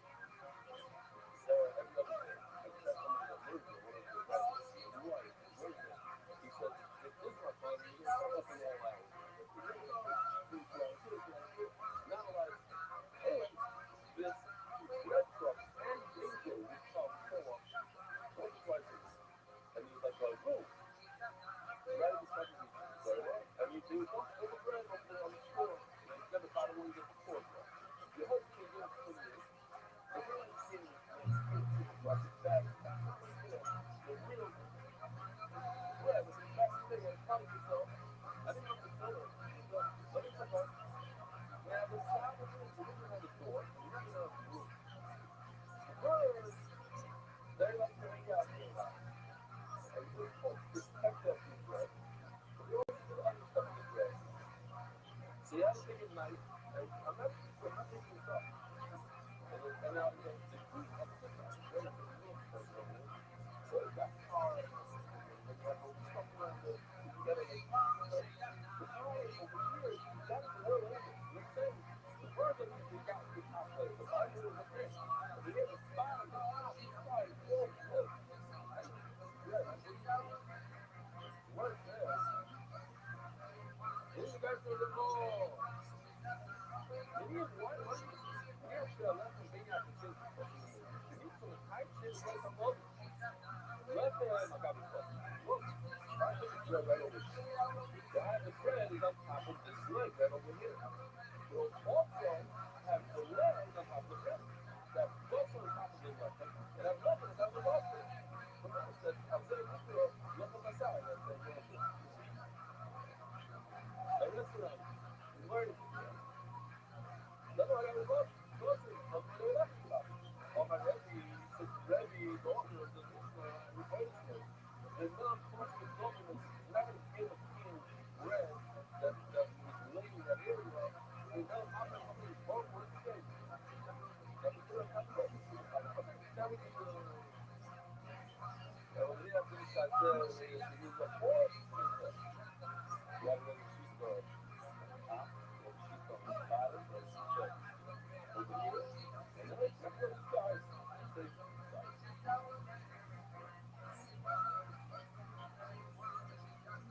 that one little thing that has tomorrow really cold next to or even top, top up, not next to. It's a down. Oh my God, so what is the hey, the other house is without this next to the other time. You go to the taco, I'll bring you guys back. We all know that we have everybody here in the room. We all know this. Where does the position for the body of the left of the go? Everybody knows this. Where does it go? On top of the bread or next to the bread? That's one system. That's what we're talking about. It's next to also taco. I'm not referring to what is on the bread. But you have an avocado? What is the bread? I don't know how to solve all of it.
We really want to close the deal with you. You seem like a very serious man. Hello, who is this? The co-head, your co-boss has arrived. Cool, and listen, he's gotten so big. I'm going to do this new program for you. I want us to take a selfie. Yeah, come on, guys. Hooray. Hurry. Bye-bye. Ready to go.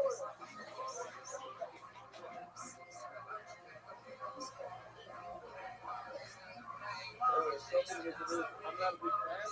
That's what we have. The both side. Have a wonderful week. Oh, yeah.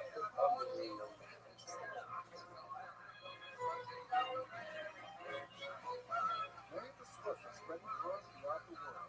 Sponsor a share today. Anyone sponsor that?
It's unbelievable. Pictures from back in the 50s. This is him. This guy right over here. Tall guy.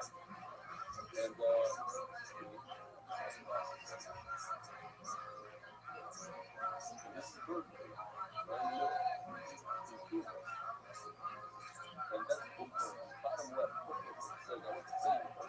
He was always that shit. I never worked that kid. I don't know if he's happy about this shit now. And now we have to find out who this guy is. He says he doesn't remember the bad things. And I'm like, how did the guy remember his name? I have to know. Anyway, this is an 81. 44. That's what it says over there. It's not really cool. Some of the left news that guys do pictures. I was walking on a horse. I went to the horse in Chicago. And I was this was back when the first war, he was super great, and the front row, I got this one, and the British guy's name was Barrett. Barrett was on his name, so he did, and I remember, we're going to get something, just at the second time sitting at the table, I did this photo 2 days looking at that TV. I was actually looking at for the war, and I had to find one for us to take a share by everybody. But unfortunately, it didn't work out. But the reason I do that switch here every day, like in the last meeting between Charles and Monday, we play share, and that's my Tanzania. We play, I guess in St. China, but they're shit. Really guys think that you guys are having a big like a we can do like this near history. If you ever once you have looked remember you hold fast, I'll be back. Okay, this is where we saw the other side. Look who's going to the official edition. Was something by the Rabbi.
outside of the place, it's not a scary, no color peacock. So what if y'all do a bunch of traditions? Don't think it's not difficult, right? Also, make it hard. Stop right over here and have a right. If you have this crazy, start with flowers. You cannot do previous. But if you go, in order to do the look over and over, it has to be pure. Pure of the no other thoughts. Pure means avoid the things that makes you nothing else. That's the avoid the sin that messes it up. It's not the food. It's a pure, beautiful glycerin. Now it's the part that it's this is a little piece of water that doesn't allow the crystal to be hard, and therefore you get cut. It's also it compels it. You don't get cut. What's that about? It's that like a little seeing the prince, the flower, lotus.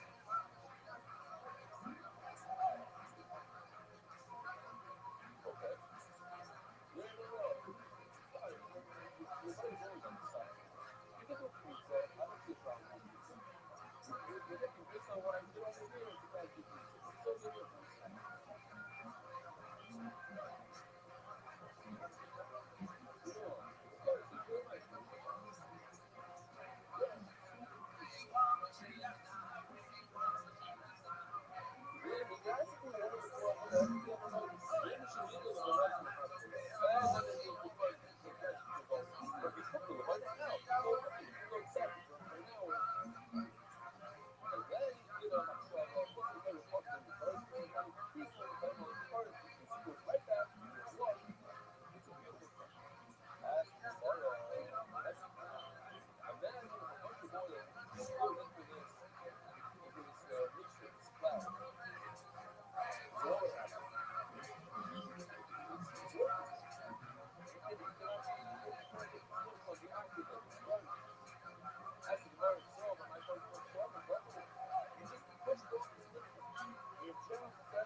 Rothschild, whatever the big place was, Rothschild, we did the last war was Rothschild. We did it. Then I already know it. Then I opened the house, played with them, I did this with us. So,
says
on